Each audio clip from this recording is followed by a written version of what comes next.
Of the जनता कांग्रेस। भगवानू जी, जो number अभी दिखाई दे रहे हैं, अब जो तीसरी पार्टी है उनका कुछ खास प्रेजेंस नहीं दिखाई दे रहा है, इंक्लूडिंग योर्स इन छत्तीसगढ़। क्या आपको लग रहा है कि लार्जली अब वोटर्स जो त्रिकोणीय मुकाबले थे उसमें जो तीसरा कोण है उसको इररिलेवेंट कर रहे हैं? जी, कुछ भी कह पाना बिल्कुल जल्दबाजी होगा। जो सटीक परिणाम है वो आगामी 3 दिसंबर को पता चलेगा। जो भी कांग्रेस छत्तीसगढ़ की पहली ऐसी मान्यता प्राप्त राजनीतिक दल है जिन्होंने बहुत ही कम समय में, बहुत कम वर्षों में एक बड़ा प्रदर्शन किया। 2018 की बात करें तो हमारी जो पार्टी है वो गठबंधन के साथ 7 सीटें लाई, 14% वोट शेयर लाई। अभी पूरे 80 विधानसभा में हमने हमारे प्रत्याशी उतारे। हमारे लोकप्रिय नेता अमित जोगी जी पूरे 78 दिनों में 78 विधानसभा में हेलीकॉप्टर से दौरा किया है। और छत्तीसगढ़ की जो जनता के मन में एक बदलाव की लहर चल रही है, तो राष्ट्रीय राजनीतिक दलों से कहीं ना कहीं बहुत मुश्किल लग रहा है कि अमित जी भी अपनी सीट जीत पाएंगे। बिल्कुल, वो पाटन से तो अभी हारते हुए दिखाई दे रहे। खुद चीफ मिनिस्टर को चैलेंज करना, क्या ये मिस कैलकुलेशन था? एक सीट आपकी और बढ़ जाती, कहीं और से लड़ लेते तो। निश्चित रूप से, लेकिन देखिए छत्तीसगढ़ पाटन विधानसभा में हमारे माननीय अमित जोगी जी, वहां भूपेश बघेल या और कोई भारतीय जनता पार्टी के खिलाफ नहीं, भ्रष्टाचार के खिलाफ, वहां गरीबी के खिलाफ, कहीं ना कहीं महंगाई के खिलाफ जो बीते 5 सालों में जो भ्रष्टाचार के जो रिकॉर्ड छत्तीसगढ़ में बने हैं, कहीं ना कहीं उसको चुनौती देने के लिए अमित जोगी ने वहां से चुनाव लड़ा। निश्चित रूप से वो चाहते कोई भी सेफ सीट में जाकर के चुनाव लड़ सकते थे, जीत सकते थे, और एक सकारात्मक परिणाम आने वाले समय में पाटन में भी आपको देखने को मिलेगा। अभी भी कुछ भी कहना पद्मा जी जल्दबाजी होगा, तो ये कहीं ना कहीं एक संदेश देने का काम पूरे देश में मिनिस्टर के खिलाफ जाकर के जब भी कोई पार्टी हार रही होती है तो उनका स्टैंडर्ड रिप्लाई होता है कि अभी कुछ भी कहना जल्दबाजी होगा। ये तो सिर्फ एग्जिट पोल है। तो ठीक है, 2 दिन हम भी यही हैं, आप भी यही हैं, देख लेंगे आगे क्या होने वाला है। लेकिन ladies and gentleman, let's get you the takeaways from Chhattisgarh. There is a message, and what is the message that's coming out as far as Congress is concern? Baghel benefits from beneficiaries. So that whole Labharti, prospect and the Labharti class, as far as the state is concerned, Baghel has managed to deliver that, and he gains from that, and that really will be the big one for the Congress. In a sense, he has mirrored the BJP strategy. What the Prime Minister today said कि हमारे लिए 4 सबसे बड़ी जाति है. If you see, Bhupesh Baghel never played up this whole caste census. Obviously, it is Rahul Gandhi's pet project, so he went along with it. What did he do? He said forest rights. He said मैं महिलाओं को सस्ता cylinder दूंगा, the kind of promises, पैसे दूंगा. He has said कि मैं youth को जॉब दूंगा. So he has also reached out to that same Labharti class of गरीब, महिलाएं, किसान and youth. Well, let's look at the government policies, welfareism, and also the other schemes of Baghel have stricken a chord here. And that is what will go in favor of the Congress party. And Baghel seems to have been a popular face. I mean, fights apart, the fact is Baghel has carried this government on his shoulders for the last 5 years as a very strong chief minister. And if there is pro-incumbency and he wins this election, will that really improve his chances at the top job? Because Singh Deo is really right behind him. But does Baghel not have a chance this time around? Ashutosh is shaking his head. Before I come to you, आप क्यों ऐसे कह रहे हैं? ये क्या पहले ही promise हो चुका है? Absolutely no chance, and Singh Deo has realized the fact, and that's why he accepted the post of Deputy Chief Minister. See, this is Chhattisgarh is one election from the day one. I haven't found any analyst, any psophologist, any politician saying that the BJP is going to win that election. And this is a classic case. And credit goes to Baghel for the simple reason, because Baghel, probably if the leadership of the Congress had been alive, that's the unfortunate thing that has happened. Nobody had known about Baghel. But Baghel as a dark horse has came back, and he proved to be much smarter than many tall leaders of the Congress party, including tall leaders in Madhya Pradesh and in Rajasthan. Sir, if you're looking for an analyst predicting a loss for the Congress, one is sitting right next to you. 48 is the number. 48 is my number. And let me tell you one thing. Let me tell you one thing. I do not assure you your safety. 2000. No, one second. He's saying 48 for BJP. 48 to 50. 1 second, Ashutosh. one second. Last time, 2018, only one agency got the direction right. Forget about the numbers. Everybody gave it to BJP. No. Yes. I gave it to Congress. Why do you think that Bhupesh Baghel could lose? Let's hear him out. Why do you think Bhupesh Baghel could lose and these numbers may be wrong? Why? Give us one. Number one, I'll tell you. The youth are completely disenchanted with Bhupesh Baghel's government. This is, if you go to the ground, you will hear that. Number two, the election for Chhattisgarh is not fought based on who is the chief minister. The election is not fought on who is my local MLA. As my local MLA delivered, local Congress MLAs have not delivered. And one second. And large farmers have got benefited from loan waivers. But small farmers, when we spoke to, they said we didn't even take loans. And what Baghel is doing is giving it for the large farmers, but for us what is coming? Okay. And that is where Modi got guarantee 10,000 rupees for farmers. All right, that's a contrarian view. Your exit poll is not reflecting that. Let's wait for 3rd December. Absolutely. It's a part of you. No, but I still come back to the question on who's the chief ministerial face, simply because in the last 2018 elections, it was Congress Rajasthan President Sachin Pilot who brought them to victory but didn't become the chief minister. And, promises were made even at that time, not kept. Why are you saying this time promises to Singh Deo will be kept? Even last time, before the election. One at a time. Just one ek minute kar leta hu. Afford to play that bad in Chhattisgarh. Oh, they could afford to play that bad They in can't Rajasthan. Rajasthan, and they are paying the price. They are paying the price. The whole 5 years, it was only the big news coming from Rajasthan was not about Chiranjeevi, but about how Sachin Pilot and Ashok Gehlot. Last time the Congress did take the risk in Chhattisgarh. Before the elections, the by and large consensus was that Mr. TS Singh Deo would be chief minister. Mr. Baghel came up in the end. So was the PCC president. But yet it was Mr. TS Singh Deo. I think the problem here is now that Mr. Baghel has consolidated his hold so much, especially amongst the OBCs and with his paddy and tendu patta procurement schemes, that now dislodging him is going to be difficult. Okay, I think we should quickly go through the takeaways and slightly quicker, please. Quicker takeaways, yes. Congress prevails in the tribal areas of Bastar, and that will be an important takeaway for them. This is despite all that the BJP has done to woo this vote bank. SC/STs are also rallying behind the Congress party. Again, the BJP has its eyes on this vote bank. Not really, as per this exit poll, not really going to the BJP. Soft Hindutva counters BJP's plank. So, wo jo tadka hai, slightly soft Hindutva ka, maybe that also makes Baghel and the Congress a popular choice. Both Kamal Nath and Bhupesh Baghel are doing it. Absolutely, and that is why these elections may just, we don't know about Madhya Pradesh, the numbers are yet to come. Sometimes they say the student may outdo the master. So the master of Hindutva was Modi ji, and now there are others who are like, hum bhi Hindu hai.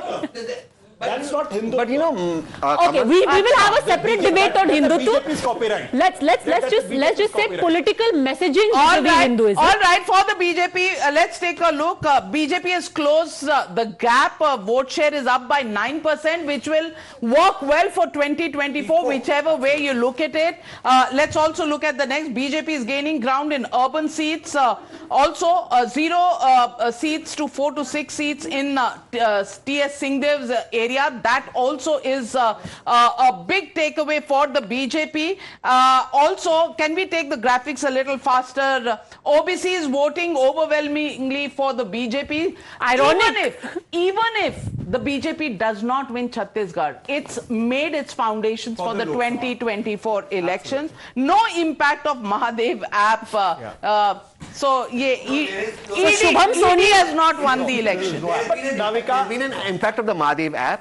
I think a lot of people were very irritated with the last raid in the 5-star hotel where money was found in the car, because that car number was the BJP MLA's brother's number, and they attached it to Bhupesh Baghel, and that silly leak. That was debunked. Let's be factually correct on that. I'll tell you. This whole thing. I'll tell you. Hold on. Let me give you a point. Okay, fair. Let's be clear on facts. The point has to be on facts. It cannot be on. Just for the benefit of our viewers. Oh, Tessin, give me 5 seconds, please. 5 seconds. The Congress claimed, including the Chief Minister, that this is registered in the name of BJP MLA's brother.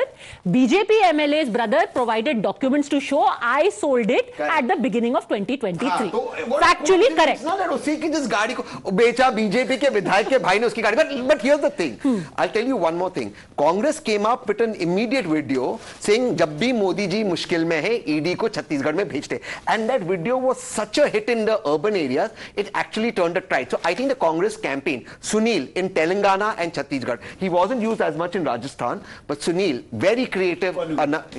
Another good find that the Congress has. Telangana and Madhya Pradesh, actually. And Madhya Pradesh and Chhattisgarh. Lot of creativity. Just a second, because I'm being told that Mr. TS Singh Deo is actually joining us live now. I think we must go across to him because so much has been said about Sarguja, about what is happening. Mr. Deo, of course, we have the exit poll results. Thank you very much for speaking to us. The BJP actually has narrowed the gap when it comes to the number of seats you got last time and you are projected to get this time. Does this worry you? Not really. I'm very hopeful that we'll get at least 2/3 majority. So let us wait. We'll wait till the third. Of course, we will all be waiting for the third, but towards the latter stages of the campaign, there were allegations of corruption. The Mahadev app controversy, of course, really blew up. Do you think that that could have had an effect and dented the image of your government? Thankfully so, and this is the worst type of politics that can be played. The politics of allegations. You have substance, you take action. This allegation of allegations and playing politics through that, this must stop. Now, the caste census has been a very key plank of the Congress. You already have conducted the caste census in Chhattisgarh. You've promised it in other states as well. Ironically, though, our data suggests that the OBC vote has actually shifted towards the BJP. Why do you think it is that the proactive OBC outreach hasn't worked for the Congress? Not only on the OBC votes, the perception may not be very clear as to what exactly this caste census is all about. And Chhattisgarh as a state is not very polarized on caste or religion. So these issues don't play out as much as they would in either Uttar Pradesh or Bihar or other states. But we are firmly committed to the OBC census, because if we are to have a justiciable basis on which government funds must be allocated, then we must know what is the demography of our state. So we are completely committed to the OBC caste census. Now, the other very substantial population of Chhattisgarh, of course, is that of tribals. The Prime Minister was at pains to underline how the first tribal President of India has been installed by a BJP government, of all the different initiatives they've taken for the tribal population. That hasn't given the kind of returns one would have expected. What do you make of that? I hope this assessment is correct. And the Prime Minister first needs to answer the tribal population as to why tribal funds were cut. ST-SC funds coming through the government of India, why were they reduced? So the perception of the people is that the central government pays lip service to the ST-SC community. It is not really very concerned about their rights, their needs and their requirements, and it is mainly propaganda. The Congress in the state has concentrated on their well-being, their development. If you will see that both Sarguja and Bastar, they have been earmarked medical colleges, 2 more new medical colleges, one in Bastar region and one in the Sarguja region, one in Maningarh in the Sarguja region and one in Gidam, Dantewada in the Bastar region have been sanctioned. Another medical college was established in Kanker in the Bastar region. So we have saturated tribal areas through healthcare needs also. So money to the people directly through better value of farm produce, strengthening their rights over the Jal Jangal Jameen as it is generally called, forest rights, settlement of those rights, and empowering them through the PESA rules. I think the message has gone across to the tribal community that in earnest the Congress party is with them also. My final question to you is this, you know, elections come and go, but there are some precedents which are going to impact the country in a long-term way. For example, what is the guarantee scheme which has worked for the Congress? It's worked in Karnataka. The exit polls seem to suggest it's working for you in Chhattisgarh as well. And in fact, in Madhya Pradesh, even the BJP has promised many such guarantees or freebies, Revdi, call it what you will. Do you worry that this will end up setting a wrong precedent? Because you're not just a politician and an MLA, but you're also a minister. You'll have to look at the state's finances. What kind of a precedent does it set?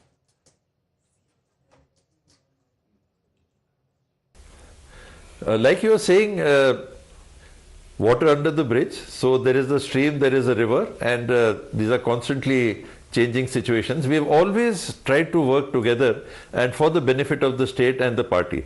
And there have been no differences between us where these core issues are concerned. And we'll be happily working together in times to come. All right, I'm going to leave it at that. Thank you very much, Mr. TS Singh Deo, for speaking to Times Now. Of course, we'll come back to you and hope you join us on the 3rd as well. Thank you very much.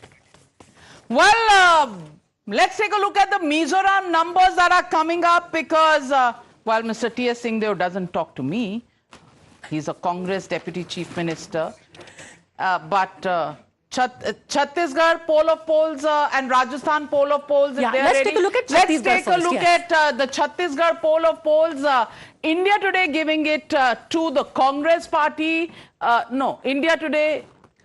Okay, no, we are giving it to the Congress party. India Today is right on 45. Well. And how much is the BJP? 41. If it's 40 plus, I was told that BJP will make the government.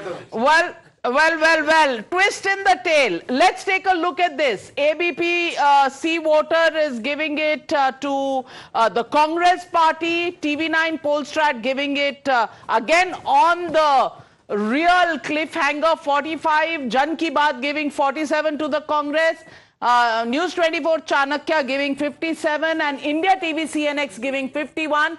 Average is 49 for the Congress, 38 to the BJP. But interesting, if anybody is looking at this number and this number, we have a cliffhanger coming our way. Three numbers. These 42, 40. Navika, if there is any 4 in the final tally for the Congress, they are going to be having sleepless nights. Whether it is 42 or whether it is 49, they will still be as sleepless. मुख्यमंत्री जिसका भी बने, मुख्यमंत्री जिस party का भी बने, journalists will have sleepless nights running from one camp to the other, from one rebel to the other, and short owners will have the best time. Sleepless in Sarguja. They can't feel the growth in the economy. We got to look at the other can we also get the Rajasthan polls of polls? Okay, we are waiting. Not got the Rajasthan poll of polls. Let's look at the Mizoram numbers, important numbers, and it's just about to get to the 7 o'clock mark. And Mizoram numbers on your screen: MNF 14 to 18, Congress 9 to 13, ZPM 10 to 14. Oh my God! Looks like in a 40 seat house, nobody has the majority. Here the outlier is the ZPM. It's a new party. Zoram party. Yeah, last time इनके पास symbol भी नहीं था. So they'd all contested as independents और 8 लोग जीत के आए थे. And they're a breakaway of the MNF, right? Yeah, they're breakaway of the MNF, primarily backed by the church. Yeah, and MNF is an alliance partner of the BJP Absolutely. in the center, but not in the no state. contest here. Yeah. And the Congress party, if it gets 9 to 13, it will play the kingmaker. Which way is it going to go? MNF or ZPM? Now here's it. On the ground in Mizoram, the rumors are that ZPM also has a backdoor conversation with the NDA, with the BJP to get back there. Right? So the BJP is actually having its fingers in both the pies, either the MNF or the ZPM. Yeah. The Congress would ideally want to pay kingmaker. Please break it down for our viewers. Yeah. किसकी सरकार बन रही है if these are the numbers? I think Congress is kingmaker. Congress is kingmaker, and ZPM plus Congress should mostly be the number. But in all likelihood, the But you are saying कि backdoor. But that is what. देखो आप भूलो when मत. any door is open to the BJP. Navika, देखो. Let's not forget. Prime Minister to campaign. The Chief Minister did allow the Prime Minister to campaign. No, but listen to one thing. Even in Meghalaya, the BJP has 2 MLAs. Yet there is an NDA government in the Northeast. Exactly. The BJP views it as crucial. I think it would be safe to say that the phone lines in Guwahati are going to be very busy Absolutely. after the 3rd of December. BJP, agar unka... After the 3rd, are you underestimating Himanta Biswa Sarma? Absolutely. And, absolutely. So those 2 MLAs, the 0 to 2 jo tally hai BJP ka, that 2 is the number. If it gets the 2 number like Meghalaya, the BJP is in the game. Look at the vote shares, 32.2 to the MNF, 29.3 to the ZPM, Congress 27.8. Will Congress play the kingmaker or will the BJP play the kingmaker? That's the only question. Yeah. And the BJP gets 6.4% of the vote share. 6% में तो बहुत कुछ हो जाता है. Amit Shah are not going to just let this go without giving it a try, because like they say, you know, what is the difference between them and a pessimist? Absolutely. Whichever the party, the pessimist complains of noise when opportunity knocks on the door. Absolutely. And that's not the BJP style. The BJP is not going to let Northeast out of its hands. It's going to try its very best. So BJP will actually try and cobble up something between these two and itself. It will make, the way it attempted in Meghalaya, completely isolate the Congress. Can you put it past them to have both of them together? Or is that pushing the envelope far too much? It's pushing the envelope far too much, but the BJP is not going to leave the chance. Okay, I think it's 7 o'clock. It's time to start the next phase of the baton relay. So Madhav, come on in. We will have the next phase go straight into Rajasthan, and we'll start Rajasthan? Madhya Pradesh. We will go through each one of these regions, and it's over to Madhav and Navika for that. Well, we are getting to Madhya Pradesh, and let's take a look at the regions of Madhya Pradesh. First, we'll start with the Malwani region. Malwa-Nimar region coming up on your screens, ladies and gentlemen, and garam ho gaya hai machine. Well, oh my God, talk about cliffhangers. Yeah. Just talk about cliffhangers, and Malwa-Nimar is 32 to 36 for the Congress party, 31 to 33 for the BJP. We'll give it some background, Navika. Yeah. This is a region जहाँ पे कहते हैं कि मध्य प्रदेश में सफेद सोना उगता है, cotton. ये बहुत cotton rich region है मध्य प्रदेश का, and it's actually been a BJP stronghold. This is also the area from where their former president Mr. Kushabau Thackeray came. But here, if the BJP is going to get a contest like this from the Congress, then overall it looks at पूरे state में contest हो सकता है. पूरे state में. So tribal region. It's also the tribal region. It has a fair deal of tribal seats in the areas of Ratlam and Mandsaur. And the last election also Congress had not done too badly, is what we are told. Yes. So let's take a look at the comparison between last election and this Congress. 2018, 35 it got even then, and 34 this time, 28 to 32. Now, if this is the bellwether, it's actually going up for the BJP much more than for the Congress party. Absolutely. And therefore, is anybody putting out bets? Navika, we're taking bets right now, Smita Prakash, with this. This is the region which was very crucial, because this is where Kamal Nath had said, that told the tribals that you know, the Congress is your natural place to be. Your natural home is the Congress. But the tribals don't like to be taken for granted. They did not like it the last time. They don't like it this time. What worked against the BJP here is that the number of arrests which were happening for petty crimes, and then they were not coming out of jail. That is what the Congress said, that tumko hum sab jail se bahar nikalenge, humko vote de do. So that is where you know that atrocities, the SAC atrocities was something that was invoked, and that's something that the Congress. And also, you know, some things is like, you know, the POXCO Act. Now there are many people, the tribals, who don't know these kind of laws. So, you know, promiscuity, they are sleeping around or whatever you want to call it, and then they get into jail. They don't realize that under the POXCO Act, you cannot get out now. You're there for life inside. You know, so these are things which because not knowing the law is not something that you can get away with. That's okay. So Malwa-Nimar, and it's really poised. Let's introduce our panel at this moment, and joining us at this moment is Of course, Jayamrukh, very old colleague, R. Rajagopalan. Good evening, Mr. Rajagopalan. And thank you for joining the show. Tuhin Sinha, National Spokesperson of the BJP. Abbas Haider, National Spokesperson of the Samajwadi Party. Dharamveer Chaudhary, political analyst, supports the BSP. Varun Purohit, leader of the Congress, also joins the debate. But first, let's take a look at the Madhya Pradesh numbers. Marwa Nimar region we've already seen. Let's go now to the next. This is the Mahakoshal region, and again neck and neck. 19 to 22 to the Congress, 17 to 19 to the BJP. Yeah. So both areas marginal 1 or 2 seats ahead. Congress. Absolutely. Dekho, Mahakoshal is the region, Jabalpur and the tribal areas around. Pichli baar, last time the Congress did substantially better there. In fact, Mahakoshal has Chhindwara, the seat of Mr. Kamal Nath. Yes. So Mahakoshal and Chambal of area of Mr. Singh Deo were driving the Congress victory. Right now, the story here in Mahakoshal is that BJP is actually sort of played catch up here. You know, it's tried to narrow the gap with the Congress. So what does this mean for Mr. Kamal Nath? If this is his area, if this is Chhindwara and the entire region where he's supposed to have a lot of influence and he's trying to win the entire state. So if in his own area of influence, if the BJP has managed to play catch up, what is the implication for the rest of the state? Read also the BJP's larger strategy. Now, the GGP, which has a sizable presence here, Gondwana Ganatantra Party, it allied with the BSP and sort of tried to make a triangular contest. That might have inadvertently worked in favor of the BJP. I would want to see whether the caste census that the Congress had been talking about, whether that really worked. So we need to look at the next region again. And let's, okay, Mahakoshal, let's see who's gaining how much. Okay, we missed. Okay, Mahakoshal, let's look at the comparison. Absolutely. 24 to 20, BJP gaining 13 this to 18. This is what I told you. The BJP has narrowed the gap. Ye 20 se 18 ka gap ekdam kam hai. BJP is gaining. So this is the rural area, right? I'm not seeing any. Jabalpur and Tehseen Punawala. Here you're talking about all those Ladli Behna schemes and things like that. Tehseen Punawala, that's the question. 1 minute, Jayamrukh.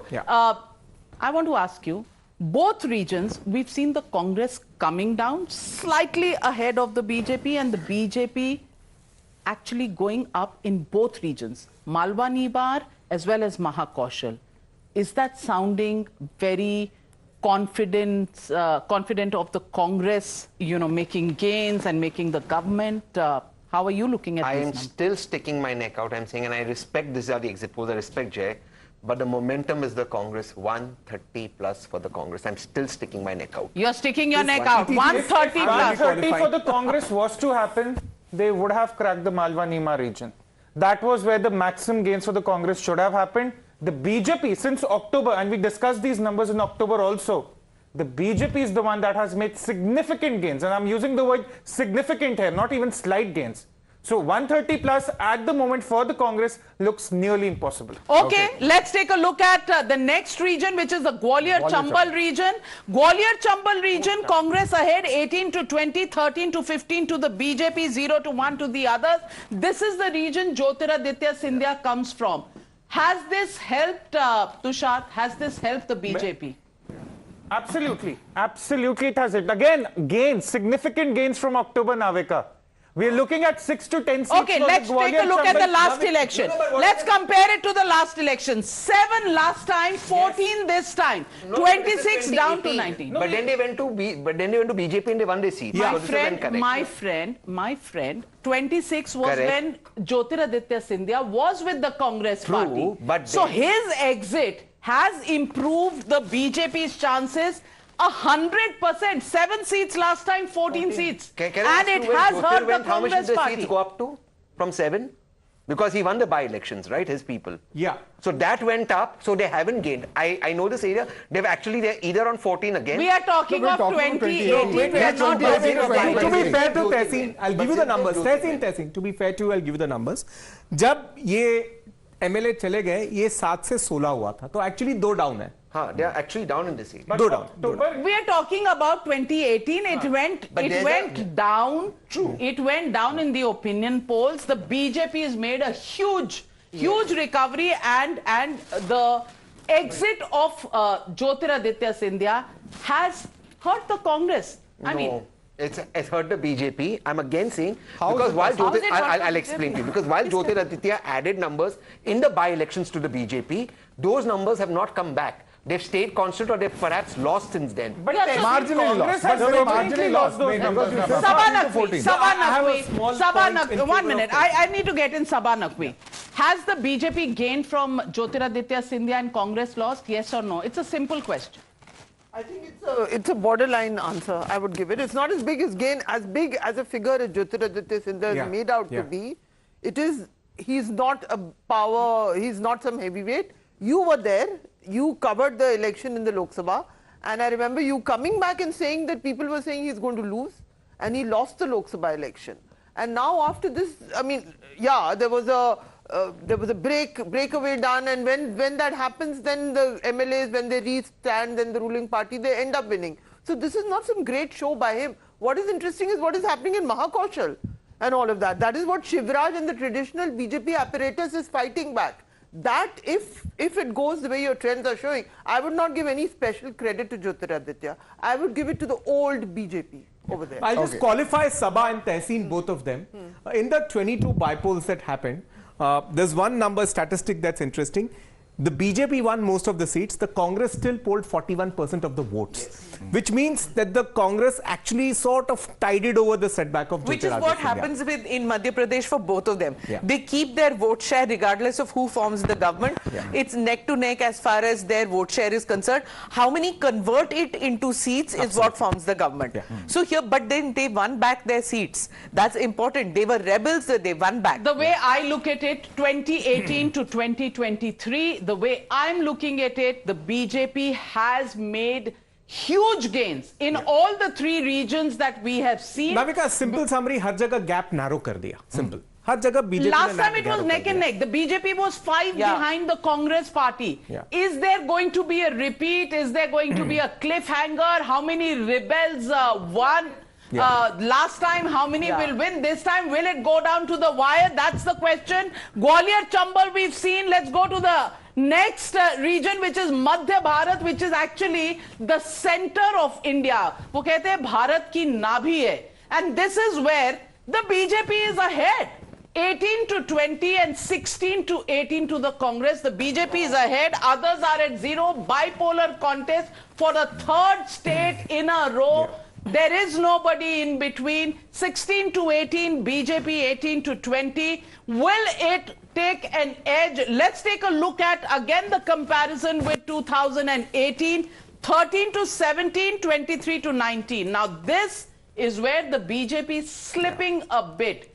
Now, but they're still ahead of the Congress, and the gap remains narrow. Slipping a bit here, and the Congress gaining, which is why it's neck and neck.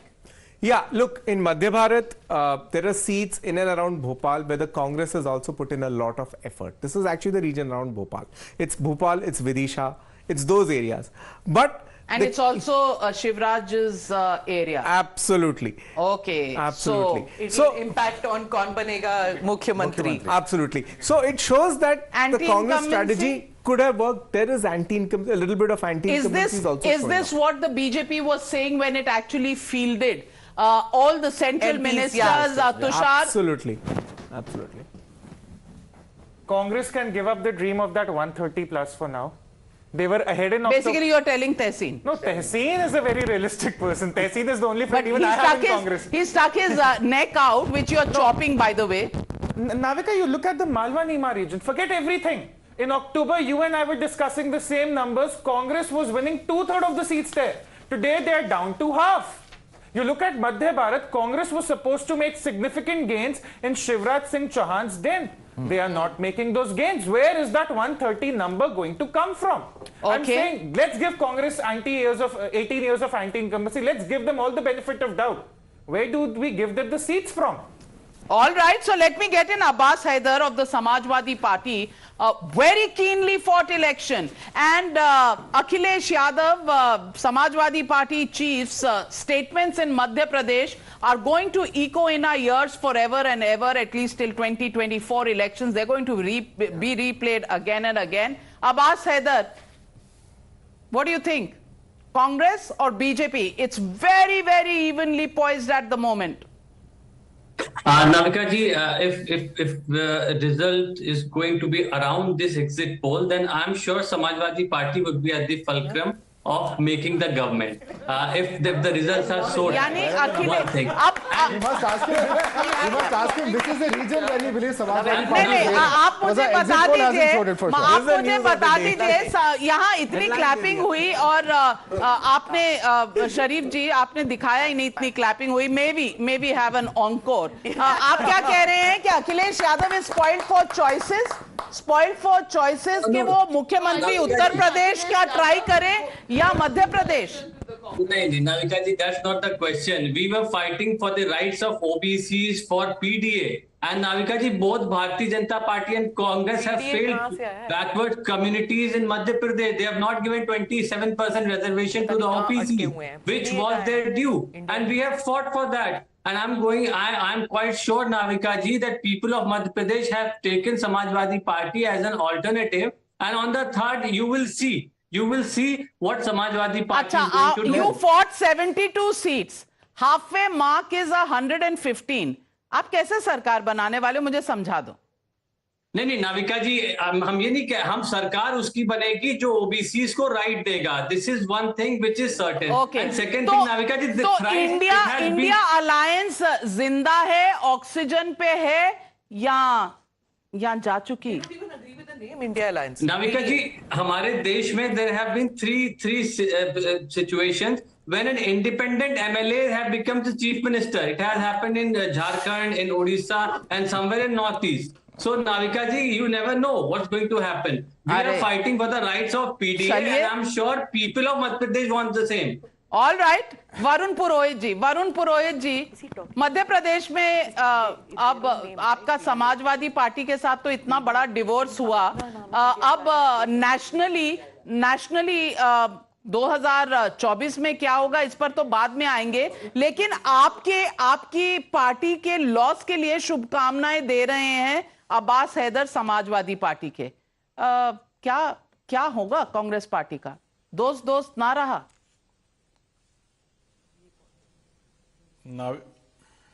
नहीं नाविका जी, ये तो आपका अच्छा बोलने का presentation है, लोगों को अच्छा लगता है। देखिए, ना तो शादी हुई थी जो डाइवोर्स होगा, खाली अलायंस बना था, अभी तो बातचीत चल रही है। 2024 के लिए शादी होगी तो अभी इन चुनावों के बाद हुई थी कि नहीं कि रोके पे बात टूट गई? क्या होता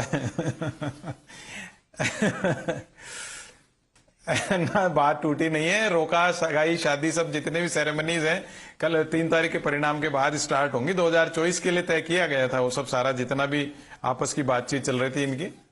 देखिए, आप 4 राज्यों में कांग्रेस बिल्कुल आ रही है। मध्य प्रदेश आप दिखा रहे हो, सबका हक है अपना अपना एनालिसिस करने का। मध्य प्रदेश में कांग्रेस की 130, 40, 50 तक सीटें आएंगी। चलिए, मिजोरम में कांग्रेस आ रही है, 20 का तो तेलंगाना में कांग्रेस आ रही है। तेलंगाना का जो फैक्टर है, देखिए अभी तेलंगाना पे जाएंगे, इतनी जल्दी में क्यों है पुरोहित जी? पहले मध्य प्रदेश एनालाइज कर लेते हैं। जी बहुत जल्दी में है। मध्य प्रदेश तो 130 से 150 सीटें कहीं नहीं जा रही हैं। और जहां तक अभी ज्योतिरादित्य सिंधिया जी की आप बात कर रहे थे, पब्लिक को दल बदलू आदमी कहीं पसंद नहीं आता। माधवराव सिंधिया जी ने भी कांग्रेस छोड़ के पार्टी बनाई थी, फिर उनका क्या शुरू हुआ था? देखिए, एक इंपैक्ट था जो कांग्रेस में ग्लैमर बना था ना, वो ग्लैमर उनका जीरो हो गया। एक अट्रैक्टिव ग्लैमर था, कांग्रेस में थे तो वोट कैचर बन रहे थे, वहां जाके तो वोट डिस्ट्रॉयर हो गए हैं। तो वहां तो कांग्रेस आप देखिएगा लैंडस्लाइड विक्ट्री आएगी। जो भी It's neck and neck for the Congress and the BJP in Madhya Pradesh. I'm not asking you who you are betting on, because you'll bet on the BJP, but I'm asking you, what happens to Shivraj Chauhan if the BJP were to come close to the halfway mark? And has the gamble of fielding all central ministers paid for the BJP? Well, Navika ji, it suits pollsters and cephalologists to say that it's a cliffhanger or it's very close. But, it can't be a cliffhanger twice over after 2018, because the people of this country and people of Madhya Pradesh are very mature electorally. So you can rest assured that BJP is headed for a comfortable win, at least 130 plus. And like your own findings say, in the traditional strongholds, BJP is very much retaining its vote share, which is Malwa, which is Madhya Bharat. But in Chambal, you are somewhere, obviously the Liberals, the Congress side is underestimating, the Congress side has an angst against Jyotiraditya Scindia, but you are underestimating Jyotiraditya Scindia's impact in the Chambal region. That will be a big surprise, and, that will ensure that we are headed towards a very clear majority. See, when it comes to women empowerment, nobody has done as much as Shivraj Singh Chauhan ji has done in the last 15 years. 1.3 Then why did you not project him as the chief minister? Why did you lose confidence? No, see, politics after being in power for nearly 2 decades, politics tends to be an evolving situation, and BJP as a party is not centered around one person. If Shivraj Singh Chauhan ji is perfectly okay with it, and if he has led the campaign, nobody can deny the fact that he's the tallest leader of BJP in Madhya Pradesh. Whether we announce him as the CM candidate or no, these are matters of strategy, and after being in power for 20 years, you need to be very flexible and you need to be very flexible with the strategy. Really last minute changing of tactics, what has paid for the BJP? Let's take a look at the next region coming up on your screens, ladies and gentlemen, and that is the Vindhyas region. And let's take a look at the numbers here. Oh my God. Again, 13 to 15, 14 to 16. I'll have no nails left by the end of this evening, because look at the numbers and the way they are stacked. This region we'll tell a special feature also to the viewers. One question over here. This is the area that borders Uttar Pradesh. Yes. And we've seen BSP etc. pick up seats over here in the past. So what are these one or two others? Are these the one or two seats? This is precisely the whole. Abbas excited. Absolutely. Is this part of the 70 that he's projecting? They won one last time. If they have a hope of 2, it is here. The hope of 2 it is here. It is here. Samajwadi Abbas Haider दो तक की गिनती jam रुख बता रहे हैं. मैं उम्मीद करती हूं आपको 71 के 71-72 मिल जाएं, लेकिन 2 अगर हो जाएं तो डबल हो जाएगा आपकी पिछली टैली से. Let's take a look at the comparison in the Vindhya region. Congress was 6 going up to 14, BJP 24 coming down to 15. Now BJP losing in the Vindhya region, reasons, Tushar? I think the numbers would be a little higher. If they're making the gains they're kind of making in Malwa, Nimar and Mahakoshal region, there is no way the numbers come down here. Is this a stronghold you're saying? Yes. This is where Aam Aadmi Party was also campaigning. Mr. Kejriwal was campaigning in this area. But Aam Aadmi Party ka iklota mayor hai, Singrauli. So is it possible that all the India allies have actually helped? So that's what this is called a rainbow area, because there are so many different pocket boroughs out here. That's why here it's a difficult area to predict. But even then the Congress is gaining huge. They have made a lot of effort out here, because traditionally BJP in 2018 made. Which means the Congress is eating up the anti-BJP vote, and will that really impact India alliance? Will the regional parties go with the Congress if it is cannibalizing their votes? यहाँ सपा बसपा को शायद cannibalize किया है कांग्रेस ने. It's their area, SP BSP area. तो फिर कोई हाथ लगाएगा कांग्रेस को इंडिया गठबंधन? नहीं, वो यूपी में जगह नहीं देंगे उनको. वो तो वैसे भी एक दे रहे थे, and now even that they won't give probably. Absolutely. Yeah.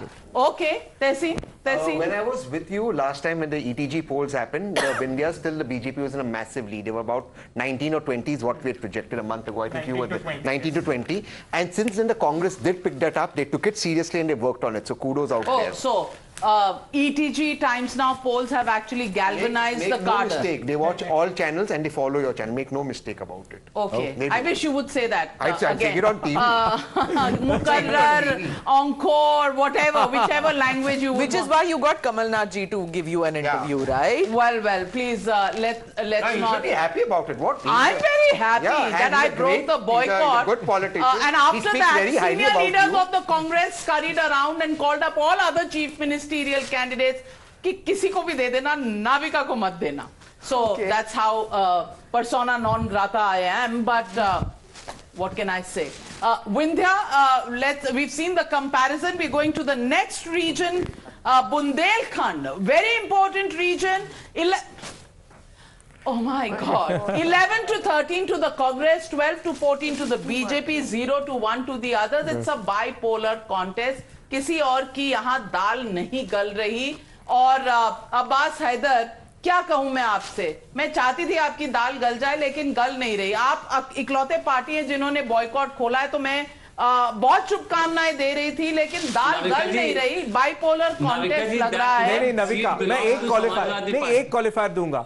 Madhu Koda भी स्वतंत्र एमएलए थे जब वो Jharkhand. He already said that. He said that. Abbas Haider. And that seat belongs to us, Navika ji, even according to your poll. Yes. And the one in Vindhyanchal region also. Yes, yes. पर दो seat से अगर कारवां बनता तो बहुत अच्छी बात होती। Mr. Rajagopalan, I know numbers never ever affect you. You go one way. What do you think is going to happen in Madhya Pradesh? BJP will form the government. No prizes for guessing. Wait, let me explain that. Because if you heard Mr. Jyotiraditya Scindia's no confidence motion speech, Prime Minister was present. From that you have to calculate, Jyotiraditya Scindia is the hero. In always Jyotiraditya Scindia's favor, buy one, get one free. If Madhya Pradesh is there, Jyotiraditya Scindia will rule TS Singh Deo and form the government in Chhattisgarh also. And जो अब्बास हैदर साहब को मैं नमस्ते करते हुए उनको ये याद दिलाना चाहता हूँ, कमलनाथ ने बोला अखिलेश पिखिलेश किखिलेश, वो अभी काम में आ रहा है अभी। Akhilesh वखिलेश, let's just fix the quote. मैं वरुण पुरोहित जी, राजगोपालन जी बहुत बड़ी बात कह रहे हैं। अगर ज्योतिरादित्य सिंधिया के रीजन में बढ़त हो रही है और वो छत्तीसगढ़ में भी सरकार तोड़ लें तो क्या होगा कांग्रेस पार्टी का? Buy one get one free. Buy कौन सा है? माधवराव सिंधिया तो already bought, you know. Congress तो खत्म हो चुका है, कांग्रेस खत्म, down, out. But like I said, every election, Rajagopalan, goes only one way, which is the Sanghi way. Yes, Varun ji. Navika ji, I'm coming to you, Tuhin. Varun. Navika ji, इन्होंने खुद ने कह दिया कि इन्होंने खुद ने कहा कि वी बॉट सिंधिया ऑलरेडी। तो खुद ही कह रहे हैं हम तो खरीद रहे थे, खुद ही अपना प्रिंसिपल दिखा रहे हैं कि इन्होंने खरीद रहे। राहुल गांधी का लॉस है ना वो। राजगोपालन जी बीजेपी नहीं है, उनका दिल धड़कता होगा बीजेपी के लिए, पर बीजेपी नहीं है, जर्नलिस्ट हैं, सीनियर जर्नलिस्ट हैं, हम सबके गुरु हैं। इसीलिए आप उन्हें बीजेपी की स्टेटमेंट मत मानिए, लेकिन क्या ये जो है छत्तीसगढ़ में भी कुछ हो सकता है? जहां पर वो 40s वाले नंबर आ रहे थे वहां पर क्या होगा, ये देखने की बात है। तुहीन सिन्हा, आपके पास हमेशा एक जोकर इन द पैक रहता है जिससे आप कुछ भी बना लेते हैं। Are you playing for that both in Madhya Pradesh and Chhattisgarh? Navika जी, उसकी आवश्यकता ही नहीं पड़ेगी क्योंकि अभी एक पोल आया है, वो बीजेपी को 151 सीट्स मध्य प्रदेश में दे रहा है और यही एग्जिट पोल जो है 2014 और 2018 में बीजेपी का मेजॉरिटी प्रेडिक्ट किया था इसने। तो 151 सीट्स मध्य प्रदेश में दिए जा रहे हैं। देखिए, मैं एक छोटी सी बात कह रहा हूं, 2018 में तो रॉन्ग हो गया ना, 2018 में तो फिर रॉन्ग हो गया अगर उन्होंने बीजेपी का मेजॉरिटी बताया था। 2019 की बात कर रहा हूं, 2014 और 2019 के लोकसभा इलेक्शन की बात कर रहा हूं, दोनों बार ये सही थे और अब ये लोग 151 सीट्स दे चुके हैं। चाणक्य पोल की मैं बात कर रहा हूं। देखिए, मैं एक छोटी सी बात बता रहा हूं,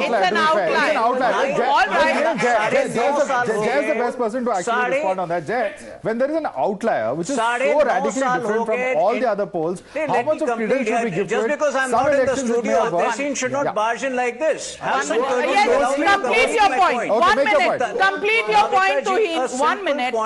Yes. There is a simple point that I'm making.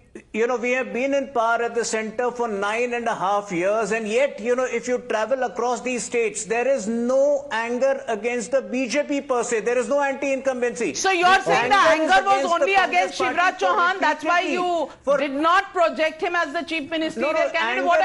What are you trying to say? No, allow me to complete. Anger is only No, you allow me to complete. No, anger is only against the Congress party for repeatedly misleading the country on every issue, whether it is the caste census, whether it is the economy. आज 7.6% GDP आया है. हमेशा ये कहते हैं कि बेरोजगारी की समस्या है. CMI की रिपोर्ट आप देखिए, CMI 4-year low पर है अनएम्प्लॉयमेंट. All right.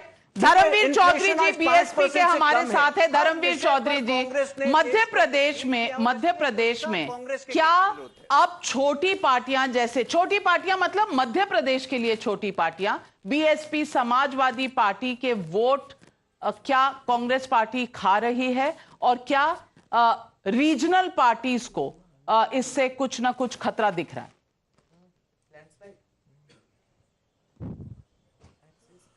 देखिए नाविका जी, मध्य प्रदेश नहीं, मैं पूरे भारत और ये 5 राज्यों में जो चुनाव हो रहे हैं इसकी बात करूंगा, और आप मध्य प्रदेश पर फोकस किए हुए हैं. ये गांव गरीब के लोगों की, आदिवासी शोषित पीड़ित समाज, दलित समाज के लिए कांग्रेस अगर सांपनाथ है तो बीजेपी नागनाथ है. आयो. और इसमें सहयोगियों का रोल कौन अदा कर रहा है, बीजेपी की सरकार कौन बनवा रहा है, इसको आपको गहराई से देखना पड़ेगा. मध्य प्रदेश में जिस कांग्रेस के नेता के नाम के आगे ही कमल लगा हुआ है, उनकी विश्वसनीयता पर खतरे में है, और वो अंदर खाने बीजेपी से मिले हुए हैं. कांग्रेस पार्टी, समाजवादी पार्टी तो 100% बीजेपी के साथ है. इतना तो पाकिस्तान में भी कांग्रेस पार्टी, कांग्रेस अगर बीजेपी से मिली है तो इस देश की कष्टी कट जाए. एक ही पार्टी का इलेक्शन हो, और इलेक्शन में खर्चा भी ना हो, एक ही पार्टी रहे, नेशनल गवर्नमेंट बन जाए. लेकिन धर्मवीर चौधरी जी, मैं मान सकती हूँ कहीं ना कहीं आप परेशान हैं दोनों से, आपकी किसी से अलायंस नहीं और अपना कुछ बन नहीं रहा, तो आप थोड़े से परेशान लग रहे हैं. Let's take a look at the overall numbers for Madhya Pradesh. Time to look at it. 109 to 125 for the Congress, 105 to 117 for the BJP. This is just so close. 1 to 5 going to the others. Let's take a look at the change in numbers that we have seen in the 2018 elections and 2023 elections. Do we have the comparison numbers, Sharif, if we can pull those out? It's very interesting. 114 to the Congress party last time, 117 this time, 109, 111 if they are 2 more. Yeah. They're just 2 more than the halfway mark. BJP just... The BJP is 2 more than last time. So BJP also has more hopes than last time. Because the others have come down. The 7 numbers come down drastically. So the room for anything else is, if they are at 117, they are past the halfway mark. Unless the party breaks by 1/3. You have to remember these are ranges. So it can even tweak the other way. This can go to 117, that can also go to 111, which is okay. Let's take a look at the vote shares. Plus minus 3. And difference in vote percentage? That's what we are looking at. 43.83, 42.23, 0.6. Yeah. Very 1.6. So within that range. 1.6. It can go either way. That is the, and 13.94 to the others, but very close range of vote share, can flip either way. Sabha, are you guessing this one? I mean, this is going to be a real upset if the BJP pulls away the state, which I think was always in the realm of possibility, because if there is one state in India which is an integrated BJP state, it is Madhya Pradesh. And let me also ask you, because I've heard BJP leaders talking about this. What is the minority vote share in the state, the Muslim vote share? I think it's about 6% if I'm not wrong. 7. Okay. 7. Which is the lowest? I was told somewhere in the region of 4 to 5%. No, it is around 7. That's Odisha. Odisha is very low. Okay, so 7%. Is that enough to give, an upset to the BJP? Because no, it's not about minorities. I think what Shivraj, he tried to copy Yogi Adityanath, bulldozer, but it's not even, there are not even so many Muslims to mobilize against all over the state. The real thing which would be very interesting for me to see is, has the BJP overcome the challenge in the tribal areas? Because there were lots of atrocities. It was, some of them became public. One BJP associated guy making someone drink urine. All these horrible incidents happened in the Raj of the so BJP. Which he went and did Paschatap. Shivraj, I think that was appreciated a lot, where he called that person, he washed the feet. I know it looks like a lot of dramatics, but for the people of the state, it matters a lot that there is the word called Paschatap, which means he went and said that I'm sorry what happened. He did that symbolism, which many people think that that's just symbolism. But that's the Shehri log who see it like that. For the people of the state, it mattered a lot that he did that. No, and I think it's a dynamic campaign that the Congress, that the BJP has led out there. Kabhi, they brought the MPs from this parliament to come and campaign to take the election. Sometimes it's the Ladli, and then leaving it unsaid as to who's the chief minister candidate. The prime minister campaigning so much, Amit Shah ji, so much that the BJP just kept changing their strategy as the information came in from there. Let's look at the comparison of the vote shares. 41% for the Congress last time, 43.83 this time, 40.9 for the BJP last time, 42.23. Both have improved their vote shares. Others' vote share has come down, and it is just so close for call. It's a nightmare for psephologists. Absolute nightmare. I mean, I remember even the last election, Madhya Pradesh was a nightmare. We were doing seesaw seats even on the day of counting till 11 in the night. Okay, so how many seesaw seats? That will be an important analysis to get. But Tushar, if it's this close, psephology is ultimately the science of projection. Yes. Can psephologists go wrong with this kind of a close contest? Look, they can't go wrong. The projections are not wrong, but the quantification is too hard.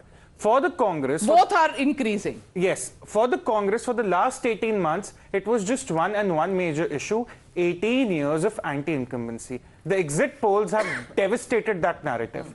That narrative is out of the window. The anger against Shivraj Singh Chauhan, the fatigue against the BJP, that's all dismissed. Case over, case closed. Now, what is going to work for the BJP, if at all it works on December 3, is the silent women voter. There are far more women voting for the BJP than for the Congress, and that is the part that's going to be hard to quantify. All right, let's take a look at the poll of polls, because that's going to tell us when you have such a close contest, what really happens. Times Now is giving the Congress 117, TV9 Polestar 116, Republic is giving the Congress party 102 and giving 124 to the BJP, which is a victory for the BJP. Jan Ki Baat 113, too short of the halfway mark, close to our number of 117. News Chanakya is giving 151. India TV CNX is giving 116. This is the outlier. And he is known to have gone wrong several times. And the outlier changes the final number. The poll of he's polls, always known to give an extreme number. Whichever party, he gives an extreme number. Sometimes. So this is actually turned skewed. Without Chanakya, if we can do an average, because the others are, not. So let's try and get that number. Axis has given it massively to BJP. 160 odd, I think. 150 odd. Yeah. That's Axis. Axis is. Yeah. So Axis and Chanakya may turn out to be, very close, and all of us may turn out to be. Okay. Do we have the Axis numbers also? Can we put in? BJP has 140 to 162, and the Congress has 68 to 90 for the. For Madhya Pradesh. Axis. Tehseen Poonawala, in which case I'll have to come to you and ask you, Tera kya hoga Kalia? To repeat another movie, wahi hoga jo Mansoor Khuda hoga. But, it is close call. Yeah. It is not the 130. So I want to ask you, do you want to recalibrate your projection? You'll go down fighting. Go down fighting. I still believe Congress will win Madhya Pradesh 130 plus. तो हर बार हर election में ये बोलता है 130 plus. Hats off to his optimism, I want to say I think if this is the kind of number which actually happens on Sunday, then I think Kamal Nathji's last election in the state, it seems like. All right, Tushar, you have given the game away. Sabha. I think if this is what happens, then the Congress, look, the BJP knows what it is doing, and it has its ideological parameters in place. Even if there was a question about the leadership, there is the Modi factor, there is a Sangathan that works in coordination. I want to finish this point here. The problem with the Congress is, you say the national leadership says caste census is a big issue. I don't know what is Kamal Nath's caste. What is it? You've taken an old timer, dumped him there.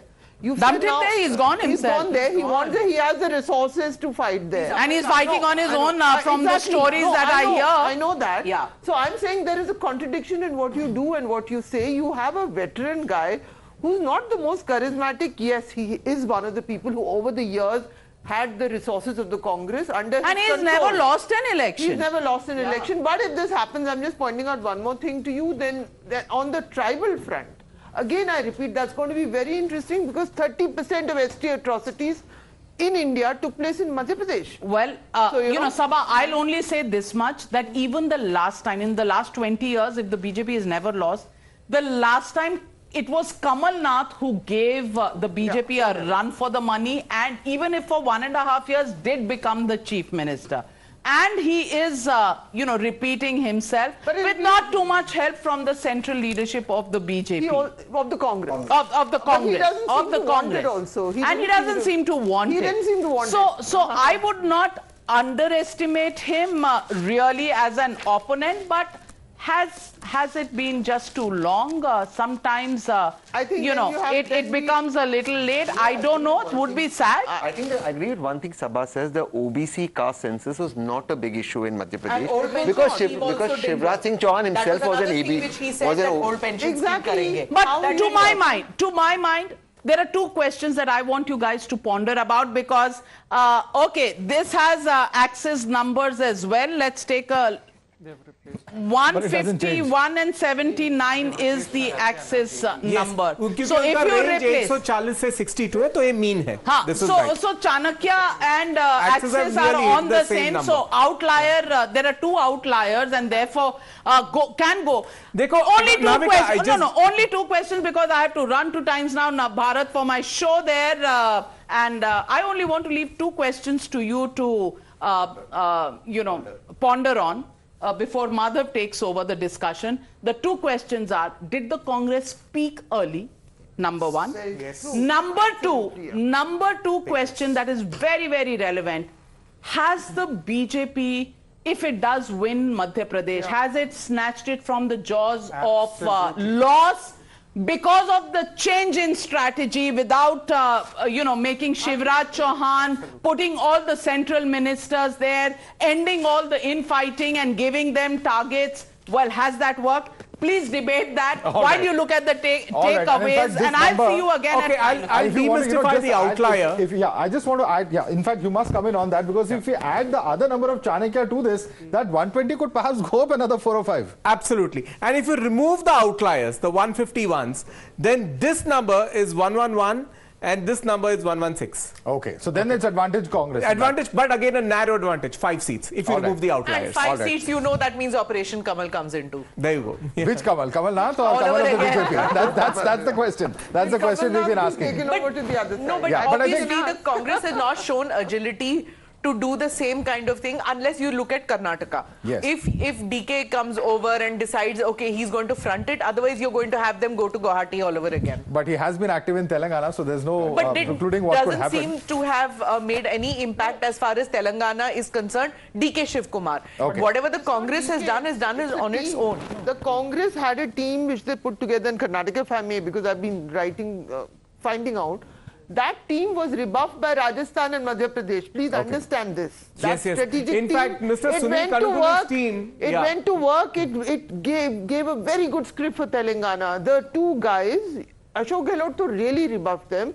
Kamal Nath also didn't want much input. Because Kamal Nath himself feels that he can manage the state. You the facts. The team advised sacking about 60% of the MLAs. Yes. And that was really, there was a big rebuff. Which is not right to put on air because people tell you in confidence things what has happened internally. Right. Yeah. Kamal Nath kept up modicum of civility with them. Ashok Gehlot almost let that go. Okay, okay. Tushar, you want to come in on this bounce back of BJP because, you know, 6 months ago we all thought of a very different scenario. What all changed? One, of course, MPs and central ministers contesting, Shivraj not being projected. What all was done? And the Prime Minister, of course, campaigning on ground. What all really changed it in your view? You know, the biggest change happened in the Gwalior-Chambal region where the majority of the centre ministers went. When that move happened, everyone debated, oh, the BJP is scared, they are desperate. All sorts of words and phrases were used. but that has worked in their favor. On the ground, it has worked in their favor. There were some attempts by the Congress, some videos were leaked of certain ministers' son, all those things happened. Nothing resonated with the ground. Nothing resonated on the ground. But Madhav, one important question I have. The results are one thing. We'll see on December 3, the exit polls have their projections. The Congress would be looking at the vote share right now. What would they be thinking for the elections that are 4 months from now? Okay. That is the important question. Because after 18 years of anti-incumbency, if you can't snatch a state, which you were supposed to, this is the same discussion we had during the Uttarakhand elections also. Okay. Why is the Congress again and again snatching defeat from the jaws of victory? They did that in Punjab, they did that in Uttarakhand, they did that in Goa, now they are probably doing it in Madhya Pradesh. Tehseen, it used to be said about the Indian cricket team. I'll just allow Tehseen to come in since that's a direct question to the Congress and then I'm coming to you. Tehseen. I still believe very firmly Kamal Nath ji will take oath as Chief Minister in Madhya Pradesh. I'm very, very firm on that. And you believe there are two outliers? You believe there are two outliers and both those outliers are wrong? I believe you can make errors, and I believe in Jay completely. I have absolute faith in Jay and his ability to predict elections. My faith is total in Jay. This is not my poll, but greatly appreciated. Before leaving, Navika was talking about this strategy. When we started Madhav in the evening at 7 p.m., we were talking in terms of, not projecting Shivraj as the Chief Minister candidate. Maybe that didn't work for the BJP because there was disgruntlement. Maybe the verticals in the BJP, saying कि अगर हम जीत भी जाते तो शिवराज जी नहीं बनेंगे, so why should we campaign? Those kind of things. And then they brought Kailash Vijayvargiya, they brought the 3 ministers. So they brought all this. Now, if they lose, that will be seen as that's the reason that they lost. But if they win, these are going to be considered the Chanakya Niti of the BJP to be dynamic and bring in these new fangled methods of, correcting the strategy and midstream to win. And maybe anti-incumbency was defeated by not projecting Shivraj ji as the Chief Minister candidate. Possibly. Maybe they did that. Possibly. Jay, you want to come in on that, in terms of the change of strategy? This is something we've seen BJP do in many elections. They've done this, they get the feedback from ground, they quickly change course and manage to bring in a winning strategy. Has that happened over here? Of course, we'll know only on the 3rd, but it does No, seem but that there are a couple of things. First, sensing the anti-incumbency against the Chief Minister, sort of relegating him to the background. Second, 39 assembly tickets declared 3 months in advance. This is like the BSP, declaring a year in advance. Okay, these 39 we've never won, or they actually won only 1 out of that 39 before, and they said, okay, let's get into them with a target. Never happens in any state. Never happens. This is unusual for the BJP. In Gujarat, BJP was the latest to declare tickets. So giving those 39 in advance. Third, working on the social engineering. Where is do you need to overtly or covertly engineer a GGP-BSP alliance to split the votes? Right? I think all that sort of mobilization could have worked in favor of the BJP, or at least helped them narrow the gap. Okay. मैं जाऊंगा तो बहुत याद आऊंगा Shivraj saying publicly that itself, many said, was an indication of what's going on in the mind of Shivraj Singh Chauhan, because he's probably been given an indication that you can contest, but in terms of being the face of this campaign, you're not going to be there. Tushar. Maybe he'll last for another 6 months until the 2024 elections. There's still bigger job at hand for the BJP. But after 18 years, in India, there are 2 ministers who have the most powerful political CVs. One is the Prime Minister, and after him, it has to be Shivraj Singh Chauhan. Of course, they would want a bigger role for him going forward after 2024. And after 18 years, Madhav, look, you're not banking on Shivraj Singh Chauhan to win you the election or rather defend the election in 2027, if it comes to that, or 2028, pardon me. So you have to look at the future. MP is another fortress like Gujarat. The BJP would want to cultivate going forward. And as Tuhin also pointed out correctly, the politics is an evolving situation. After the Karnataka jolt, I think we're also underestimating what BJP felt after the Karnataka defeat. I think that is where the tables really turned for the BJP, where they realized, okay, we need to sense the sentiment on the ground. And maybe our Chief Minister has given his best for the 18 years, but we need to respect what the public also wants. So the whole double Also for 2024, if I may say, I think it's going to be all hands on deck to win 2024. So if Shivraj has delivered, Shivraj has delivered Madhya Pradesh, if he has delivered Madhya Pradesh to the BJP, then maybe they have somebody else as Chief Minister, and Shivraj ji's task will be to get maximum numbers for 2024 elections, which I think will be the case in many other states. Okay. Well, how does it actually roll out? Will it be 3-1? Will it be 2-2? And how does that really impact on how all sides, the BJP, the Congress, and whether regional parties, in terms of how they perceive the outcome of this assembly election? We'll be bringing to you more details. Telangana is going to come up next. But for the moment, we're slipping into a very quick break.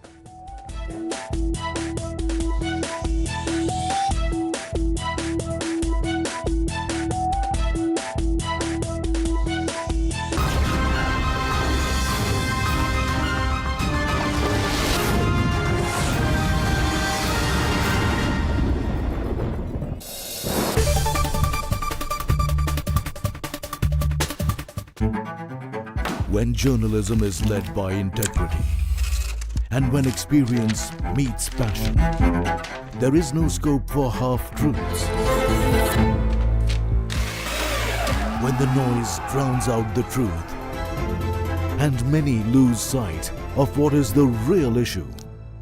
I ask the legitimate question and uncover the whole truth. Don't tax the poor people who are using petrol, diesel to go to work or to send their children to school. I give you the complete picture in black and white, not a colored opinion, facts that help you form your opinion. The News Hour at 9. Weeknights at 9, only on Times Now.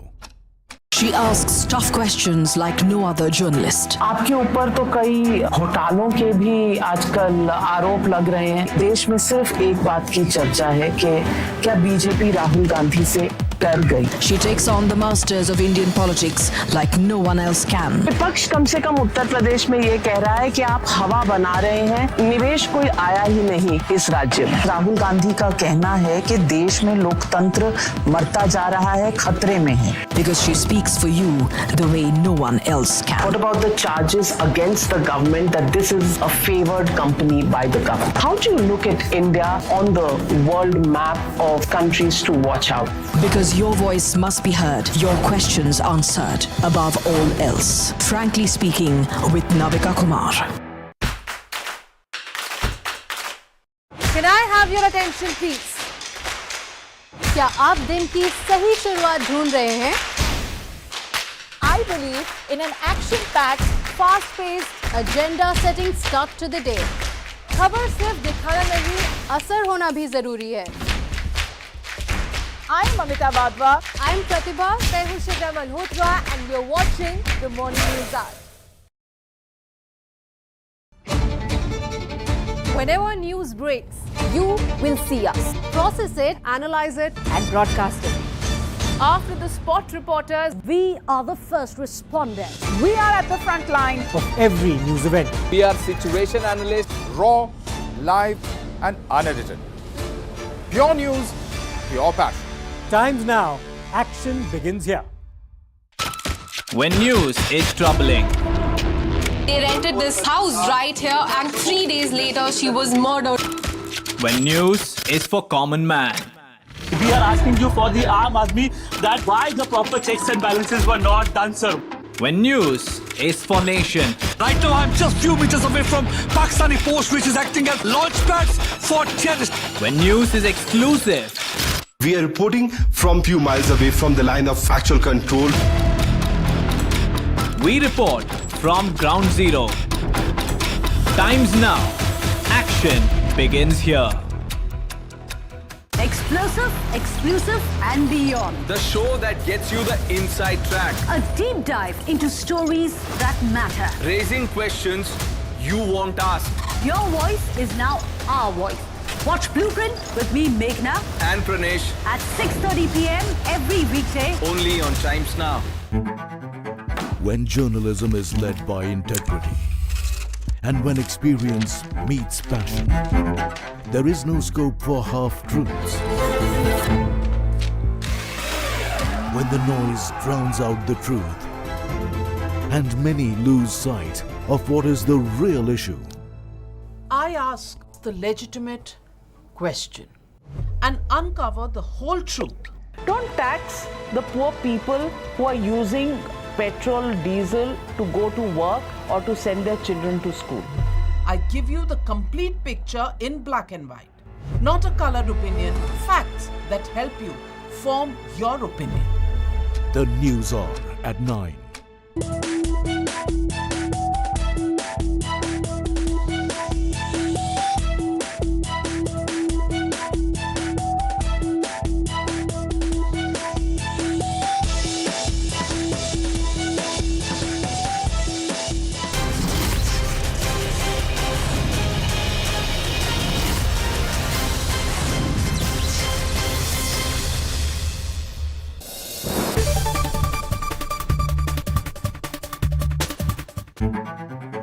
When journalism is led by integrity and when experience.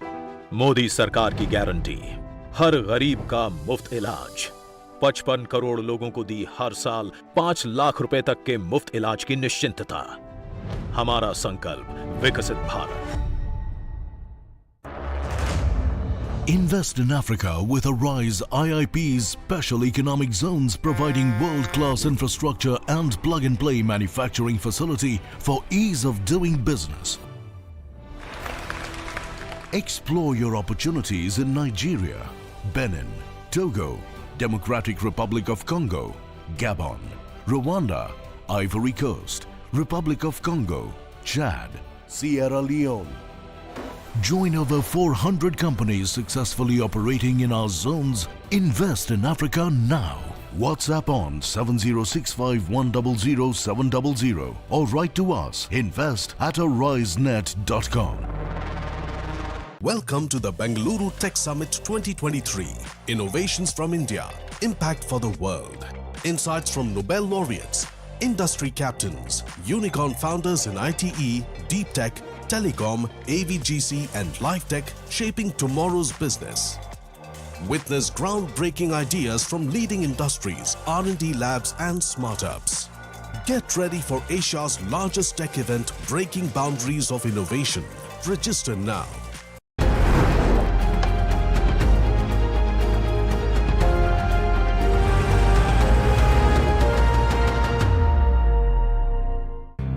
LIC presents Jeevan Utsav. Get life insurance with 10% sum assured for a lifetime. Contact your LIC agent today. Terms and conditions apply. Muthoot Mini presents Lucky Draw Contest. Get gold loan. Hurry!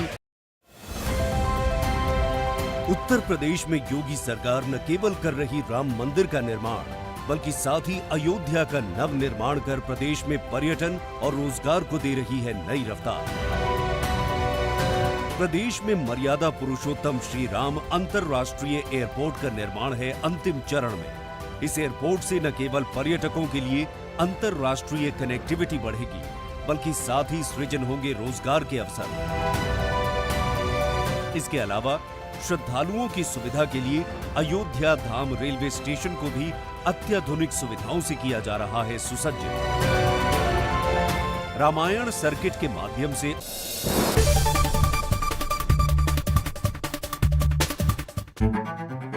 When journalism is led by integrity and when experience meets passion, there is no scope for half-truths. When the noise drowns out the truth and many lose sight of what is the real issue. I ask the legitimate. Hello and welcome. You're watching Mandate 2023 with me, Padmaja Joshi, special edition of India Up Front. We've taken you through the numbers of all the states, but we saved the best for the last because, mark my words, Telangana is the state which is going to give the biggest surprise for this year's elections.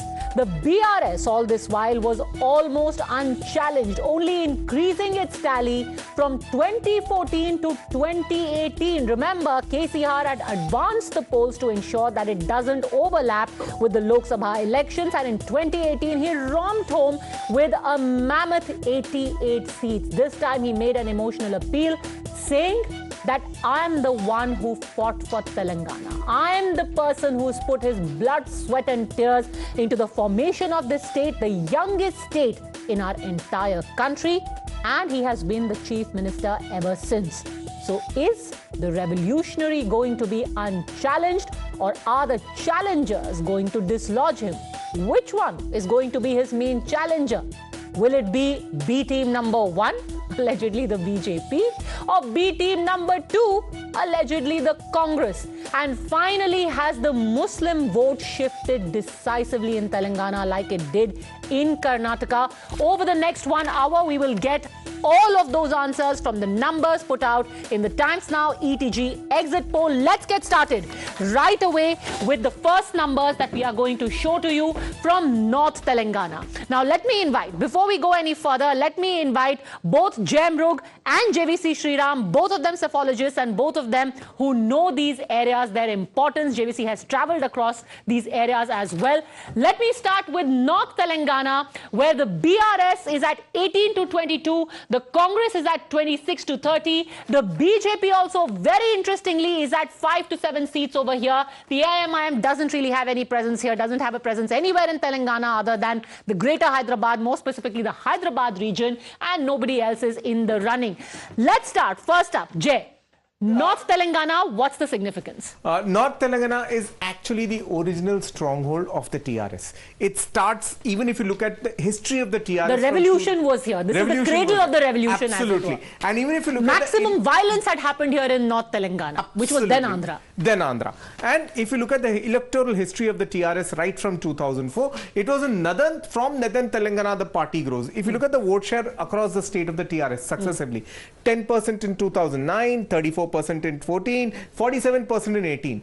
The crucible from where it grows is Northern Telangana. And yet, this is where they have been reduced to 22 seats. In Northern Telangana, which by the way contributes the maximum number, which is 54 seats to this entire assembly of 119, which roughly means half of the seats from all of Telangana come from the north. And look at where the BRS is, 18 to 22. The Congress here has jumped to 26 to 30. The BJP, we will come to that story in just a bit. You traveled across North Telangana, JVC. Tell us about it, its significance. It's a surprise, pleasant surprise for the congressmen that they're doing extremely well in Northern Telangana. Because as Jay said, BRS is the party in reckoning, and BJP was supposed to actually be the player who can give a run for the money for BRS. Now let me tell you why JVC is saying that. Because North Telangana is the place where the BJP has all 4 of its Lok Sabha seats. So in 2019, all 4 Lok Sabha seats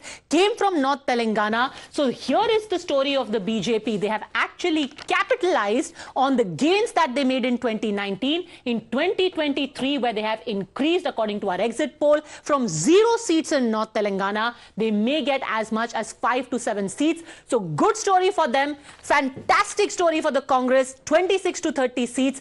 Finish your point. Polarization.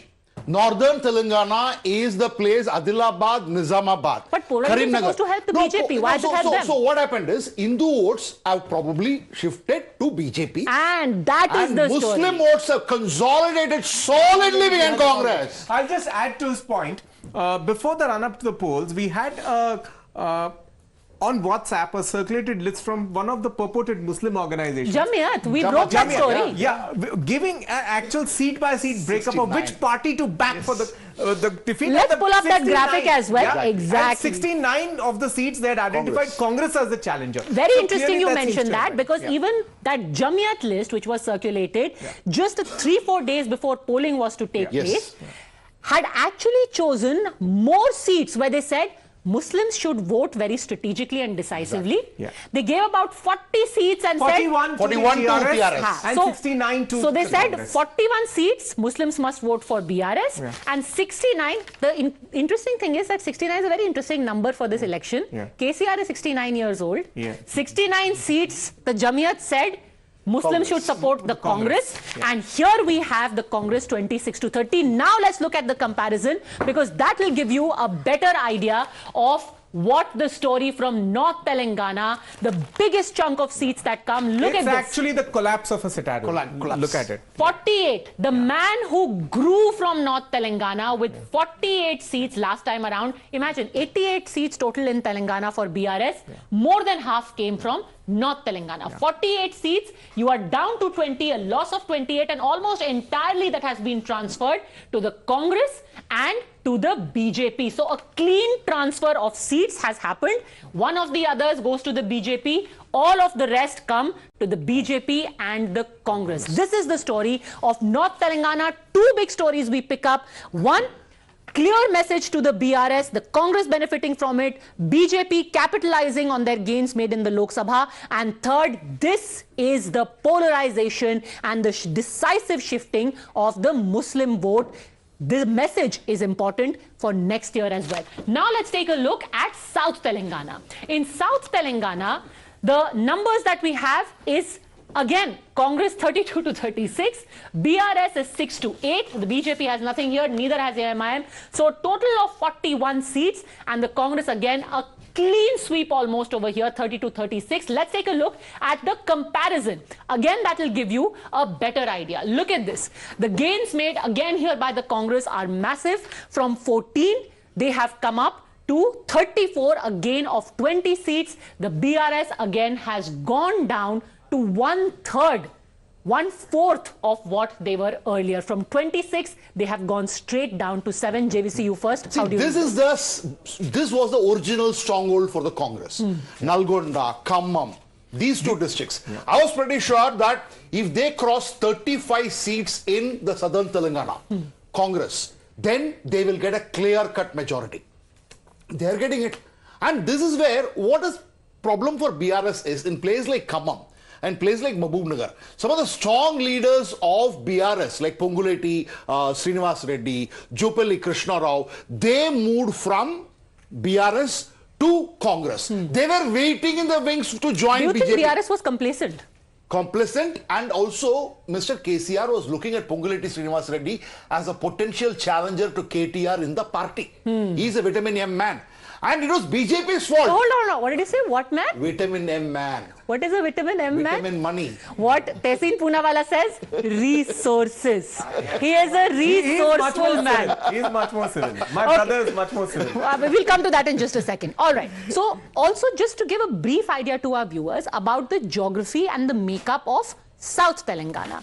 North Telangana, large tribal population, large agricultural farming population. A lot of SOPs have been given by the BRS government. You know, you had the Raitu Bandhu, then you had the Dalit Bandhu. All of those schemes were rolled out. And South Telangana, correct me if I'm wrong, Jay, I was told this is more of what used to be a leftist bastion. And now that left vote, remember the last election in 2018, the CPI was actually in alliance with the Congress at that time. This time the Congress has fought alone, and it seems without any problems. They have CPI as alliance partner. They've given just one seat. Okay. Congress has given one seat. So CPM has been... They've given one seat this time. I was mistaken, but still. No, to one of the CPIs, one is kicked out. All right. So basically, I don't think it has given them any problems. The left vote, especially in areas like Mahbubnagar, Khammam, has conveniently moved. Also because the candidate in CPI has been there for some time, so it's been more like we have to accommodate. It's more a personal distinct. Person seat one than CPI has not been accommodated. I'm not sure whether it's CPI or CPI. No, CPM has been neglected. Yeah, one CPI. is 19 places CPM is contesting, but traditionally it was CPI which has been strong in Telangana. Congress has been very smart this time. They said no to CPIM because you are not very strong. You still have voters in Nalgonda. You still have voters in Khammam. So we'll accommodate you for one seat. And that has worked well because whatever the left, they've all moved towards Congress. So and Reddy Bastion. Mind you, Reddy Bastion, Nalgonda, and those places. And Khammam is a Khammam. And the settler votes. Yeah. Settler votes, explain that. So the settler, settler is sort of a derogatory term used in Telangana for people from Andhra Pradesh. They're called settlers. So southern Telangana has a lot of districts which have actually these people with roots at the current Andhra, what remains as Andhra. So they are called settler votes, and they've not traditionally been TRS supporters. So they are also looking for a safe haven away from the TRS. Okay, that is South Telangana. Now let's talk about the Greater Hyderabad region. The Greater Hyderabad region is where Mr. Owaisi has his fortress, has his Garh. Those 7 seats are almost a given. This time he's gone too further. He said, I'm also going to field in Rajendra Nagar, in Jubilee Hills. And let's take a look. Those 24 seats of Greater Hyderabad, how are they faring? The BRS here again is at 13 to 15, which is relatively the same as last time, if I'm not mistaken. Congress has actually gained, and at whose expense? That gain will be at the expense of the AIMIM, which from their 7 seats they were hoping to expand to at least 9, may actually reduce to 5 to 7 seats. And the BJP already has an MLA there. You would have in all likelihood heard of him, T. Raja Singh of Gosha Mahal. They are slated to get either that 1 seat or maybe 1 additional seat. So they will get 2 seats. The Congress also making a dent here, like I said, at the cost of AIMIM. The story, Jay. Yeah, so it's very interesting. This was not an area that BRS was actually strong in 2014. In 2014, it was the Congress and the TDP which was stronger here. Backed on his success then in the GHMC election, which was held after 2014, and the promise of 2 BHK flats, the TRS actually penetrated the urban areas. Now here it looks like it has retained the penetration, maybe even dented the vote share of the BJP, allowing some space for the Congress. The AIM is strong only in the old city areas, the 7 seats there. Of the Hyderabad Lok Sabha, which has 8 seats, one is Gosha Mahal, which is D. Raja, and the other 7 are with the AIMIM. T. Raja. D. Raja. Let's not confuse D and T. Very, very different ideologies. D. Raja. D. Raja is here, T. Raja is here. He calls himself a tiger. D I will not get into. Perfect. And here the 1 seat loss, fantastic. The 1 seat loss at AIMIM could be Yakutpura, where it's being challenged. Or it could be Nampalli, where also the Congress has put up a very strong fight to it. So finally, let's take a look. I have a point here on GHMC, because when we spoke to voters were reminding that 2009 to 2014, do you remember? Water was not coming for you. Power cuts for 6 hours, 8 hours. So say no to Congress. Because BRS has built extraordinary flyovers. The water problem is no more there. Current is there for 24/7. As a result of which, in fact, they have rallied behind BRS. Absolutely. Even traditional BJP voters have shifted to BRS in this election so that the Congress does not come to power, and that is the sentiment of Hyderabad. Interesting. So even if the agricultural voters, the farmers, the Dalits, the tribals haven't stood behind BRS in this hour of need, at least the urban voters have thanked them for the infrastructure that Hyderabad has got, the water, power, etc. Let's look at the comparison of Greater Hyderabad.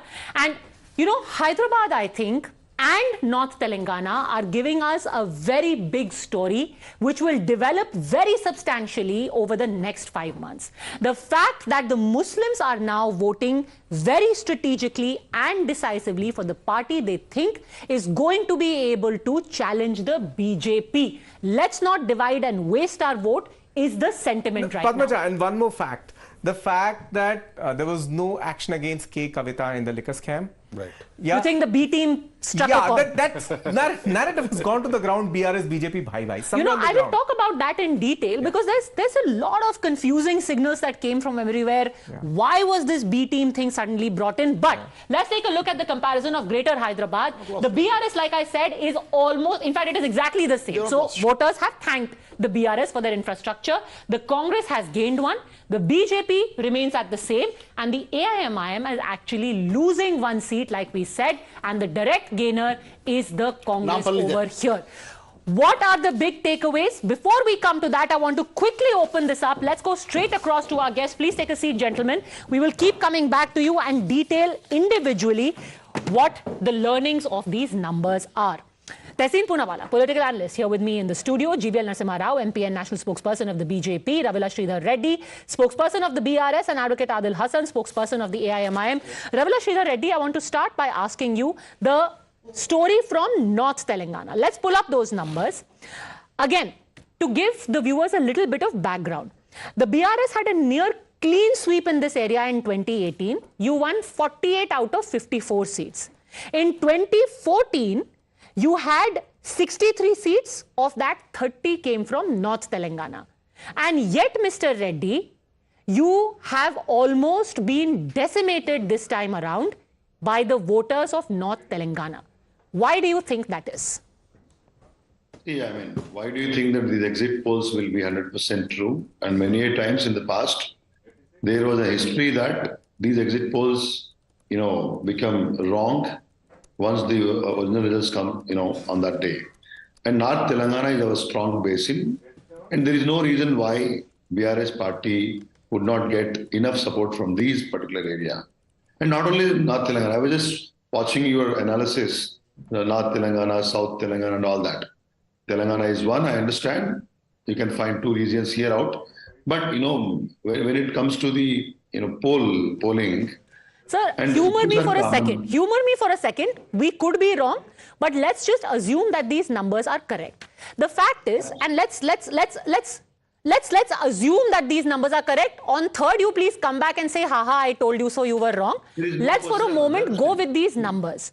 They can't be way off the mark, right? No. One thing. I'm not just saying out of the air. Okay, I know, I understand. I am in the government. I'm in the party. I'm a spokesperson of the party, and I'm the election in charge for one of the key constituencies in Hyderabad called Uppal. We are winning here. See, these numbers looks little disturbing even to me when I saw on the screen. But the fact is something else.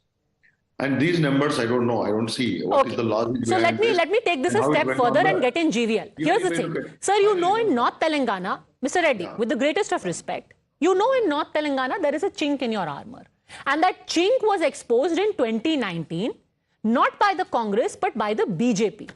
They won 4 of their seats from this very area. Adilabad, Nizamabad, all of these seats are coming from North Telangana. The fact is that there was some discontent, and in 2023, the BJP a little and the Congress a lot has capitalized on it. Let GVL quickly respond to that. I will come back to you, Mr. Reddy. Yeah, good evening to you and all the panelists. We won 3 of our seats from the North Telangana. The 4th one is Secunderabad. Secunderabad, where our Minister Kishan Reddy ji is the MP. You see, North Telangana, as you rightly discussed, was the hotbed of the entire movement, Telangana agitation, statehood movement. There is certainly a deep disappointment about the performance of this government, and therefore there is a lot of negative voting that was expected. But one thing I would like you to remember, we'll certainly debate on the real numbers when we have them on the 3rd. There is a negative voting against the BRS, but that vote is definitely going to get split between the BJP and the Congress. It is not likely to go whole hog in favor of one party, despite the Congress party's attempts to really show that BRS and BJP are together. But that hasn't gone down well with the people. No one accepts it because it is the Congress and BRS which have always been together. They fought elections together. The Congress party and BRS TRS fought elections together in 2004. And Mr. K. Chandrasekhar Rao was a Union Labour Minister in Manmohan Singh's government from 2004 onwards, 2004 to 9.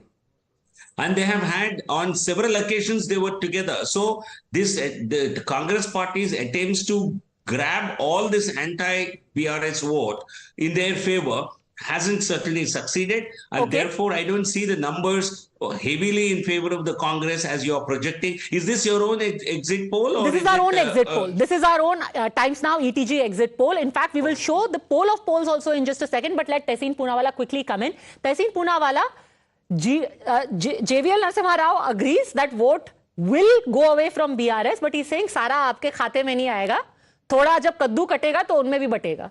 There's a Urdu couplet, दिल को खुश रखने के लिए GVL जी एक ख्याल अच्छा है. But let me just tell you, I also disagree with this exit poll very strongly. I am putting my neck on the line. 72 plus for the Congress, not 65, 66, it's 72 plus. And I'll give you an internal news. I've just got a WhatsApp. The intelligence has given the Honorable Chief Minister of Telangana their report. The intelligence, which obviously will be in favor of the government, has given Congress 57. BRS's own internal survey is saying 56 as per my people, but intelligence has given 57, which means the Congress is 72. Hold on a second, Mr. Reddy, you should be worried about this. Your intelligence officers are sending WhatsApp to Tehseen Poonawalla. No, I'm telling you one more thing. I'll tell you this. Telangana is a case study for the BJP because Telangana, until 8 months ago, and I'm telling you, when I was in Telangana, was ripe for the BJP. After Karnataka, it was the second state where the BJP could have grown.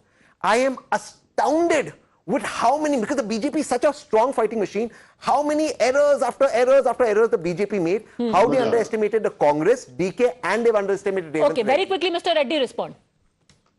See, I'm seeing, different kind of arguments. First of all, actually, these are a little bit confused when you look at the numbers. First, tell us this, Mr. Reddy, why are IB people sending WhatsApp to Tehseen Poonawala? Journalist ko bheja. I mean, just to clarify. These numbers would give some kind of happiness to Tehseen Poonawala. So he's going a little overboarded. But I am not. Let me be very practical. And these numbers, what is the actual sample size? We have done it. And number two, all the exit polls which were predicted in 2023 Karnataka polls, except my access, were wrong. No, Jay was right. My friend. No, sir, so sorry. Jay was right. Jay was right. Jay was of the polls in 2023 got the direction absolutely right. You were 132. Yeah, 115, but we were absolutely saying that the Congress was going to form the government. Can you wait for a minute? No, we were part of it. Yeah. Access My India was the only thing, prediction which was near close to the numbers, which have actually come originally later. So we are not actually worried. You will see the BRS government forming on the 3rd in the evening. Okay. And we are confident. We don't actually see. They would have done their own survey. They would have done their own prediction. But we are very clear and people are clear. There is no reason why people have to really made up their mind to unseat us. Okay, we're just getting in a reaction from Mr. KTR, the man who is rumored to become chief minister if the BRS comes back to power and if Mr. KCR eventually shifts his base to Delhi, because remember now, TRS has become BRS. They also have an office in Delhi. KCR apparently told Mr. Modi when he met him that give blessings to my son because eventually he'll become chief minister. Let's listen in to what the minister is saying and I'll come back to you, Jivel Narasimha Rao. You have the audacity to publish numbers. Do you have the courage to accept that you are at fault and therefore apologize to the people? Unda, I've seen some, trust me. I've seen some. Only after that I've come here because I wanted to tell my party cadre that don't believe this nonsense because it's nonsense. This is pure nonsense and I'm substantiating it by this.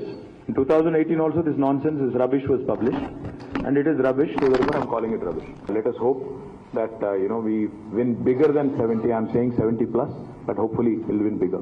Okay, very quick. Padmaja, when I went to Telangana, nobody had anything negative to say about the chief minister. But everybody was so angry with his son and Kavita. Kavita, in fact, lost her Lok Sabha elections to a BJP candidate. The fact is that KTRG thinks that Telangana is a property, his personal property. The way he speaks to media, you can disagree with the exit poll. That's fine. That's his right. But nonsense. Take it. Have the humility. This arrogance is what people don't like. And KTR is the one chinks in the KCR armor. JVL. Exactly. I agree once with Tishin. Probably I never agreed. I've agreed with you. Yeah, because the prince and princess, that's the attitude. And that is what people do not like, did not want. They don't mind KCR talking abuses, but they don't want KTR to talk this language. Mr. Reddy, farmhouse chief minister and now they're saying arrogance. See, I mean, when they try to see the entire, thing in a different perspective, they can say anything. But the same chief minister has been elected by the people of Telangana twice with a popular mandate. And he is our tallest leader in Telangana who brought in separate state of Telangana for us. And if any individual has a different opinion and perception, it is arrogance, somebody says it is Kavita, somebody says it is KTR, there is their personal opinions. But when it comes to Kavita ji, there was no case properly proven. And what sort of arrogance? If you also, you want to attribute arrogance to the loss of Amethi to Rahul Gandhi, and what about many other cases? So don't jump to the conclusions, my dear sir. He is our chief minister. He will be our chief minister. And these are big words that you're speaking about, arrogance and all that. He is the man who brought Telangana, and people of Telangana have that in mind. Okay, I want to just quickly... Quick answer. Sir, with humility, I absolutely think KCRG is the tallest leader of Telangana. I never said a word. In fact, I've said on the show, people respected him. They didn't like the arrogance of KTRG, and it showed in the press conference. I'm sorry. To tell the media. Why should it be like? Why should it be? Because he's telling the media, Because you can disagree with the exit poll, like you're humbly disagreeing. But to say the tone in which you speak. You know, the individual characteristics, I don't expect you to discuss this way on a national platform. And these are... Okay, let's move beyond individuals. Let's move beyond individuals. I just want to pull up a map of Telangana to show you actually what it looks like and what is it when we say North, South, Greater Hyderabad. So here it is.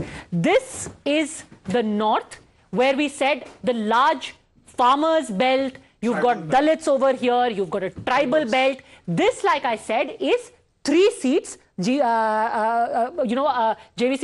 GVL rightly corrected me. You have Adilabad, Nizamabad and Karimnagar here, and then Greater Hyderabad is the Sikandrabad Lok Sabha seat of the BJP. So this is the North. This is the South that we are talking about here, which is again that leftist tribal area that we are talking of. Yeah. Now tell me this, JVC. The BRS said right now that there is no need for anger in the North.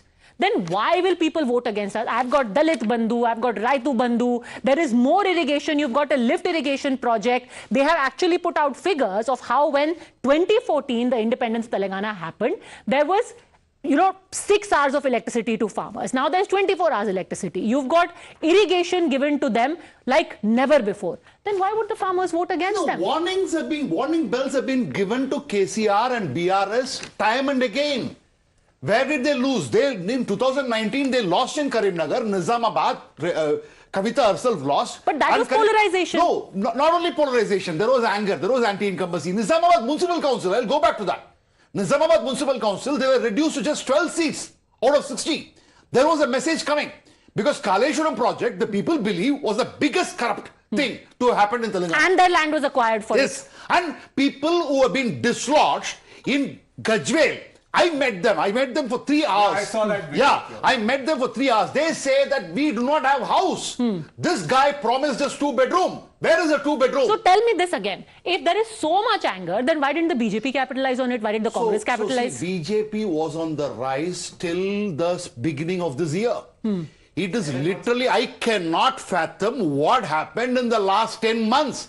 Everything which can go wrong, went wrong. Unfortunately, BJP will not accept it. Okay, now there's only a little bit of historical parallel to it. Even in the United Andhra, okay, in 1998, the BJP got 18% vote, a majority of it coming from Telangana and some from the coastal districts. Now, even that time it is rumored, there are rumors that the BJP leadership closer to the polls preferred going soft on the TDP and working out that deals, and in that process collapsed the party's growth. So in a way, in Andhra, there have been historical parallels before where such things are This is like looking for the silver lining in everything. You're like, Arey, BJP is not doing that well. Iske piche kuch master plan hoga 2024 No master plan, nothing. So tell us this, GVL Narasimha Rao, what is the master stroke in this? Tell us. Everything has a master stroke. No, Padmaja, I think we are confident of doing much better than these polls. But today I won't claim that we are winning, but we are doing much better because you are not factoring in certain reasons. When even in these polls, whether it's exit polls or opinion polls, and more so in exit polls, you will actually be polling a lot of people who are willing to vote in a poll.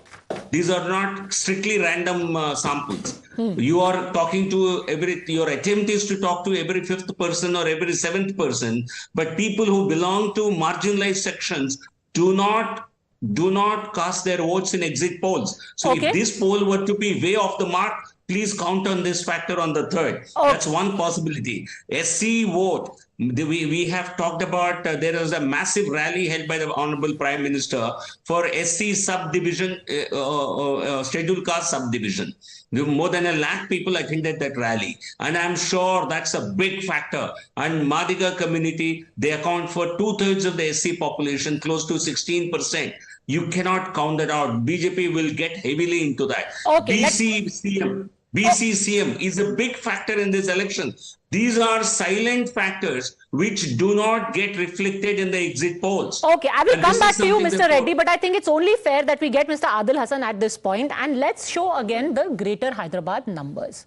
In the north of Telangana, Adil Hassan Sahab, and the Greater Hyderabad, अगर 7 seat में से 1 seat भी कम हुई ओवैसी साहब की, आप मानेंगे कि मुसलमान का थोड़ा सा मोहभंग हो रहा है आपकी पार्टी से? मैम 7 सीट से बढ़ के सीट मिलेगी, आज आप लिख लीजिए 3 दिसंबर को इस वक्त आपके साथ मिलेंगे, आपको मिठाई भी खिलाएंगे और बीआरएस सरकार भी बनाएगी। साइबेरियन क्रेन चले जा चुके हैं दिल्ली और अभी वो बोल रहे हैं कि एरोगेंट राहुल गांधी से बड़ा एरोगेंट हिंदुस्तान में कोई नेता नहीं है। जिसने डॉक्टर मनमोहन सिंह का कैबिनेट का बिल फाड़ा था वो देश जानता है। केटीआर साहब ने तो नौकरियां लाई, सॉफ्टवेयर इंडस्ट्री को डेवलप कराया। बैरिस्टर असदुद्दीन ओवैसी साहब के साथ, अकबर ओवैसी साहब के साथ हैदराबाद घूमा जब बाढ़ में तबाही आई थी। लेकिन राहुल गांधी का बतलाइए कि उससे बड़ा एरोगेंट मेंबर ऑफ पार्लियामेंट या नेता कौन है जो कैबिनेट का बिल फाड़े? आप बतलाइए, कैबिनेट का बिल फाड़ने से बड़ा कोई पाप हो सकता है क्या इस देश में? सर वो सब तो हो गया ना, अब उसको 10 साल बीत गए, उसको 10 साल बीत गए। आज का मुसलमान कह रहा है कि भाई मोदी को कौन हराएगा 2024 में? ये डर अच्छा है, ये डर अच्छा है। मोदी को, बड़े ओवैसी साहब हारने वाले हैं लोकसभा चुनाव, और हमेशा डर अच्छा है। बनाए रखो डर, बनाए रखो डर। यार उतना हैदराबाद में हारने वाले बड़े ओवैसी साहब। राहुल गांधी को, मोदी जी को भी भेज दो। अरे भेज दो ना यार, अगर है हिम्मत तो भेज दो। आप नेशनल टीवी पे हो यार, देख लेंगे। 14 से मोदी जी और राहुल जी को दावत दे रहे हैं। अरे भेज दो ना, आप भेज दो। वही यही पद्मजा, ओवैसी साहब भी चाहते हैं कि राहुल गांधी हारे, मोदी जी भी चाहते हारे, इसीलिए हम उनको बी टीम कहते हैं। आज मेरी बात पद्मजा के शो पे सिद्ध हो गई। अमेठी दोनों को बुला रहे हैं, अरे दोनों को बुला रहे हैं। मोदी साहब ने तो न्योता नहीं दिया, दोनों को बुला रहे हैं। नहीं दिया, उनका न्योता नहीं दिया, उनका तो इस्तकबाल करते हुए मोदी साहब का 2014 में न्योता दिया था। अरे 2014 में न्योता दिया था। अरे आप आदिल साहब एक सेकंड आदिल साहब, अमेठी को तो हम देखेंगे, अभी 5 महीना बाकी है। आप मेरा सिर्फ एक सिंपल से दोबारा सवाल का जवाब लेने की कोशिश करती हूं।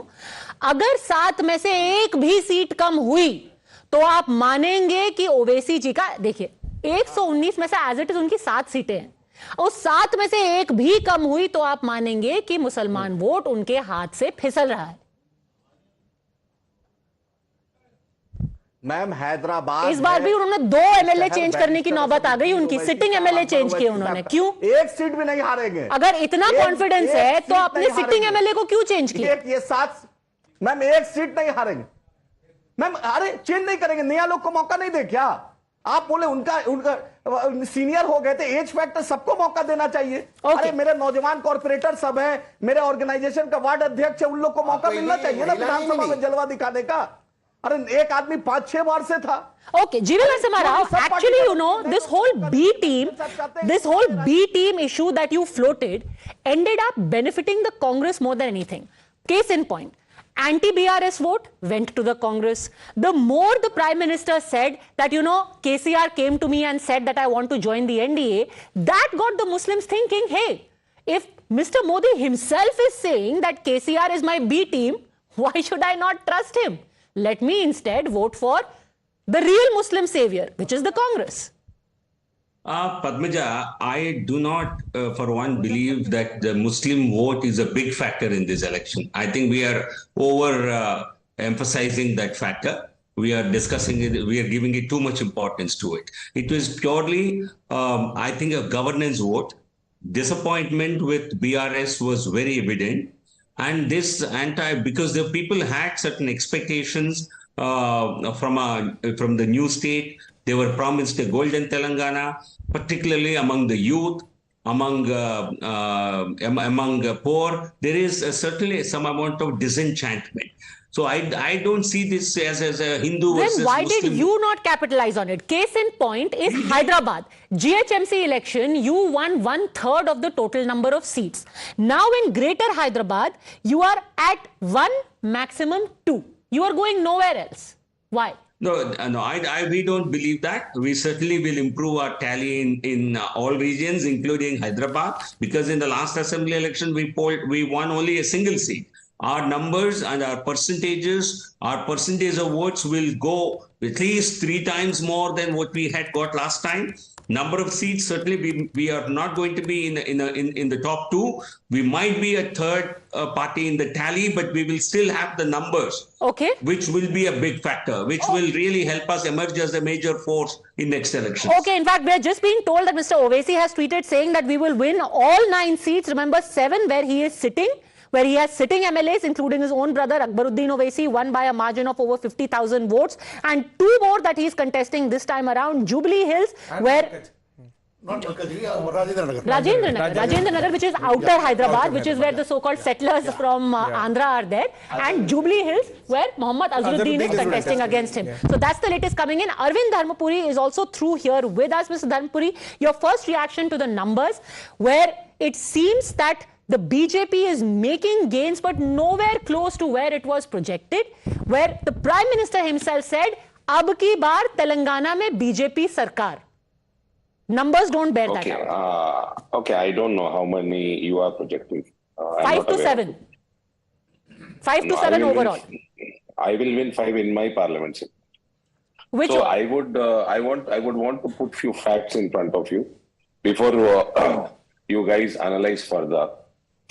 See, one thing is there is a strong anti-establishment vote. And in Telangana, you will find a lot of silent vote. TRS, MLAs or ministers, they threaten people left, right, center. They book cases. So people are afraid to disclose their view in front of any kind of surveys. Secondly, the media, the local media can be, you cannot, all the channels have their own personal agenda. They are allied with some political party. Thirdly, wherever Bharatiya Janata Party is there, strong contestant is there, people are going to vote for Bharatiya Janata Party. Yes, there are places where we do not have strong contestants, where Congress and BRS are in fight, and there are few places where there is going to be a triangle fight. Now, what survey teams are not considering since last couple of months is, one is the backward class chief minister, which the United Andhra Pradesh or Telangana haven't seen so far in 75 years of independence. This has triggered a strong sentiment across Telangana. Second, the SC reservation categorization. This thing has been, they've been fighting since more than 30 years. Okay. So these two are playing a very vital role. Sir, I'll just pause you for a second, because we are all about numbers today. You said I am going to win 5 to 7 in my Lok Sabha seat. I will win. For the uninitiated, he's the member of parliament from Nizamabad. Can you name those 5 to 7 seats which you say the BJP is going to win in Nizamabad itself? Oh yes, Armoor, Korotla, Jagtial, and Nizamabad Urban. And we are in very strong, close contest in Balkonda and Nizamabad Rural. But these are all traditional BRS seats. What makes you think they are going to vote for you? They were traditional Congress seats. They were traditional TD. There are times when TDP swept the entire region. There are times when Congress swept the entire region. The change in Telangana starts from here, be it from Naxalite movement to all political changes in the government. It starts from this region of the state. Mr. Dharmapuri, the prevalent sentiment across the board is one of disbelief. Anyone you speak to on the ground thinks that in the last 7 to 8 months, the BJP almost put the brakes on its campaign. Since you had a change of leadership at the state level, it's almost as if you decided, let things happen. Was this an attempt to try and give the BRS a leg up? No, the change in the leadership was inevitable.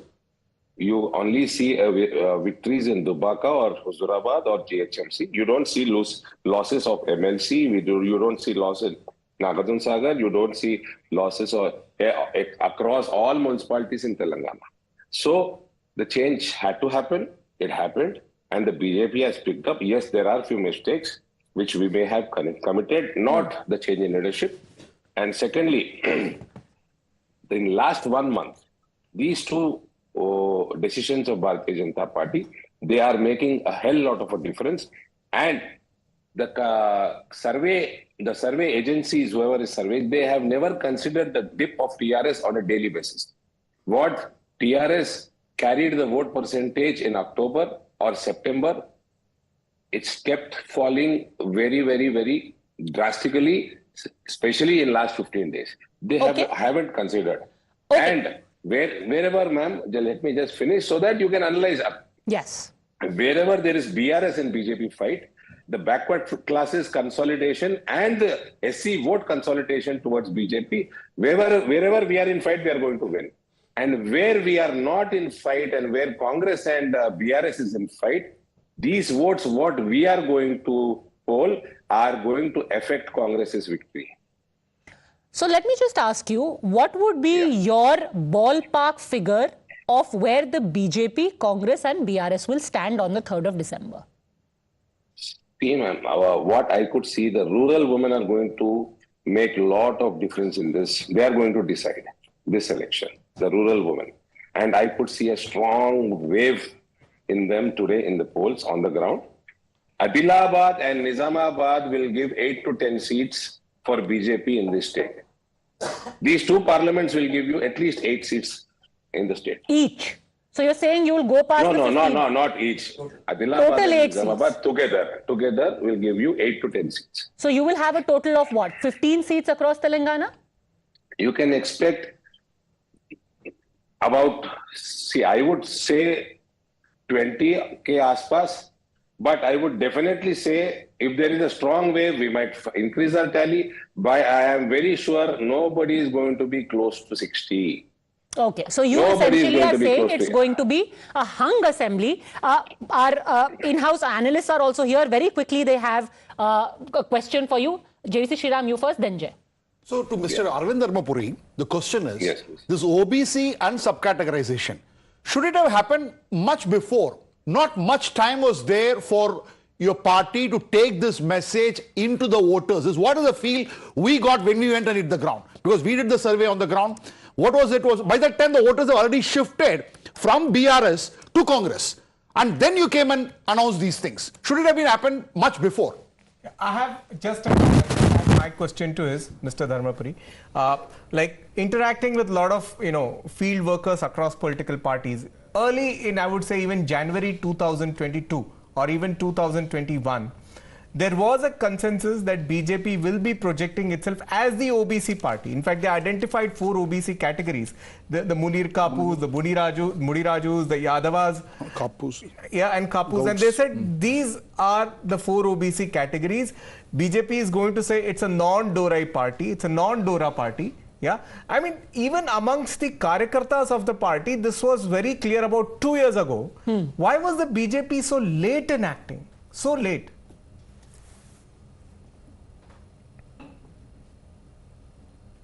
But an impact maybe, but still I feel PC Chief Minister, we had enough time. It went to the people. There is a strong sentiment which has emerged. Yes, categorization, we should have done it maybe a month earlier. But anyways, these 2 decisions are going to play a major role in the results of the state. Okay, so the consensus here seems to be, I want to show 2 more things. One is the vote share and the vote share comparison, because if we are talking about 2024, that is going to be critical. Where does the vote share in Telangana stand and how does it compare? The BRS is at 38%. I want to tell our viewers, 9%. Yeah, I want to tell our viewers that in 2018, the gap of vote share between the BRS and the Congress was a whopping 18%. If you take the Congress TDP alliance, about 14%. Because 33, you add CPI, Congress, okay, fine. TDP, 14%. That's also a huge gap to cover in a manner of in a span of 5 years. So a 14% gap has been filled by the Congress. They stand now at 43%. The BRS is at 38%. 9% drop. The BJP is at 13%, and the AIMIM is at 2%. Let's take a look at how this compares. The vote share comparison between last time and this time. So 9% down for the BRS. The Congress, the biggest gainer, 11. BJP, not a bad gain. Big gain. It's a big gain. See, one second, Jay. Why I would say it is a big gain. When Congress is going to form the government, according to this exit poll, and Congress is perceived as a winning party, now a section of voters are choosing BJP are not going to Congress. Because the sentiment on the ground, you are also there, Badmaja, the sentiment on the ground is Congress is coming. Mar postudi, which means change is coming. So in spite of that, not only retaining its core vote base, but also gaining 6% means certain voters have rejected this B team philosophy and they've stuck their neck out to BJP. It's a little down from the 19% the BJP got in the Lok Sabha. So for a 13% in this election, still pretty healthy. You know, a good takeaway for the BJP here, and 2024 is where they're looking at, and irrespective of what Adil Hasan might say, the vote share for the AIMIM has also gone down. Overall poll of polls, the final number that we are going to end with, let's put it on our screens and let's see how it compares to what happens on the third. Poll of polls, BRS 44, Congress 62, BJP at 7, AIMIM at 6, and others get nothing. So I think for the AIMIM and the BJP, everyone is almost unanimous that the BJP will grow, the AIMIM will go down, the BRS will be decimated as compared to where they were. I think they, in fact, the poll of polls gives them exactly half of what they were last time around. And it is a huge jump for the Congress. Final word, Tehseen Poonawalla. What do you make of the vote percentage and the signs that in Telangana there is a definite growth, and the sort of theory that is being put forward कि ये लंबी race के लिए एक strategic game खेला गया है this year by the BJP. They are making gains, 13% vote share. Everything BJP does, it calls itself a master stroke in hindsight. That's not important. No, but they have grown. Vote share growing is good. Yeah, but that's also because there's so much anti-incumbency against the BRS. That should have gone to Congress. But the BJP, let's also understand, got 19% in Lok Sabha. So and Prime Minister is a factor in Hyderabad. But I'll tell you why this works for the But Congress. They haven't made gains in Hyderabad. They've made gains in North Telangana. That's true. But the Prime Minister is a factor in Telangana. And for Lok Sabha, he becomes a factor in Telangana. That's why they won 4 Lok Sabha seats. Congress won 3, though the Congress vote percentage was higher. But let me tell you how this works for the Congress. This will now put pressure on the India alliance partners to mend faces, especially in the state of Uttar Pradesh and West Bengal. I'm not getting into which, because a particular voter section that votes for them will now put pressure that if you want to defeat the BJP, you have to go with the Congress in the India alliance, or we will ditch you. It now gives the Congress a leg up.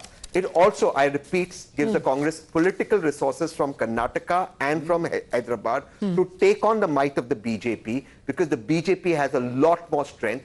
It also brings in the federal structure into play when 2 South Indian states. It also, the Congress makes it a very regional election. They don't want to be fighting Modi ji on nationalism. So after this, basically you are saying that who's the real Chirkut, that message will be clear. I'm going to leave it at that. I am not getting into that. You're going to get me into trouble. I mean, you're saying, you know, it's a message to some people in UP. It's not Mayawati ji that you're sending that message to. I'll leave it at that. Thank you very much, all gentlemen. I'm completely out of time. Sorry, GVL. Sorry, Dhanpuri Arvind. Thanks for joining us, all viewers. We'll be back over the next 3 days as well. We're going to be getting you seat by seat analysis, the VIP candidates, the seats which the BRS had never lost, which seem to be falling now. What is the reason? What is the message? Don't go anywhere, because Times Now is India's election news headquarters.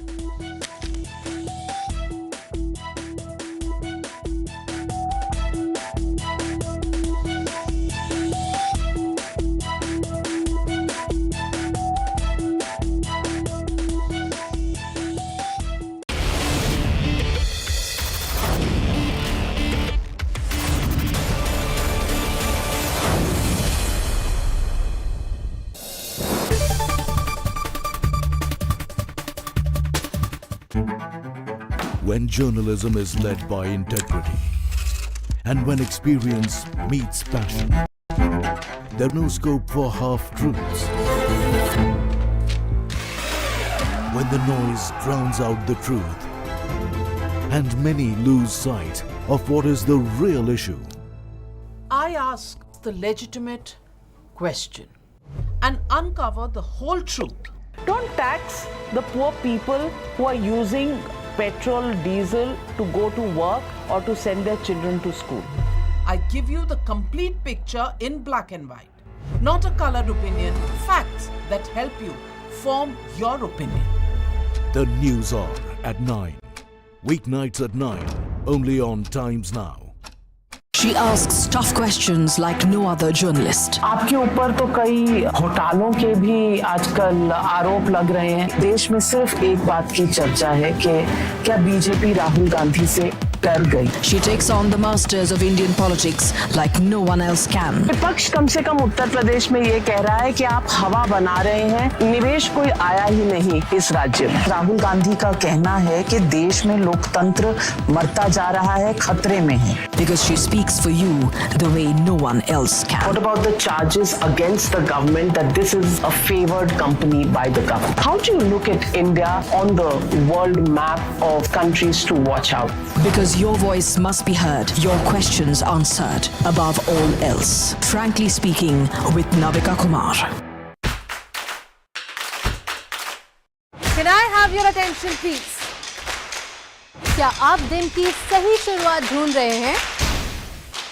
I believe in an action-packed, fast-paced, agenda-setting start to the day. खबर सिर्फ दिखाना नहीं, असर होना भी जरूरी है। I'm Amita Badwa. I'm Pratibha Tehusha Malhotra, and you're watching the Morning News Hour. Whenever news breaks, you will see us. Process it, analyze it, and broadcast it.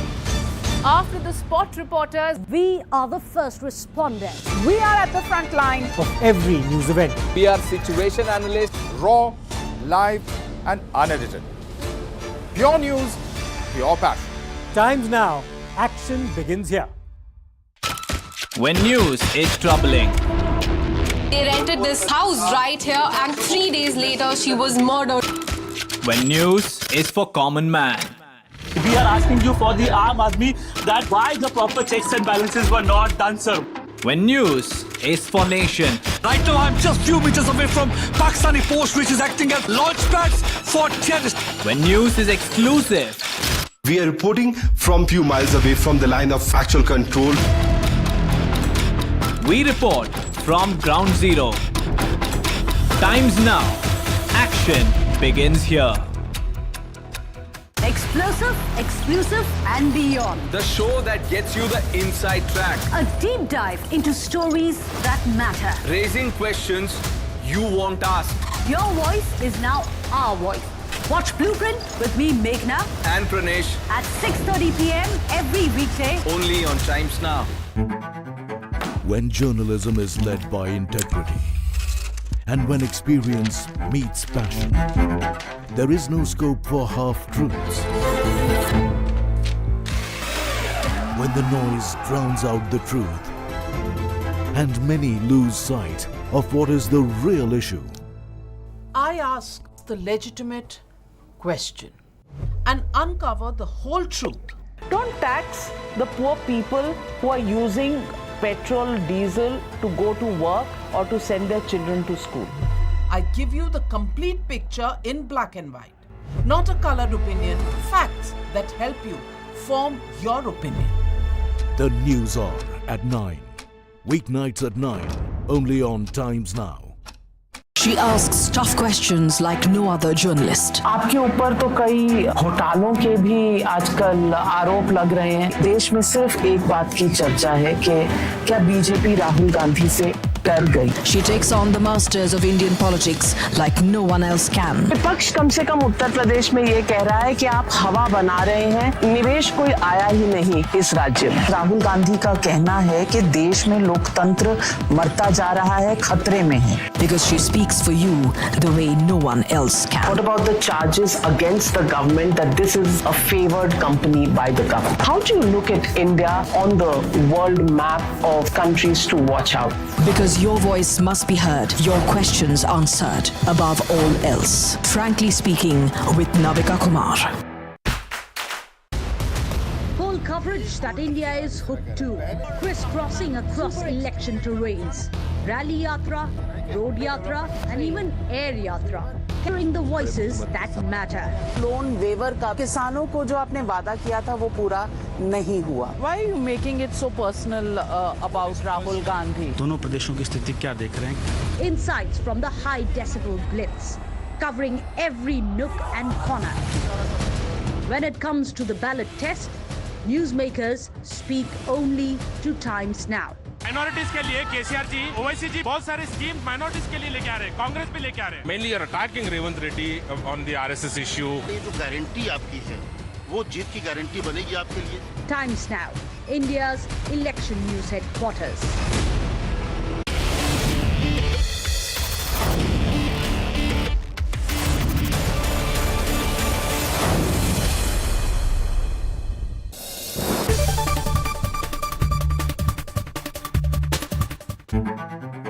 When journalism is led by integrity and when experience meets passion, there is no scope for half-truths.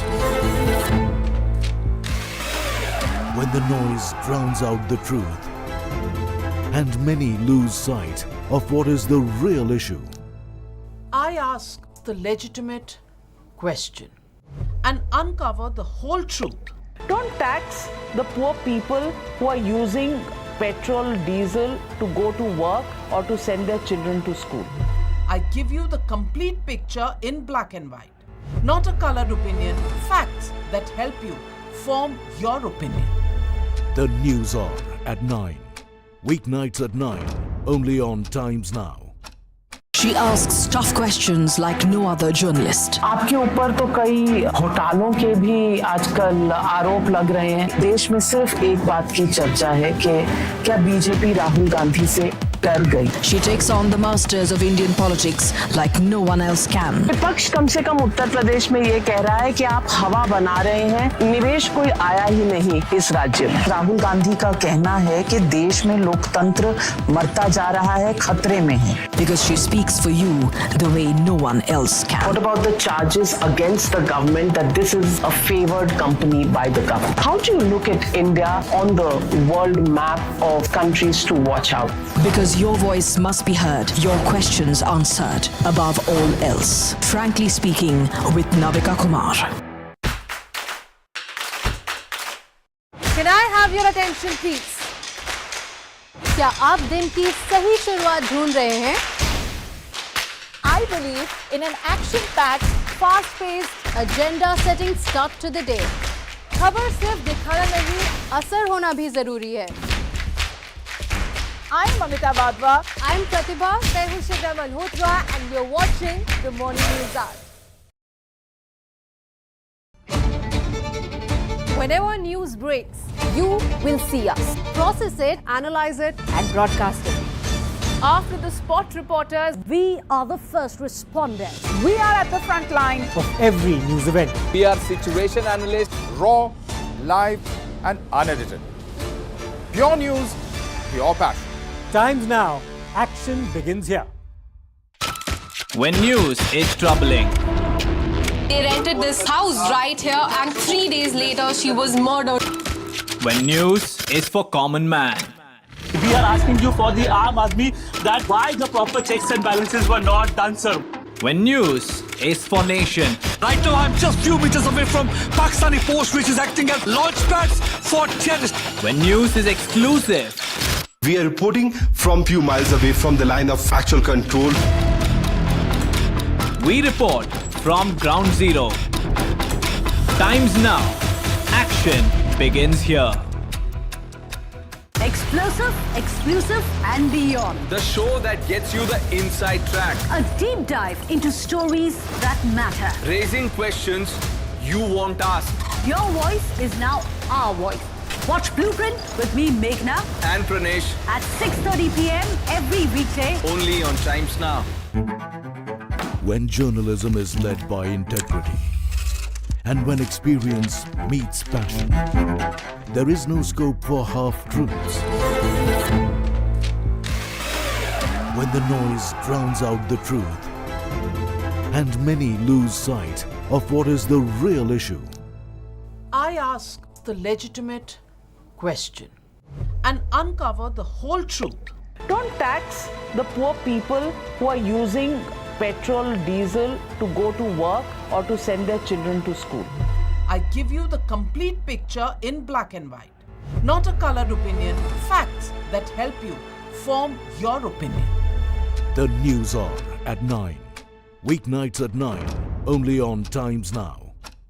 She asks tough questions like no other journalist. आपके ऊपर तो कई घोटालों के भी आजकल आरोप लग रहे हैं। देश में सिर्फ एक बात की चर्चा है कि क्या बीजेपी राहुल गांधी से कर गई। She takes on the masters of Indian politics like no one else can. विपक्ष कम से कम उत्तर प्रदेश में ये कह रहा है कि आप हवा बना रहे हैं, निवेश कोई आया ही नहीं इस राज्य में। राहुल गांधी का कहना है कि देश में लोकतंत्र मरता जा रहा है, खतरे में है। Because she speaks for you the way no one else can. What about the charges against the government that this is a favored company by the government? How do you look at India on the world map of countries to watch out? Because your voice must be heard, your questions answered above all else. Frankly speaking with Navika Kumar.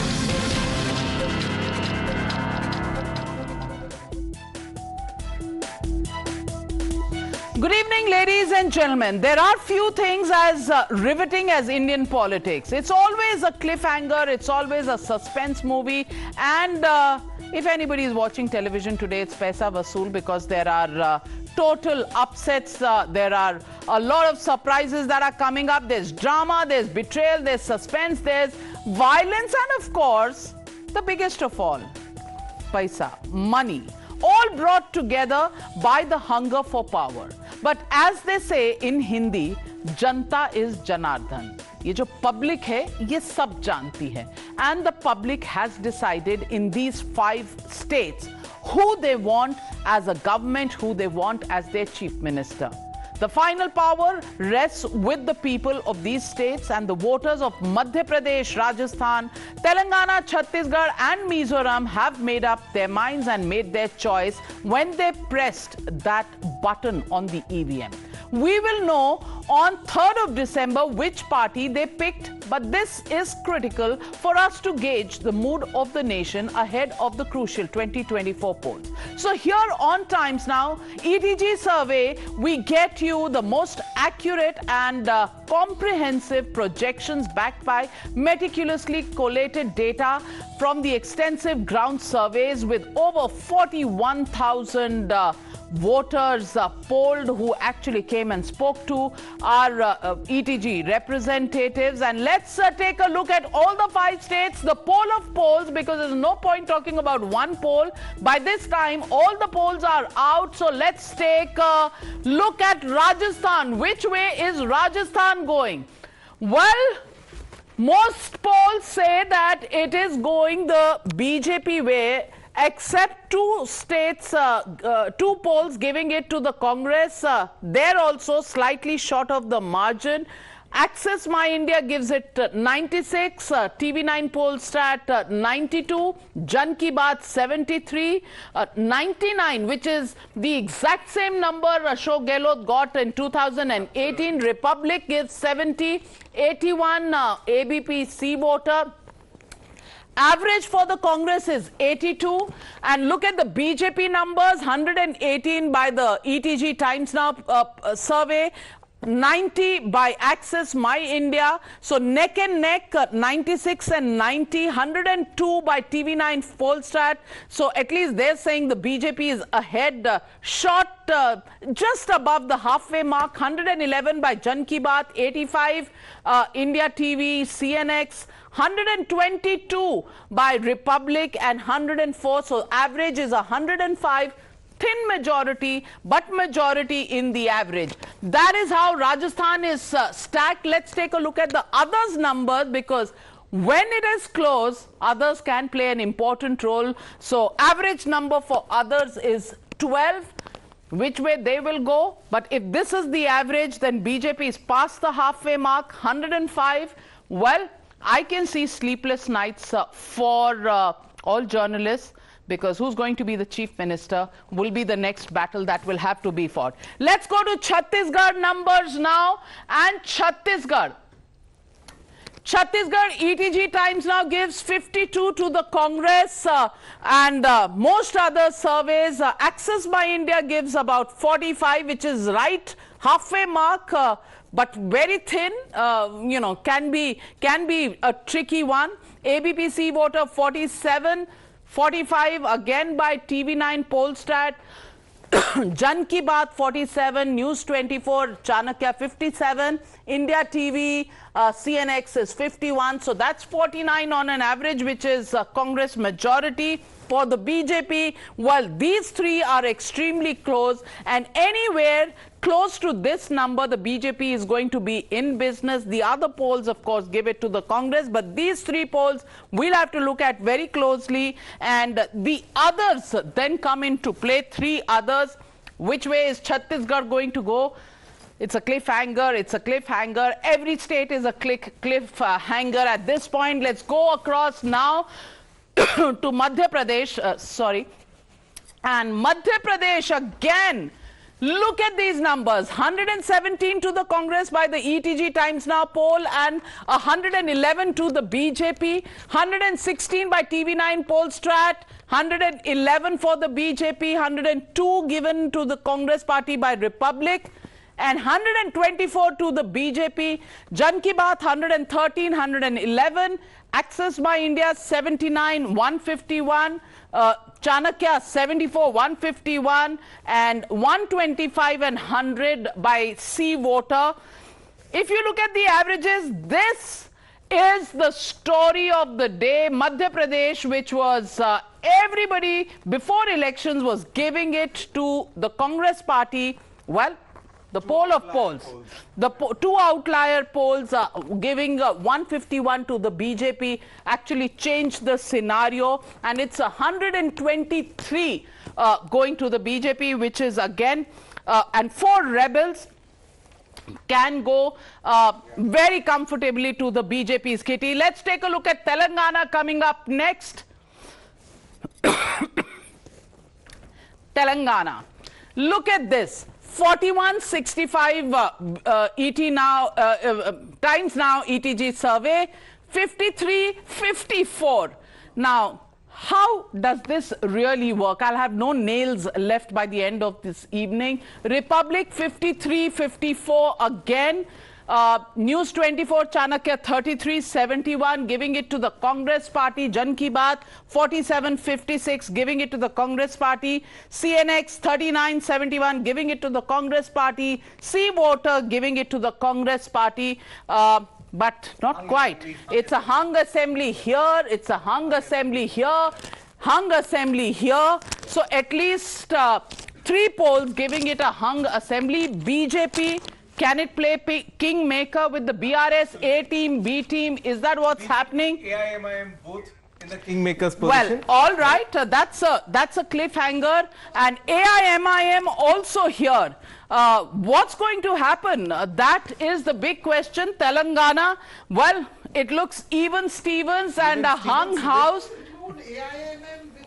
PRS, no? They haven't fought together. No, but we have to include them. Okay, so if you do that, then it's well, 47 for the BRS. 47, 58, 59, 41, 55, 45 and 53. Yet, even if you add them together, it looks like directionally everybody wants to say the Congress is ahead, directionally. Yet, everybody is more or less denying the Congress a simple majority. Well, let me introduce you to our panel this evening. And in the studio, Jay Mruk, cephalogist, resident cephalogist, has done so many elections with us. Dr. Anand Ranganathan, so good to see you.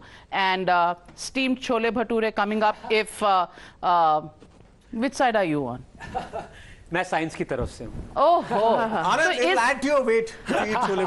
All right, Smita Prakash, editor ANI, thank you for being with us. Woman power here, Sabha Naqvi also. So 3 women journalists. Between us, we'd probably have 150 years of experience, at least 100 maybe.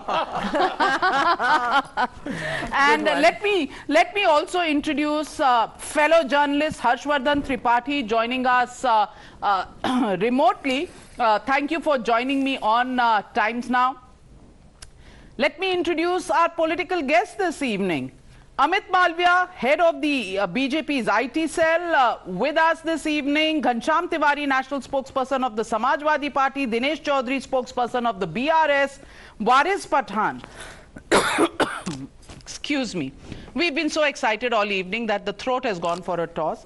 Waris Pathan, national spokesperson of the AIMIM, joining us. You were feeling unwell a little while ago. The minute you saw Hung House, you feeling well again, Waris Pathan? Yes, definitely. No, I was in Madhya Pradesh, Rajasthan, then Telangana. So for 15 days with change of weather, dust, everything, and we worked very hard.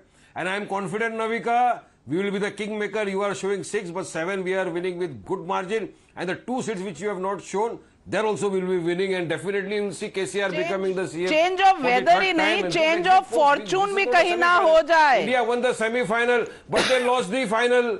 So you cannot have that. India also won the semi-final in the cricket match. But in the final, anything can happen. So you cannot say this is semi-final, the final will be won by somebody. I am pretty sure Madhya Pradesh all right. our account. आप तो ball पड़ी नहीं, batting चालू कर दिया आपने. अभी तो बॉल डाला नहीं मैंने. वारिस पठान जी 2 मिनट ब्रेक लगाइए क्योंकि डॉक्टर संजय झा भी हमारे साथ हैं. Doctor Sanjay Jha, thank you for joining me once again on the news hour special edition because it's numbers day. The only suspended congressman who talks to me, I've said this many times before, but you are a treasure. आप नहीं होते तो कांग्रेस का बिल्कुल कोई shadow भी नहीं होता मेरे शो में. So thankful to you for being here. Let's we've seen all the numbers. Let's take a look at the Mizoram numbers as well.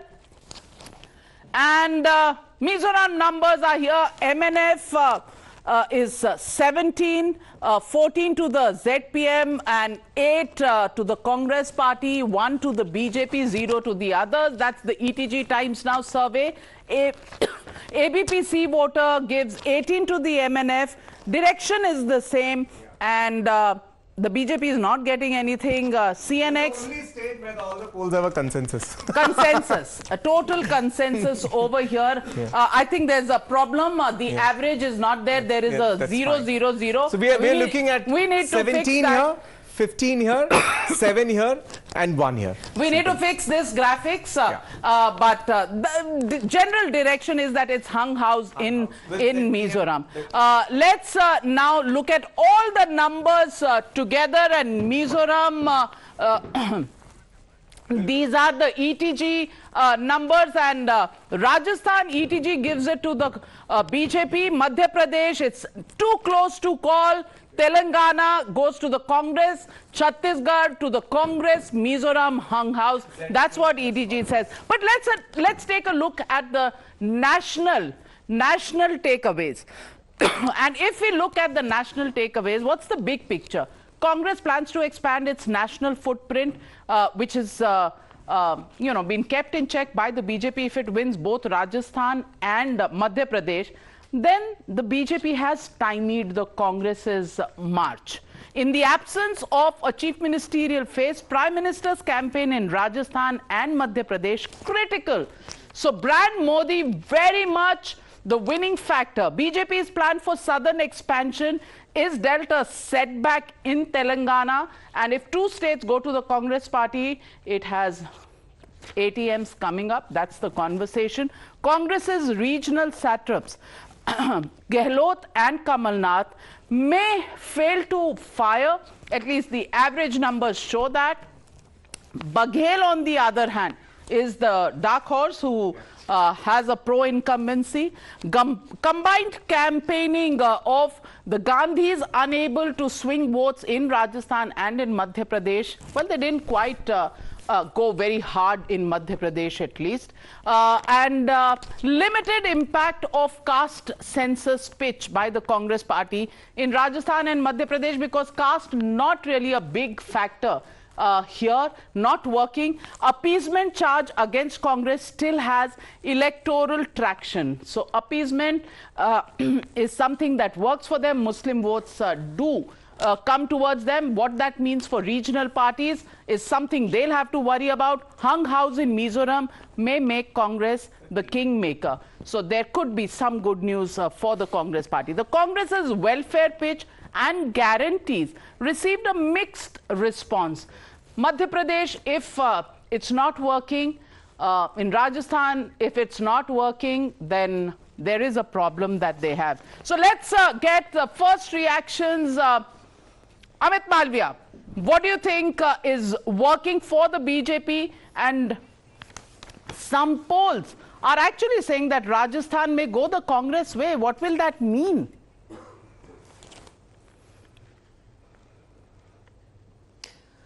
Navika, first of all, these are exit polls, so we should not confuse them with the final results which are going to be out on the 3rd of December. But having said that, directionally, most exit polls seem to suggest that the BJP will do exceptionally well in the Hindi heartland states.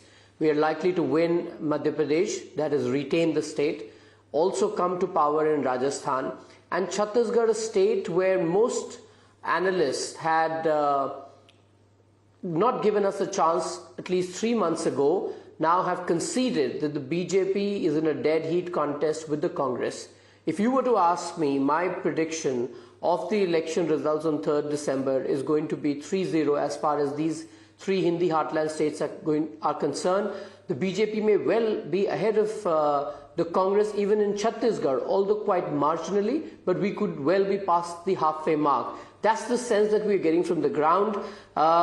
There are a couple of smaller parties in Chhattisgarh, a few independents who have upset the Congress's apple cart, and the fact that the BJP put out a manifesto which was quite appealing, along with a huge undercurrent against Bhupesh Baghel and his government. Let's be very clear, underneath the gloss and glitter of the Chhattisgarh government helmed by Bhupesh Baghel, who was a frequently seen face in national media and in Delhi, governance suffered in Chhattisgarh. There was widespread corruption, the women were not happy, the farmers were not happy, the liquor policy of the state ruined several families. There was an estimated scam of about 2,000 crore there, 500 crore in the coal scam where they were giving permits for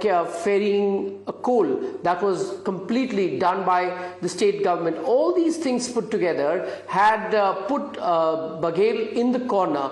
But it seemed for a very long time that he managed the perception very well. But that might just be his undoing when you see the results on 3rd. Coming to Madhya Pradesh, I see some pollsters have indicated a huge sweep for the BJP, and some have given us a marginal lead. I can't comment on the numbers, but I can tell you that we will be very comfortable and we will be over the halfway mark on our own. It might not be a landslide as being projected, but it will not be as slender as some others have given. Now, the most interesting amongst these 3 Hindi heartland states is Rajasthan. For some reason, some pollsters believe that Congress may have the edge. I can tell you today with absolute confidence that the BJP will sweep Rajasthan, because Mr. Gehlot ran the most abysmal government you could find anywhere in the country. There was crime that was galloping away, women were targeted, Dalits were targeted. He was just not in control of the state. In the last 6 months, he made a valiant attempt to put out a lot of welfare programs and schemes and advertise them aggressively. But you see, if you don't deliver governance in 4.5 years, you're unlikely to make good in the last 6 months, because delivery is not something that you can operationalize overnight. Governments work for 7-8 months to conceive a program and then to put the mechanisms to deliver it. What Gehlot tried doing in the last 6 months is cover up for his inadequacies by a lot of announcements and advertisements, but that's never enough. Congress, if there's one state that they are sure of losing, it's Rajasthan. So that's the Hindi belt for you. And lastly, let me comment on Telangana. It seems like, and everybody seems to suggest that Congress might sweep the state. I have a different view on it. Even though the Congress is making all efforts in Telangana, they may still finish second behind the BRS. The BRS tally will certainly go down. They may even be short of the halfway mark, but it still seems like they may end up as the single largest party. The BJP will gain vote share across the state. Is that your hope? Is that your hope, or is that a prediction based on numbers and psephology, Amit Malviya? Because you would want the BRS to fall short, and then you can expand the NDA and reduce the third front options or the India alliance, whichever way you want to. No, it's not my hope. Unfortunately, my hoping or not hoping does not determine the result. But the way the state is positioned, let's not forget the BJP has its very strong catchment areas in Telangana. The Congress, on the contrary, is very oligarch in its approach. Wherever they have leaders who have some sort of hold, they are relevant, but they are largely not present across the state. On the contrary, the BRS, despite having huge anti-incumbency against them, have the requisite machinery that is required to fight an election. The Congress does not have it, unless there was something so compelling for people to go out and ensure that BRS and KCR are out at any cost. I'm still not quite sure that was the mood there. They do want change. But is the alternative the Congress? I don't think that is the answer. Is the alternative the BJP? Yes, because ideologically the BRS and the Congress are in the same space. The BJP represents an alternate view. They're an alternate model of governance, but we are still sort of growing in that state. So we could see a hung house in Telangana, and we will have to wait for third to see which way the numbers go. Well, I don't know about that, and let's get the poll around the studio, because I've not seen too many polls where people have shown their indecisiveness. Most polls in recent times have been decisive, and therefore, hung house in Telangana is something that, I at least, cannot hope for. But let's take a roll call around the table. Jemruk, do you think Telangana will be a hung house? Do you think Madhya Pradesh will be a BJP sweep despite the Congress putting up the kind of fight they have? Do you think Chhattisgarh is a close call? And do you think Rajasthan will not palto the roti and actually repeat a Congress government? Stick your neck out. Okay, I'll go to a little bit of history. I'll start. No, don't go to history, because we live in the present. No. We live in the present, and today we only want to know what's happening in these 5 states. Okay, perfect. Rajasthan, actually, I clearly think it's going to follow the cyclicity. The BJP is going to be back. Only thing, that gap may be narrower, what the polls are showing, which is what has happened actually in 2008 when Gehlot came back. And in 2018 also when he came back. He was around 100, the BJP was around 75. Now the shoe seems to be on the other foot as per the poll of polls. Maybe the gap is wider. I think the poll of polls is narrowing it. The gap could be wider. That's point number one. Point number two, Telangana, I think it's actually got to be a clear mandate. Maybe the Congress heading closer to 60. Which is again in line with the poll of polls. 60, okay. Yeah, 60 is just about there. Shy of the majority somewhat. But I think that's a possibility. Again, I'm with the poll of polls on that. Madhya Pradesh, 2 polls seem to be outliers while most are predicting a close fight. I still feel it could be one party, that is maybe the BJP, but not by that huge margin, maybe 10 seats or so. A victory is a victory is a victory. Victory. And Chhattisgarh, Chhattisgarh में भी traditionally ये वाला poll of polls का हिसाब रहा है. आप 18 का चुनाव छोड़ दो, आप 3 का देखो, 8 का देखो, 13 का देखो, जीतने वाले के 50, हारने वाले के 40, 45, 50, 40 वही चल रहा है. So if something similar happens again, again, तो मोदी फैक्टर है. बिल्कुल नहीं, but I still expect it could be the BJP, but again it won't be a stupendous mandate. Maybe it's a 40 or a 45. Oh, so you're even giving Hindi heartland. You're going with Amit Malviya. Are you a Sanghi? It's up to you. Okay. Sanjay Jha. Sanjay Jha, if the Congress was going to snatch a loss from the teeth of victory in Madhya Pradesh, you know, if it is a hung house in Telangana, what does this mean for the Congress party?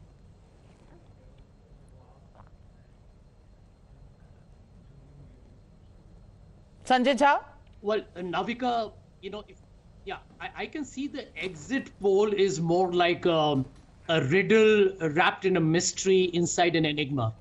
It is very, very difficult for anyone to really safely prognosticate as to what's going to happen on December 3rd.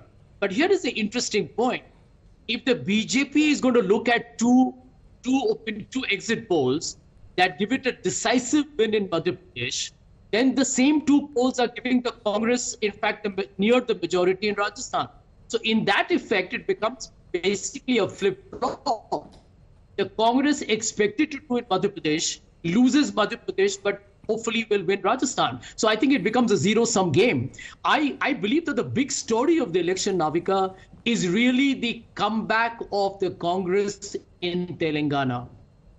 Because that is a state where a lot of people took it for granted that the BRS is going to have another third victory, but that doesn't seem to have happened. And if the Congress makes a comeback in Telangana, I think it begins to fortify the South, which has always been its traditional bastion, and makes it, I think, make a comeback even in Andhra Pradesh in the next assembly elections. So I think that to me is the real big story. And the third part, which cannot be ignored, is that the BJP is ceding space. It cannot be denied that the BJP is ceding space. The question is, how quickly can the Congress and the India alliance seize on that opportunity? Because the Hindi heartland is clearly fractured. It is not going the BJP way. The Congress at the moment could win all three states. The Congress, based on these exit polls, could be winning Madhya Pradesh, could be winning Rajasthan. So could the BJP, Sabha Naqvi? That's exactly what you're saying. No, well, I think I'm not as optimistic on the line that Sanjay is. I think the BJP is showing a huge tenacity. It is fighting back. It is being able to turn the reversals, probably, according to the exit polls, in Madhya Pradesh and in the heart of India and in Chhattisgarh. Chhattisgarh, I felt, would be closer than what was being projected. The BJP is fighting back even though they had no clear leadership over there.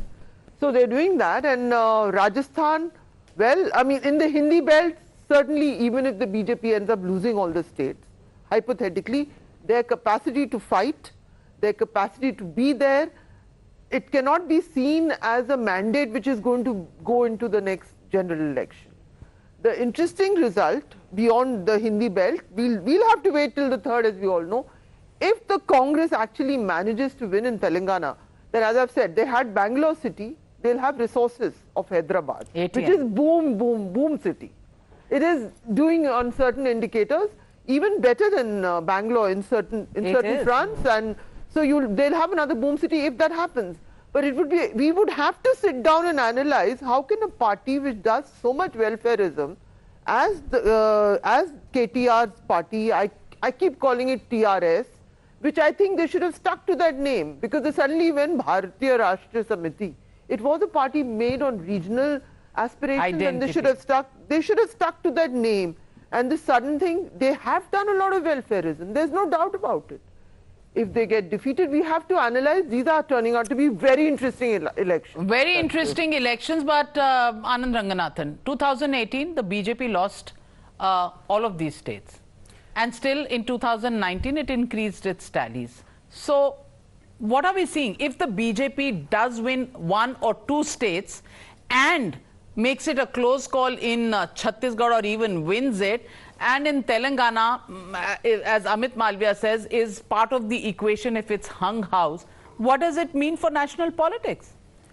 3 points here, Navika. First of all, good evening. I think number one is, you know, for all those who say that BJP is not wooing enough Muslims, you just heard Pathan Saab say that he's been on a whirlwind tour of all the election states. So I think that is wrong.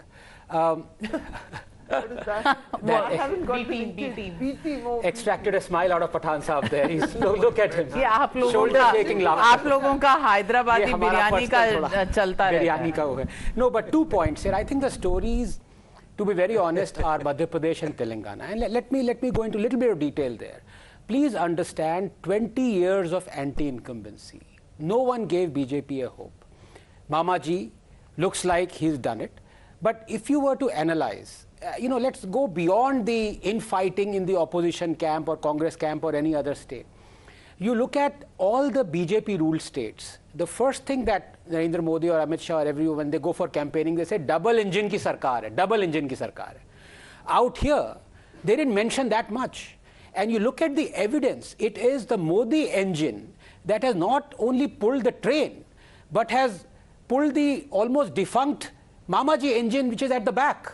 If you look at 80 million population of Madhya Pradesh, 25 million have now got Ayushman cards. 8 million have Ujjwala cylinders. You have 8 million toilets constructed, some of the highest in the country. The central schemes, i.e. quote-unquote Modi schemes, have done something for Madhya Pradesh that is unprecedented. Number two, I am right now actually holding my horses when it comes to Telangana, honestly, because at Sabha says, I think she has a point. The amount of welfarism that has been done by the BRS or erstwhile TRS is unbelievable. The state is now in debt of 6 lakh crores. Navika, to give you a perspective, when you keep on saying that AAP is the one which is freebie, Punjab is 2.5 lakh crores in debt. Telangana, population of nearly the same as Punjab or 35 million instead of Punjab 30 million, is to every person in Telangana has a debt of 1.5 lakh crores, 1.5 lakhs, which is unprecedented. What that means is, in spite of doing so much development, if they lose, you really have to introspect. You really have to give credit to the Indian voter and ask this question. Do they look... If freebies don't work. Yes. That's why these are the two stories. If BRS loses... They work, that means people don't say, my baap sarkar, we are yours. People say, it's our entitlement, now what's next? Well, that's what we say. Waris Pathan, let me get in Waris Pathan and Dinesh Chaudhary. Waris Pathan, अगर कांग्रेस तेलंगाना में जीत जाती है, भैया जी, तो क्या होगा? All the minority votes are going to go to Congress. After Karnataka, Telangana will be the other experiment. And what happens to the existence of parties like yours? Well, this is an exit poll, Navika, and we don't bother whether Congress wins or loses. We have contested only on 9 seats. We have 7 sitting MLAs. We have got 1 member of parliament there. And out of the 119, we have given all the seats. You go and fight. But in the 9 seats, I am confident and sure that 7 we are winning with good margin. The other 2 also, it's a tough competition. Owaisi साहब तो मामू के लिए भी तो vote मांग रहे थे. ओवैसी साहब मामू के लिए भी तो वोट मांग रहे थे. मामू मीनिंग केसीआर. बिल्कुल मामू के लिए ओवैसी साहब ने ये कहा था कि if the places where we don't contest and if BRS is there, तो लोगों को बोला BRS को वोट दीजिए and see to it that KCR becomes the chief minister for the 3rd time, because he has really worked hard. He has done good work, good development work in Telangana, but it's a public's mandate, people's mandate. We all have to follow that and we all have to accept that. See, Navika, we have contested out of the 5 states, we have contested only in 3 states. We contested in Madhya Pradesh only on 3 seats. In Rajasthan, we contested only on 8 seats. In Telangana, out of 119, only 9 seats. In Madhya Pradesh, I am sure and confident that one of the seats in the Burhanpur, we will be winning, I think so, because the people love affection and people thought that yes, there is an option, there is an alternative for them. So they have voted for us. In Rajasthan, it was also the first time we contested, and I am hopeful and sure that we will get some good percentage of votes out there as well. Then now coming back to Telangana, as you said, and the table, the details which you are showing, I am not a cephalogist or a political analyst. I can only say that yes, what I have seen there, I was present in all the 3 states, and the people feel that AIMIM is an option. Earlier they did not have any option. In Telangana, the Congress, the BJP and RSS together, they work together to see and to ensure that our candidates lose. That is what was going on in Telangana. In various places or various seats wherever candidates were there, you could very well feel that the Congress is in no hurry. They wanted the BJP to win. Okay, let the BJP win. Where we never contested, they say, why don't you contest there before Raja Singh? Why don't you contest against Raja Singh? Why do you contest against Azharuddin? So all these things were going on there, but the people's mind was clear that they don't want the BJP to win. The BJP is not doing anything there. 5 seats were there earlier also. and I think so even now they will be having 5 seats. But my friend Anand Ranganathan, I would like you to come with me to Hyderabad and have Hyderabadi biryani, because I have got a sore throat after going all the 3 states. And let's hope for the best on the 3rd. Let's see what happens, Navika. Well, even Madhya Pradesh, so let me get Rajasthan, in. 3 states only, and we have left all the other seats for the Congress. Fight, defeat BJP, defeat whomsoever they want to. But I think that is the question. That is the question. If in their home state, where a party's name is Musalman, if they were to lose more seats than they win, and those seats go to the Congress party, तो existential crisis है कि नहीं है? That is the question. But Dinesh Chaudhary, exit polls, everybody will say don't take exit polls seriously, but those are the numbers, and direction of most of the exit polls is in one direction, which is Congress making huge inroads into Telangana, and the TRS or BRS actually suffering huge losses. Despite welfareism, despite your schemes, despite a 6 lakh crore debt of the state, as Anand Ranganathan pointed out, if this is the situation, do you really think that the Congress is on a comeback nationally, and smaller regional parties could be in trouble? Harika ji, let me tell you, no exit poll has got Telangana's pulse perfectly till now. Even last time also, nobody could get the number of seats which BRS was going to win exactly. Only CPS exit poll had got it right. But no other survey or what is CPS saying this time? Bhai, bata dijiye. What is CPS saying this time? CPS is giving us simple majority. Simple majority. Okay, that's all you are worried about. And let me tell you, we are very confident, and as our working president, KTRG has addressed a press meet today, and he has said, we are coming back with more than 70 seats in Telangana. Congress hype is only on social media, or what do you call false bravado or bluster. But people of Telangana will definitely give us the mandate which is required, and there will be no necessity of forming a coalition or alliance or power sharing with anybody. Because we have... But if the necessity arises, as Amit Malviya pointed out, are you willing to do business with the BJP? Are you going to use it as your B team or be the B team of the BJP?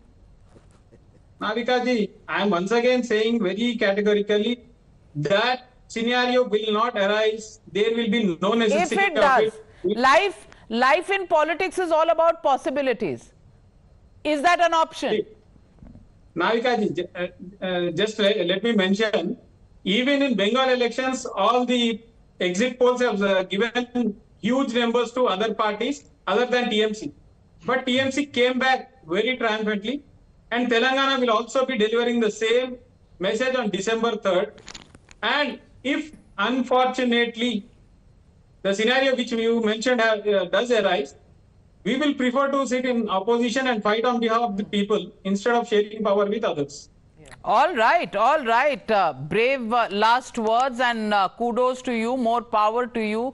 But Ghanshyam Tiwari, the question that arises from all the exit polls as of now, and I would request everybody to refrain from saying exit polls are average now, and let's discuss the exit polls. And if all the direction of the exit polls are to be seen, then it seems like Rajasthan and Madhya Pradesh in the BJP kitty as of now. Telangana, well, in the Congress kitty, and Chhattisgarh also, most exit polls except 3 puts it in the Congress kitty. Where does that leave the regional parties like the Samajwadi Party that contested 70-odd seats in Madhya Pradesh, actually broke ties, and there were some very sour words between Akhilesh Yadav and the Congress leaders, including Kamal Nath. I want to ask you, what does this mean for parties like yours, and what does this mean for the Lok Sabha elections as far as alliance that has been made, the India alliance, is concerned? Good evening, Navikaji, to you, the viewers, and my fellow co-panelists. There are three important lessons that I take from this discussion. One is that the exit polls, which tens and thousands of respondents on the ground seem to be all over the place with respect to different states. That's lesson one, which is obvious. And Amit Malviya, with lakhs of IT workers, IT cell workers of the largest party in the world, is also a little bit all over the place, underconfident about what is going to happen. That's one. Second is that it is clear that BJP is shunted out of South India. 20% vote share in Telangana elections in 2019, they are shunted out. So that's one axis of 2024 election, that BJP is a non-player in South India. The second axis of 2024 elections is that in the Hindi heartland, the last poll that happened in Hindi heartland in 2019, BJP got between 50 to 60% votes in Madhya Pradesh, Chhattisgarh, and Rajasthan. In these states, BJP is getting 40 to 42% votes, depending on which polls you are going to believe in. Both the elections happen, you can say it's national elections, but with Mr. Modi as the face of it. So clearly in the Hindi heartland, Congress by itself is not enough. It may get over the edge in some state. But when you look at a PDA kind of alliance, when you look at India alliance broadly, the India alliance story is going to play differently in the Hindi heartland compared to the way it is going to play in South India. That's the second key message that I take away. And third is that there is no Modi wave, no matter how much BJP tries to fit into it. People have rejected the fake guarantees that Prime Minister Modi gave in these elections. Is there an India wave? Because that's the only question I asked. You've answered everything else except my answer to my question. Is there an India wave? We have never claimed a wave. We have clearly said that the 2024 narrative will be around caste census in Hindi heartland. It will be around fake guarantees of Prime Minister Modi. All these are Modi guarantees. 1200 rupees cylinder is outcome of Modi guarantee. For 2024, it will be 2000 rupees cylinder. 100 rupees petrol is outcome of Modi guarantee. For 2024, it will be 200 rupees petrol. 2 crore joblessness is outcome of Modi guarantee, and so on. I can claim more Modi guarantee. So caste census doesn't seem to have worked, neither in Madhya Pradesh nor in Rajasthan. Where is the success of the caste census, Amit Malviya? Can you see that? And would you want to respond to Ghanshyam Tiwari? You'll see that in Bihar and Uttar Pradesh as it plays out. Coming to you, Sanjay. Look, Navika, do you really think I should be responding to Ghanshyam when their own alliance partner treat them with so much of disdain? I still remember the exchange of words between Akhilesh Yadav and Kamal Nath. I don't think any alliance partners spar so publicly and so bitterly as the Samajwadi Party and the Congress were doing. Having said that, I think Ghanshyam should worry about his party's shrinking base in Uttar Pradesh. They fielded as many as 60-70 candidates in Madhya Pradesh. It was an ego tussle with the Congress party. They actually wanted 6 seats. The Congress refused to give them even those 6 seats and wanted them to contest 4 seats. So they are quite irrelevant as far as Madhya Pradesh is concerned, and they are also, shrinking in their home state of Uttar Pradesh. Having said that, let's be very clear. Rahul Gandhi's campaign vary from season to season. He picks up something from the last person he has spoken to, and then he starts parroting that all through. I mean, let's not forget he went into the 2019 general election with Rafale as an issue and called Prime Minister names, Chaukidar Chor hai, and so on and so forth. The BJP returned with a bigger mandate than 2014. So clearly, Rahul Gandhi really lacks the credibility to convince his neighbors, forget the country. And the truth is that you will see on 3rd of December that Madhya Pradesh, Rajasthan and Chhattisgarh will be in the BJP's bag, because clearly, irrespective of what these exit polls seem to suggest, the report from the ground is quite contrary. Like I said in my opening comment, Rajasthan certainly no way is going to be with the Congress. Madhya Pradesh, it's going to be a comfortable win, and Chhattisgarh, where the BJP did not stand a chance till at least 3 months ago is very much in the reckoning, and we could well be past the halfway mark on our own. And this is not something I must say as a BJP representative, but this is really born out of what we've picked from the ground. And if you see analysts going from Delhi and coming back saying that it's not a one-sided contest. In Chhattisgarh, in Rajasthan, there were many candidates till the strategy came in. Let me get in Harshvardhan Tripathi and Smita after you. But just a minute, because I'm being told Kailash Vijayvargiya joining me live from Madhya Pradesh, Bhopal. Vijayvargiya ji, exit poll आ रहे हैं. कोई पोल दिखा रहा है मुकाबले की टक्कर और 2 पोल दिखा रहे हैं बीजेपी का स्वीप, और आपकी जो स्माइल है वो बता रही है कि शायद सिर्फ राज्य बीजेपी के पास नहीं, आप मुख्यमंत्री भी बन रहे हैं. कुछ ऐसा है क्या? आप मेरी शुभचिंतक है ना, तो अभी तो खाली जीतने की बात करिए और बहुमत लाने की बात करिए, और कौन मुख्यमंत्री होगा ये तो हमारे सब लीडर तय करेंगे. पर हाँ, मैं इतना दावे से कह सकता हूं कि मैंने पहले दिन भी कहा था कि 130 कम से कम आएगी और अधिकतम 160 आएगी. आज भी मैं उसको दोहरा रहा हूं कि मध्य प्रदेश में हमने 20 सालों में जनता की सेवा की है. मोदी जी का नेतृत्व है, डबल इंजन की सरकार है, मोदी जी की गरीब कल्याण की योजना है. प्रदेश में शिवराज जी की गरीब कल्याण की योजनाओं के माध्यम से हमने प्रदेश की गरीबी दूर करने का प्रयास किया. इंफ्रास्ट्रक्चर हमारे यहाँ बहुत अच्छा हो गया. मुझे याद है दीदी, जब मैं मिनिस्टर बना था पीडब्ल्यूडी 2003 में, जब सड़कें हमारे यहाँ 60,000 किलोमीटर गड्ढे वाली सड़कें थी, आज 5 लाख किलोमीटर सड़कें हैं बिना गड्ढे की. ये डेवलपमेंट बहुत साफ दिखाई देता है और लोग महसूस कर रहे हैं. डेवलपमेंट साफ दिखाई देता है, लेकिन बीजेपी का इंटरनल सर्वे क्या बताता है? कितनी सीटें हैं? मैं तो आपसे कह रहा हूँ कि 130 कम से कम आएगी और 160 तक जा सकती है. मैंने तो आज हमारे वरिष्ठ नेताओं को भी सीट का आंकड़ा दिया है. ये सीट हम जीतना है, ये सीट में हमारी फाइट है, ये सीट हम जीत सकते हैं. जीत का फैक्टर नरेंद्र मोदी का करिश्मा है, लाडली बहना स्कीम है, सेंट्रल स्कीम्स हैं. क्या कारण बताते हैं आप इस अगर जीतते हैं? नंबर देखिए तो नरेंद्र मोदी जी का नेतृत्व, डबल इंजन की सरकार, उसके बाद गरीब कल्याण की सारी योजनाएं, उसमें लाडली बहना योजना भी है, और इसलिए कुल मिलाकर एक गुलदस्ता है. उस गुलदस्ते के अंदर अलग अलग फूल हैं, और उसमें प्रधानमंत्री आवास योजना भी है, आयुष्मान योजना भी है, लाडली लक्ष्मी योजना भी है, लाडली बहना योजना भी है. तो ये सब का गुलदस्ता है जनता की सेवा का. कैलाश विजयवर्गीय जी, 2024 के लिए क्या मैसेज रहेगा मध्य प्रदेश का अगर बीजेपी चुनाव जीतती है? लेकिन कांग्रेस ने काफी मुकाबले की टक्कर दी है 2018 में भी, अब 2023 में भी. लोकसभा के लिए क्या आप आकलन लगा रहे हैं?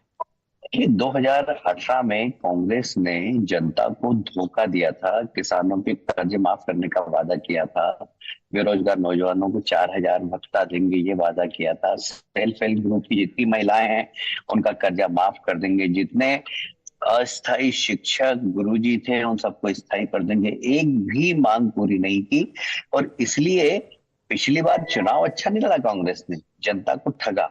और इस बार जनता समझ गई कि कांग्रेस ठगने वाली पार्टी है, इसलिए उनके घोषणा के पत्र की तरफ उन्होंने देखा ही नहीं और सीधे भारतीय जनता पार्टी को उन्होंने आशीर्वाद दिया है. मुख्य दावेदार मुख्यमंत्री के लिए कौन है? भारतीय जनता पार्टी का कोई भी कार्यकर्ता जिसको पार्टी का नेतृत्व आदेश देगा वो मुख्यमंत्री बनेगा. यानी कि शिवराज चौहान के चांसेस? सबके चांस हैं. सबके पार्टी में सब बराबर, हाँ सबके चांस है. पार्टी जिसको, क्योंकि सक्षम कार्यकर्ताओं की हमारे पास टीम है और उनकी टीम के कारण ही हम लोग यहाँ पर मोदी जी के नेतृत्व में सरकार बना रहे हैं. कैलाश विजयवर्गीय जी, हमारे साथ जुड़ने के लिए आपका बहुत बहुत धन्यवाद. इंतजार रहेगा 3 तारीख का. 3 तारीख को हम फिर बात करेंगे आपके आंकड़े सही होते हैं या पोलस्टर्स के आंकड़े सही होते हैं. 3 तारीख को इसका फैसला होगा. हर्षवर्धन त्रिपाठी और Smita Prakash, I come back to both of you. Harshvardhan Tripathi, 5 state, आप किस पर इस वक्त बेट कर रहे हैं? और बेट सिर्फ चाय की लगती है. नहीं नविका जी, चाय तो बिल्कुल पियेंगे। 3 तारीख को आपके साथ चाय हम लोग पियेंगे, सब लोग पियेंगे। लेकिन थोड़ा चाय गर्म हो गई है ओवैसी साहब के लिए। अब उनके लिए थोड़ा जुबान तालू सब जलने का खतरा हो गया है, और ये खतरा इतना बड़ा हो गया है कि शायद उसकी जो कहते हैं ना कि आंच पहुंचेगी उत्तर प्रदेश और बिहार तक भी, जिसका अनुमान हम लोग नहीं लगा रहे हैं। मुझे लगता है कि इन सारे 5 राज्यों के चुनाव में से तेलंगाना के जो नतीजे आएंगे, और मुझे कांग्रेस का मोमेंटम बहुत अप होता दिख रहा है। मुझे लगता है कि बीआरएस ने बहुत शानदार काम किया, और ठीक है कर्ज वर्ज हर राज्य पर है, लेकिन पर कैपिटा इनकम में तेलंगाना आज देश के टॉप 3 स्टेट्स में है। जो एवरेज इनकम है देश की वो 2.25 लाख है, वहां की 3 लाख के ऊपर है। तो केसीआर ने बहुत काम किया है। केसीआर फ्रीबीज पॉलिटिक्स के चैंपियन है, केसीआर मुस्लिम अपीजमेंट के चैंपियन है। और अगर इसके बावजूद कांग्रेस पार्टी वहां चुनाव जीत जाती है या जीतने के नजदीक पहुंच जाती है, मेरा ये मानना है कि शायद बीआरएस और एआईएमआईएम मिलकर सरकार बना लेंगे, लेकिन कांग्रेस बहुत ऊपर पहुंच जाएगी। भारतीय जनता पार्टी ने वहां अपना चुनाव छोड़ दिया। इतना शानदार मोमेंटम बना था 2018, 19, 20 जीएचएमसी इलेक्शन, और उसके बाद जाने क्या हुआ इस पार्टी को। मुझे लगता है कि तेलंगाना में ये जो मैसेज जाएगा, ये 2024 के लिए कांग्रेस के लिए, पूरे देश में मुस्लिम्स के लिए फर्स्ट प्रेफरेंस ऑफ वोट हो जाएगा। ये सबसे बड़ा मैसेज होगा इस इलेक्शन का। अगर जो एग्जिट पोल तो स्मिता प्रकाश, just 30 seconds because I'm completely out of time, but do you think the regional parties, the alliances now nationally speaking are going to really prosper from here, or are they going to be in trouble? Well, I think for Telangana, he's right. Telangana is the most interesting thing, because if there is resurgence of the Congress that everybody is talking about, and if the Congress was to win now in 2 or 3 states, if they were to win in 2 states, let's say they win in Chhattisgarh and they win in Telangana, in the India alliance, in the India alliance, they will flex their muscles because they become more powerful. In the South Indian states, that means that they are in power in 2 states, and in the third they are in alliance. The BJP is totally out, which is very strange. Whether in Telangana, if the BRS wins, that will be interesting too. Okay. Lots of messages for national politics coming up. Will this exit poll actually convert really into the results on 3rd of December? We'll have to wait and watch. But whichever way you look at it, politics over the next 6 months is going to change. Narratives are going to change. And who's going to call the shots? Are we getting to a bipolar politics at a national level once again? That's the question. And what does this mean for regional parties? Are they going to be sitting in their back rooms to recalculate their strategies? All of that happening. We'll decode this over the next 2 or 3 days as we start our 100 hours of only election results. Mandate 2023. Thank you very much to my panelists, and thank you viewers for joining me on the News Hour tonight. Good night. Be safe.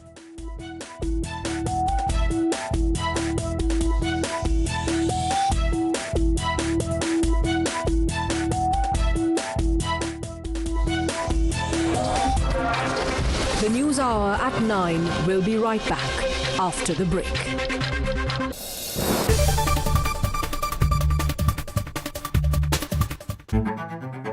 When journalism is led by integrity, and when experience meets passion, there is no scope for half-truths.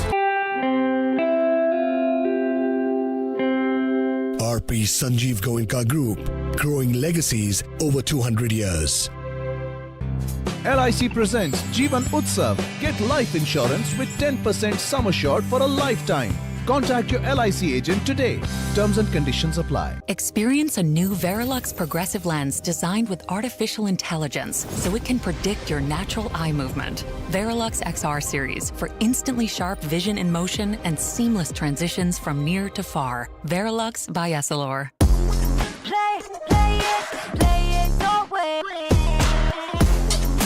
Sarah, this is your space. Play it your way. दादी, क्या हुआ? छोटे की शक्ल ही नहीं देखी अभी तक। इसके भी फोन से ठीक से वीडियो कॉल ही नहीं लगती। मैंने ना नया 5G फोन लिया है, इसे ट्राई करें। 5G, आज से इसको अनुज जी बुलाएंगे। Redmi 5G, स्पीड जो रखे आगे भी, दिलाए इज्जत भी। Xiaomi, India's most trusted and loved smartphone brand. भाई, टाइम पे पहुंचेगा ना? हाँ सेठ, बस निकल ही रहे। सूरज से पहले उठता है, संघर्ष की राह पकड़ता है। उन्नति का सफर 2 पहियों पर चलता है। जब घड़ी का कांटा वक्त से आगे चलता है, रुकता नहीं, थमता नहीं, बेधड़क ये बढ़ता है। दम भरता बस कुछ देर, फिर निकल पड़ता है।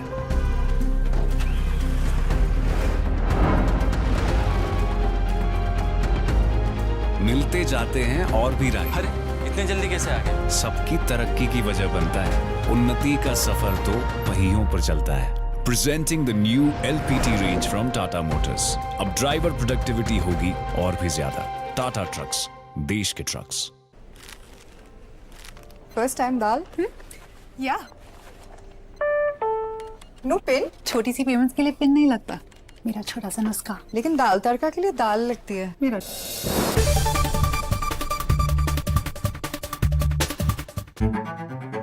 When journalism is led by integrity, and when experience meets passion, there is no scope for half-truths.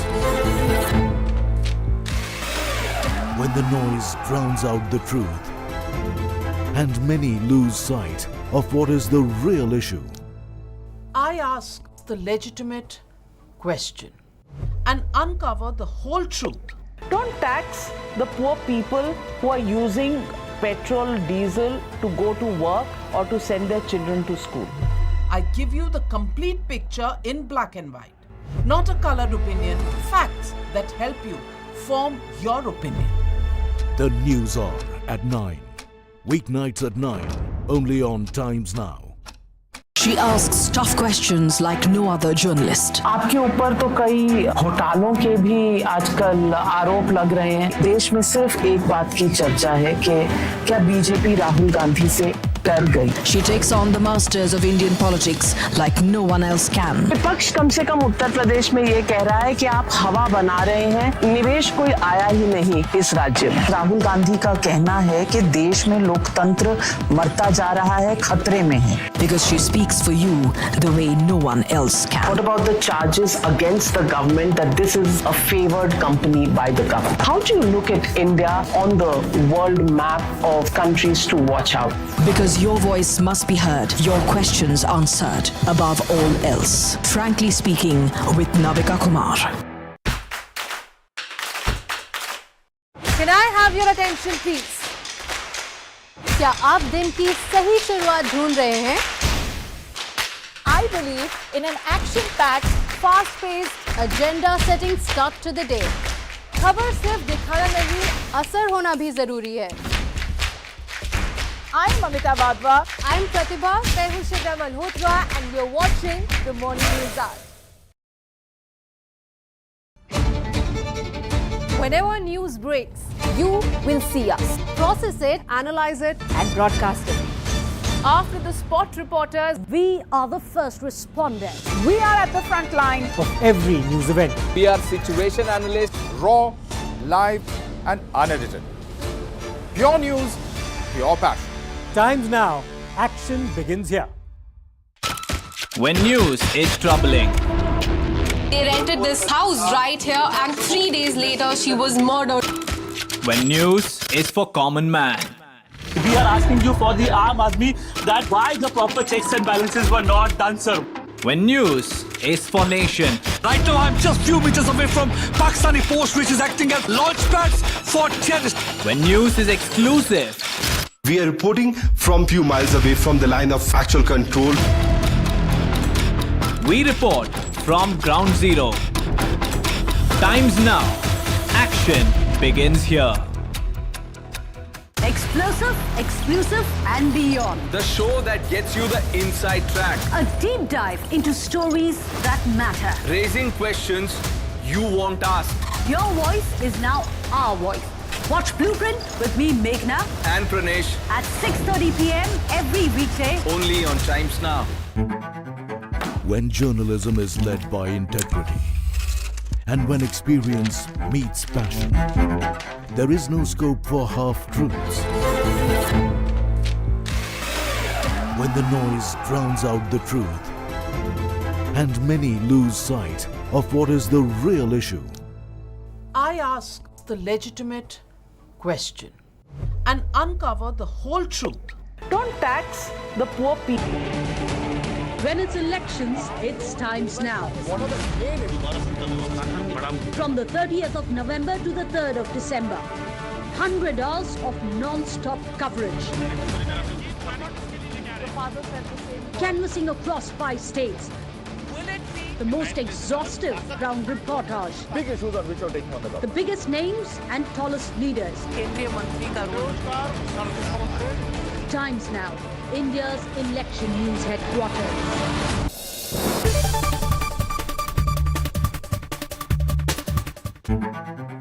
When journalism is led by integrity, and when experience meets passion, there is no scope for half-truths. When the noise drowns out the truth, and many lose sight of what is the real issue. I ask the legitimate question and uncover the whole truth. Don't tax the poor people who are using petrol, diesel to go to work or to send their children to school. I give you the complete picture in black and white, not a colored opinion, facts that help you form your opinion. The News Hour at 9. Weeknights at 9, only on Times Now.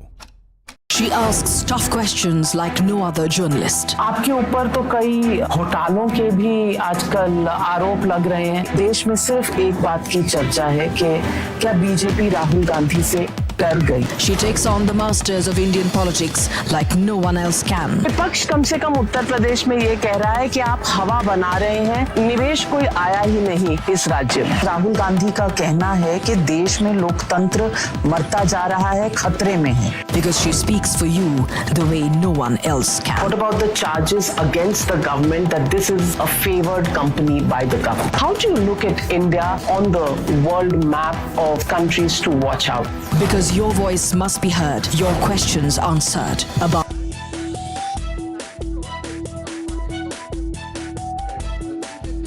Good evening and welcome to our continuing coverage of the exit poll here on Times Now. ETG's exit poll survey. Viewers, the polls have ended and now it's time for number crunching. The polls in Telangana have been keenly watched and Times Now ETG's survey shows Congress storm is set to topple KCR's car. Let's first take a look at the exit poll numbers of Telangana. And these are the numbers as they are stacked up as far as our exit poll is concerned. The BRS from 37 to 45, the Congress from 60 to 70 with a comfortable majority there. The BJP between 6 and 8, AIMM between 5 to 7 and others at 0. This is how the numbers are stacked up as far as Telangana is concerned. Let's quickly get you the poll of polls to give you a perspective what the other surveys are saying and get you a sense of where Telangana stands as far as the overall numbers are concerned. This is how it all adds up as far as the various surveys are concerned. By and large, the numbers in the favor of the Congress party, you can see as far as not just the Times Now ETG survey at 65, the others like the Chanakya will give it 71, there's the India TV CNX at 71 as well, but there are several numbers where it's very close. Look at Polestat, 54 and 53. Matriz says 54 and 53 as well.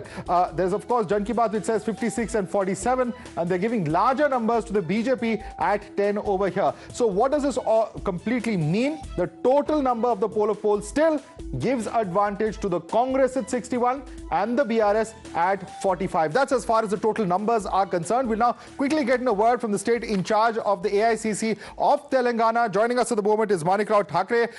Thank you so much, sir, Mr. Thakre, for joining us. And let me begin by asking you, the exit poll results are mixed. While some say that the Congress is clearly ahead, some have said that the BRS could be ahead or there could be the possibility of even a hung assembly. What is your assessment based on these numbers? देखिए, मैंने पहले ही कहा था, क्योंकि हमने इतने सारे दिनों से लगातार हर कॉन्स्टिट्यूंसी से, हर कार्यकर्ताओं से हमारी बातचीत होती रही है और बाद में भी चुनाव के वक्त भी हमने देखा है बड़ा अच्छा यहाँ पे परिस्थिति थी, जैसे कि हमारे सोनिया जी गांधी, खड़गे साहब, राहुल जी, प्रियंका जी, हमारे वेणुगोपाल जी, सभी यहाँ आकर उनकी जो सभाएं हुई, उनको जो रिस्पांस मिला वो बहुत ही अच्छी तरीके से जनता का रिस्पांस मिला। और उसमें पहले से जो हमारे कार्यकर्ता है, जो भी नेता है यहाँ के, उन्होंने मिलजुल कर काम किया। तो मैं समझता हूँ कि हम 70+ रहेंगे, इतना मैं आपको बताना चाहता हूँ। क्योंकि कोई कुछ भी सर्वे जो रहता है, जिस तरीके से एग्जिट पोल आते हैं, तो कम ज़्यादा उसमें ये इस तरीके से रहता है। लेकिन जो आगे जा रहा है, मतलब हम 5 MLA थे कांग्रेस पार्टी के, हम चुनाव लड़ने जा रहे थे, तो आज हम 70 तक जा रहे हैं। तो इसका मतलब एक है कि हम आगे बढ़ रहे हैं। जो भी काउंटिंग होगा उसमें भी हम आगे ही दिखाई देंगे। तो मेरा पहले से कहना है कि 70+ कांग्रेस पार्टी यहाँ पे सीट जीतेगी। लेकिन सबके पास एक प्लान भी जरूर होता है, खास तौर से अगर हंग असेंबली की संभावना हो। और अगर हम AIMM को देखें तो पूरी संभावना है कि वो BRS के साथ ही चलेंगे, जैसे पहले से चलते आ रहे हैं। इस तरह की इनफॉर्मल अंडरस्टैंडिंग है उनकी। तो ऐसे में कांग्रेस के पास क्या प्लान भी है? देखिए, हंग होगी ही नहीं यहाँ पे। पूरी तरह 70+ होने के बाद हंग होने का सवाल ही कहा था। हमें पूरे विश्वास है जनता के ऊपर। हमने जो काम वर्क किया है यहाँ पर, हमारे नेताओं ने काम किया है, सब नेताओं ने मिलजुल कर, कार्यकर्ताओं ने जिस तरीके से वर्क किया है, जो हमने 6 गारंटी दी है, जैसे कि वहाँ पे 6 गारंटी हम 100% वहाँ पे 100 दिन के अंदर पूरी करेंगे, स्टार्ट करेंगे, ये हमारे नेताओं ने बताया है। और इसका अनुभव भी लोगों को है कि जो कर्नाटक में जो चुनाव हुए उसके बाद कुछ ही दिनों के बाद, 1 महीने के अंदर वहाँ पे गारंटी जो दी थी वो पूरी तरह लागू कर दी। उसके बाद हिमाचल में देखिए, उसके पहले छत्तीसगढ़ रहो या अपना राजस्थान रहो, वहाँ पर जो हमने कहा है, हमारे नेताओं ने कहा है, वो करके दिखाए। ये हमारे पर विश्वास जनता का है। तो इसलिए हम 70+ में इसीलिए कह रहा हूँ कि आज के तारीख में 5 MLA से हम 70 तक पहुँचे हैं, मेजॉरिटी में पहुँचे हैं।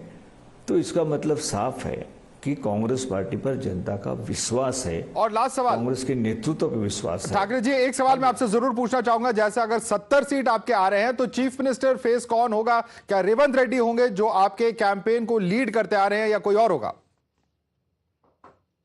देखिए, ये सिस्टम जो हमारा कांग्रेस पार्टी का, आप जानते हैं कि वहाँ से हमारे हाईकमांड से किसी को नियुक्ति होंगी तेलंगाना के चयन करने के लिए, वो यहाँ आकर सभी MLA से बात करेंगे, सभी नेताओं के साथ बात करेंगे, और जो भी स्थिति बनती है उसके बारे में हाईकमांड को बताएंगे। तो फिर हाईकमांड डिसीजन लेगा आखिर में कि किसको यहाँ पे नेतृत्व देना है, किसके हाथ में।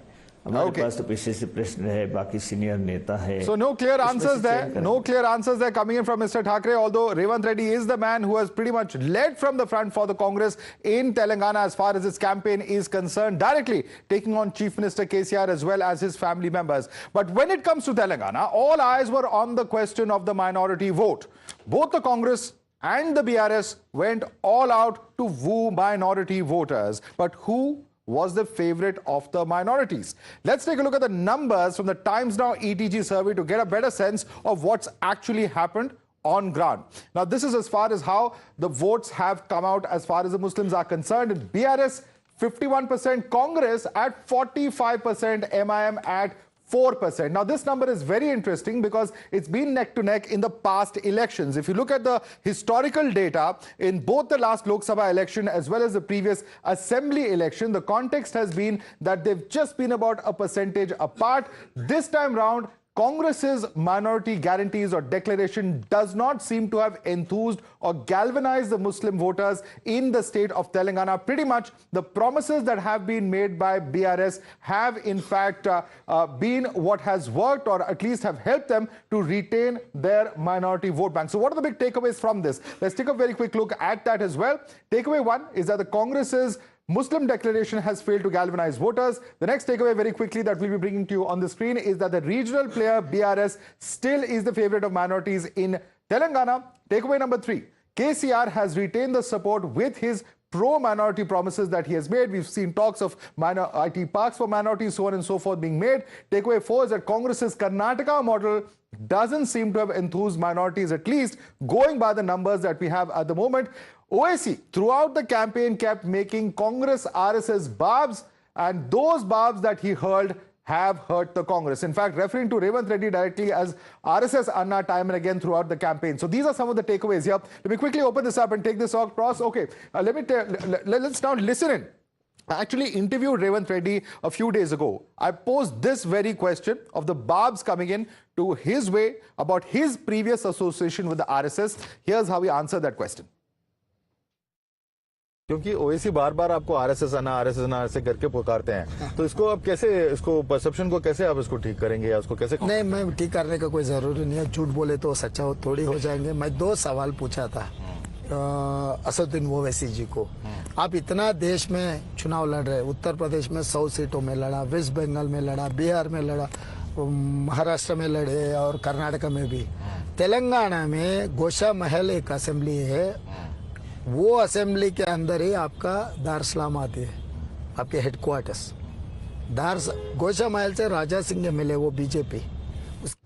All right, let me take this across to JVC. JVC, interesting perspective over there. While the Congress is doing far better than it has in the past in the state of Telangana, what explains this? Because this aspect of the Karnataka model has not percolated on ground. So if Congress is not going to get majority of, which is above 50% of minority votes, they would not be in a position to touch the magic figure. Absolutely. If your data is right, then the results are going other way. Yeah, okay. They don't stand together. They don't stand together. Yeah. Okay. For the Congress to go past, because understand, there are several seats where Congress does not have organizational structure. Yeah. In the absence of organizational structure, if you do not get majority of minority votes, you are not at a poll distance to form the government. Okay. That's one.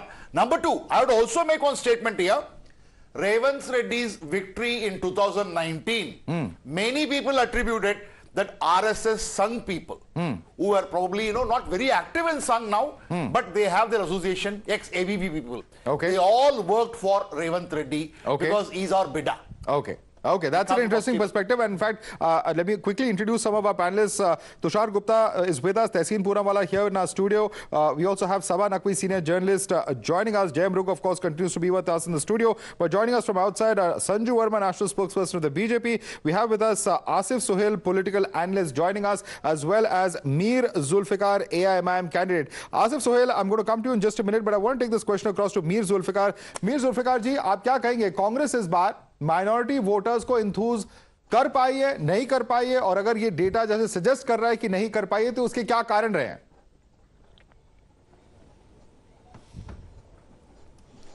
देखिए, Congress minority votes को नहीं ले सकती, क्योंकि कांग्रेस शुरू से ही हर वक्त सिर्फ वादे करती है और काम पूरा नहीं करती। और जो भी यहाँ पर तेलंगाना में काम किया है पिछले 10 साल से, वो केसीआर साहब ने आकर ग्राउंड लेवल पर, ग्रास रूट लेवल से जो काम किया है, अपने स्कीम्स को इम्प्लीमेंट किया है, उसी की वजह से केसीआर साहब को माइनॉरिटी वोट मिलेंगे। कांग्रेस सिर्फ वादे करती है, काम नहीं करती। Okay, let me bring Tehseen on that. Khalikur Rahman also joining us on the broadcast. Congress वादे करती है लेकिन इम्प्लीमेंट नहीं करती. How do you like to respond to him? अव्वल तो मीर साहब को मैं ढेर सारी शुभकामनाएं देना चाहता हूँ। वे भी चुनाव लड़ रहे हैं और उम्मीद है कि वो अच्छा करेंगे, लेकिन कांग्रेस तेलंगाना में हुकूमत में आने वाली है। इस चीज को आप नोट कीजिए। And it is crossing 70+। It is an astounding sweep. Madhav, I have never seen something like this in my life except for 2 occasions, 2013 Arvind Kejriwal, 2014 Modi ji in the national elections. Anyone and everyone you speak to is voting for Congress. Whatever the factors is, this is an election BJP is just given away on a platter 8 to 9 months ago. So you don't believe these numbers? You don't believe these I numbers? am saying Congress is crossing 70 72 plus. I am sticking my neck out and saying 72 plus. This is even the poll of polls that gives Congress a majority. I don't agree with it. It's 72 plus. It is a tsunami in Telangana. And I've tweeted this about a week and a half ago. But I want you to come in on the minority numbers. If it's worked, if these numbers are true, then what really has happened on ground? Because this is what the Congress was saying. The Congress was saying that in Karnataka, they said that make us a strong alternative to the BJP nationally, and that helped them get the Muslim votes. They've gone with that narrative in Telangana. But somewhere that narrative has not worked, is what many would say, if these numbers are true. No, that narrative has absolutely worked for the Congress, not just the minorities.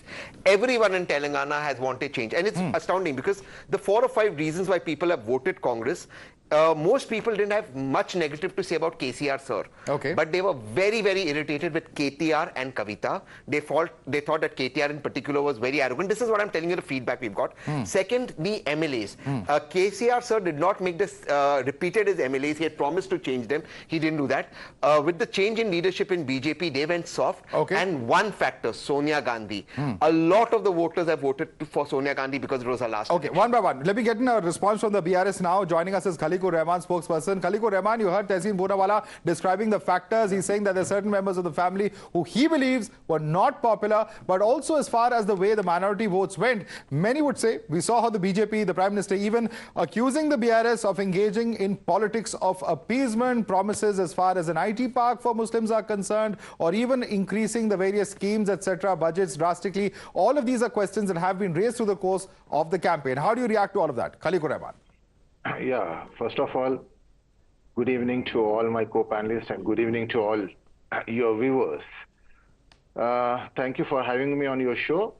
In fact, we have just closed the polling today, and we have also seen some of the exit polls, but I don't quite agree with those exit polls. For the reason is because those exit polls are done based on a particular sample, and that sample does not represent the entire constituency or the entire population of the Telangana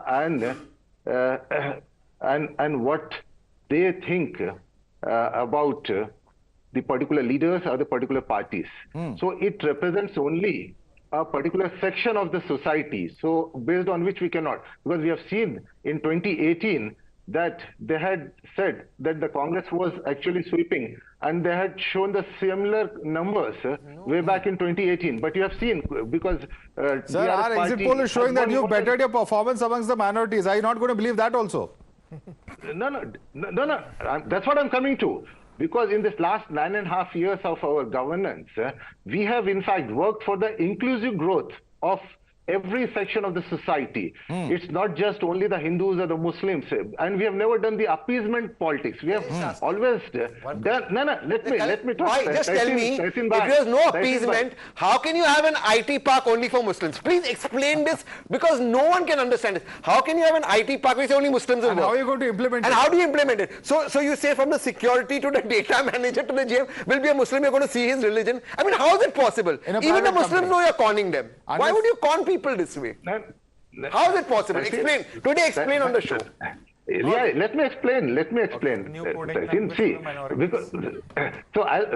for the IT park for the Muslims is concerned, what is wrong in announcing that? Do you think that it is an How will you implement it, sir? How will you implement it is the question we are not able to understand. How is it in the There are many leaders of the Congress party who are also saying that how are you going to implement it? Leave alone private companies. Even if you have a PSU dedicated to it, you cannot reserve jobs only for people of one religion. So it's just something that people are not able to wrap their head around. Madhav, what you have to understand one thing, that there are, for example, the institution. For example, we have a medical college which is a Muslim minority medical college. So do you think that is again an appeasement? So on the similar lines, we'll have a Muslim IT park for the Muslims. So there is nothing wrong in that. No, a Muslim medical college also admits. Okay, why is that?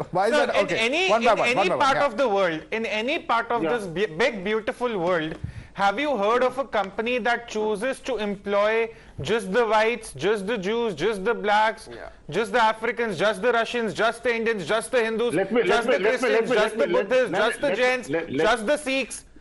It doesn't happen that way. I agree with Tehseen. Ask him, suppose if a Hindu is more talented in, say, coding, and a Muslim is less. You will not employ the talented Hindu or a less talented Muslim. How is this possible?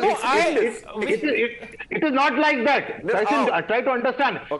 This is just to provide the level playing field for the Muslims, actually. No, there's a difference. There's a difference, Mr. Khaliqur Rahman. How do you operationalize it? Yeah. Okay. Mr. Khaliqur Rahman, you gave the example of a medical college, which is maybe a minority-run institution, but that does not mean that, Hindus can't go there. Yeah, Hindus can't go there either as people who work there or as patients to get treated. So there's a huge difference when you say there's an IT park only meant for minorities. That's where it becomes complicated. That's not even constitutionally permissible. This is an IT park for Muslims, but we have never said that. The Hindus cannot be employed.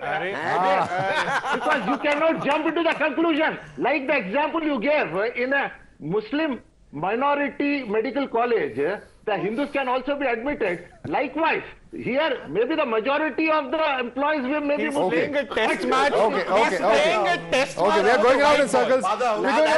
We're going around in circles. But I want to bring in others. Madhav, the beneficiaries intended for this idea must have also been against it. Okay, they would have themselves been so confused as to how it's going to be implemented. Nobody is quite clear as to how it will be implemented. Okay, many hands going up. Sanju Verma of the BJP. Sanju Verma, this is an issue that the BJP has raked up during the campaign. Your response to Khaliqur Rahman, who says that we worked for holistic development of society, taking everybody along. Your response to him? Madhav, I think the biggest example of the fact that the TRS/BRS is facing a rout is the fact that North Telangana, which has been the bastion of KCR and KTR, I mean, from what I see, what your polls predict, the BRS has been reduced to single digits, and North Telangana is particularly relevant because this is the area from where the demand for a separate Telangana actually originated. So it has more than just a legacy value. Point number one. Point number two, I think while on the one hand there undoubtedly has been a consolidation of the Muslim vote bank, Muslims account for about 13 to 14% of the population in Telangana.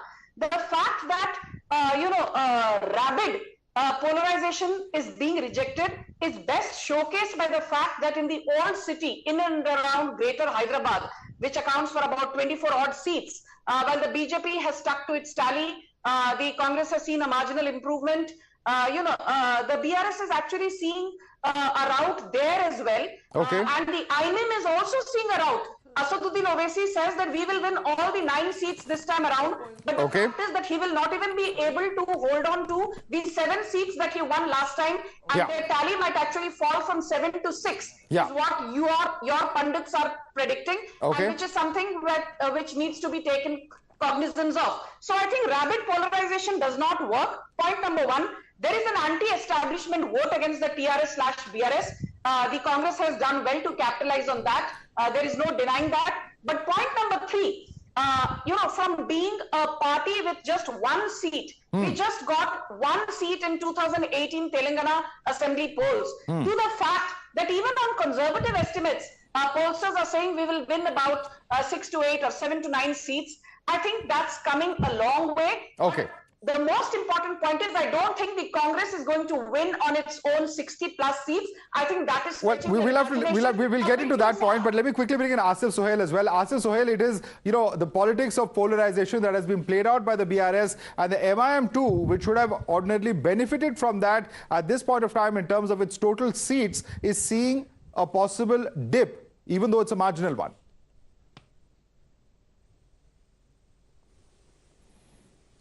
Madhav देखिए एक चीज तो मैं आपको बताना चाह रहा हूं कि when we see the total poll percentage this time कि ओवरऑल पूरे स्टेट में 63% के करीब हुआ, जब कंपेयर 14 में 69% था, 18 में 73% है, तो ये बार वोटिंग भी कम हुई है। बट एक चीज तो तय है कि जहां पे माइनॉरिटी वोट्स हो गए वही गवर्नमेंट फॉर्म करेगी, चाहे कांग्रेस हो या वो BRS हो। दैट इज नाउ कि minority votes will play an important role, जबकि मुसलमानों को हमेशा पीछे रखा गया है। बट अब ये चीज अब मुसलमान एक वादे के ऊपर आए हैं कि अब चाहे वो BRS को वोट दे या कांग्रेस को वोट दे, वो उनके साथ फिर वही खाली वोट बैंक की पॉलिटिक्स ना करें, उनके साथ एक उम्मीद के साथ रहे कि उनका भी एक डेवलपमेंट हो जो पिछले 75 साल से उन्हें वैसे ही रखा गया है। तालीमी एतबार से, नौकरियों नौकरियों के एतबार से या कोई भी चीज में, जब एक आईटी पार्क के ऊपर इतना बवाल मचा रहे हैं, एक देखिए क्या बुरी बात है, ठीक है, डिस्क्रिमिनेशन नहीं होना चाहिए जॉब्स के अंदर, मैं मानता हूं, बट अब अगर आप जस्टिस आचार की रिपोर्ट देखोगे मुसलमानों की, अगर स्टेटस क्या है तो बहुत ही नीचे तक है। नहीं, तो ये थियोरेटिकल डिबेट हो गई है, but we are actually looking at the numbers and the impact of all of these promises. Asif Sohail, so let me quickly bring this across to the other panelists as well. Sabha, how do you look at this entire debate? Because it's been a very bitterly fought election. On every demographic, for every vote bank, there has been, of course, a closely contested fight. But when it comes to the Muslim vote, we saw KCR pulling out all the stops. He's saying that, look at the Congress's track record. In its spending for minorities, it was 2,000 crores for 10 years. I've spent 12,000 crores. I've done much more than what the Congress has done.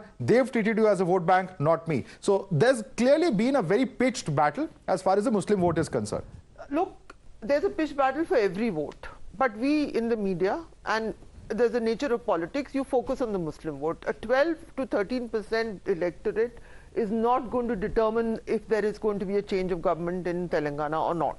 It will be a factor. If there is an anti-BRS wave, even Muslims are human beings like other voters, then they will vote for it. Even certain Muslim politicians, such as the last speaker, the impression that Muslims will decide which way the state will vote is a false sense of how can a 13% population decide which way the entire state will vote. Also, this idea of a park for a particular community is against the Constitution of India. Madam को बोलने दीजिए, सवाल just started speaking. You can come in, Asif. One second. आप उनको बोलने तो दीजिए. बोलने दीजिए.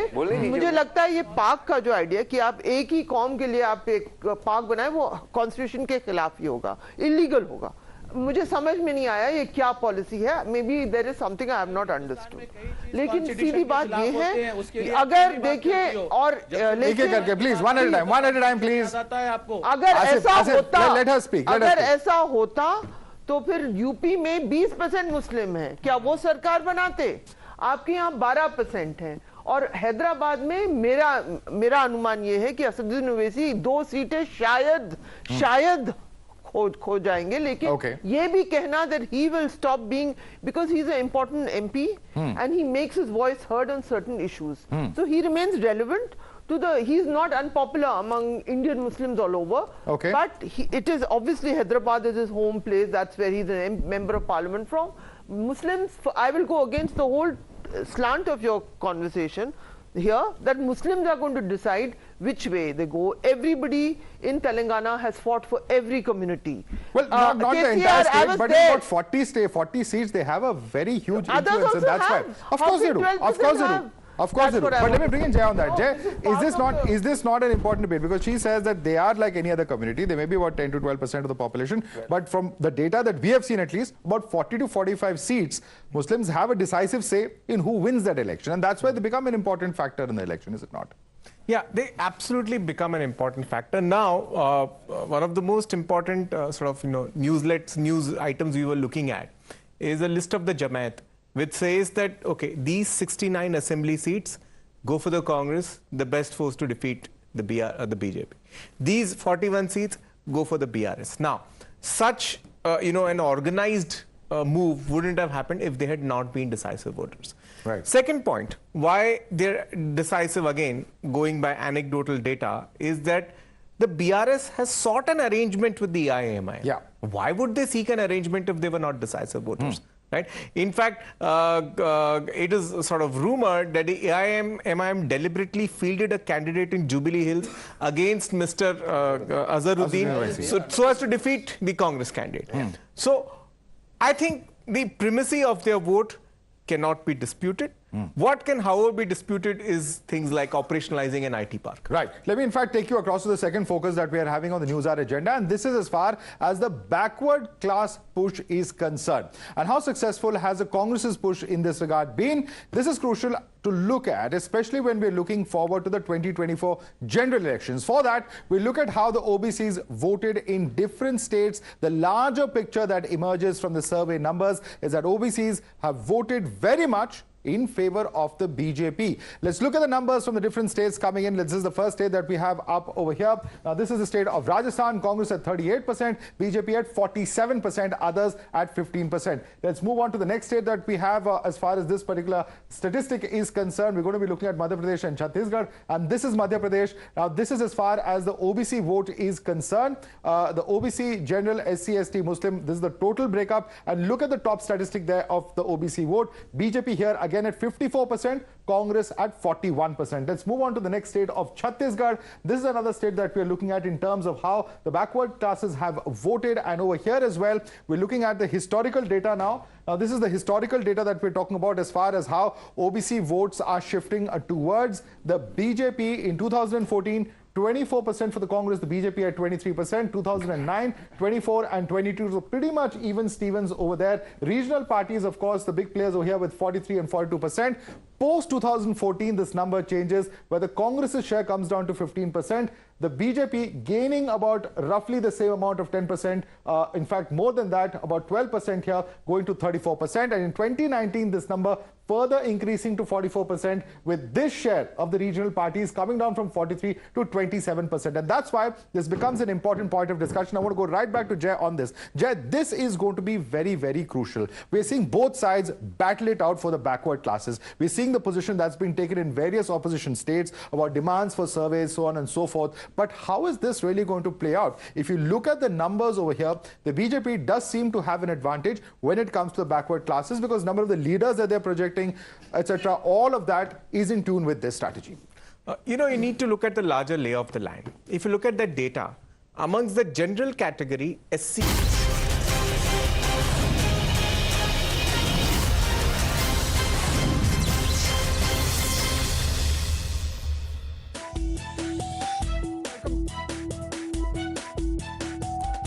Good evening and welcome to our special coverage of the ETG Times Now exit poll. In the next 1.5 hours, you'll get to know the numbers as polling draws to an end in Telangana today. The exit poll numbers will soon start pouring in. The nation is waiting for the big numbers ahead of December 3rd verdict, and we'll be bringing to you the picture in every state just hours from now.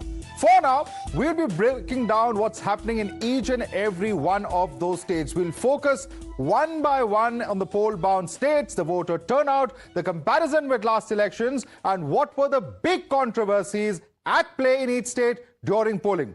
The main polling issues in each state, of course, we're going to take up. And right now, we're going to start with Rajasthan, where there's a straight fight between the Congress and the BJP. Let's look at the voter turnout numbers there and try and understand if it tells a story in favor of any particular political party. In the 2023 state polls, it was 75.45%. In the 2018 state polls, it was 74.72%, and therefore a 1% increase as far as the voter turnout is concerned. There's the number on your screens over there, 75.45% in terms of the voter turnout. Let's also quickly look at the numbers in terms of the issues that we are looking at. Some of the big issues, of course, this is the turnout as far as 2023, 75.45%. In 2018, it was 74.72. So that's the comparison as far as the voter turnout is concerned. We'll quickly take you through the three big issues at play, the three big controversies in Rajasthan as well. If you can quickly pull up that graphic on the LED screen over here, and then we take it across to our guests. The three big poll controversies in Rajasthan. One,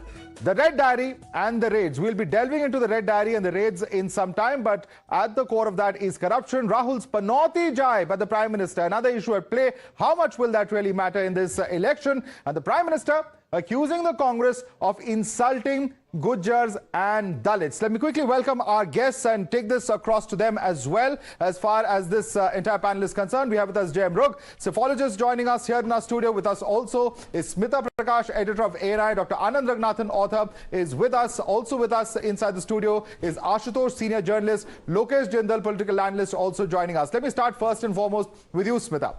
How much of these three elections, these three election issues that we were debating, how much of that will actually be at play as far as the minds of voters is concerned? Lal Diary was much spoken about. The Prime Minister's attack, the panauti jibe, has been spoken about. But at the end of the day, to the voting public, how much do these issues really matter, in your view, Smita? Thank you. Great to be back in the studios and for these elections. Thank you, Madhav.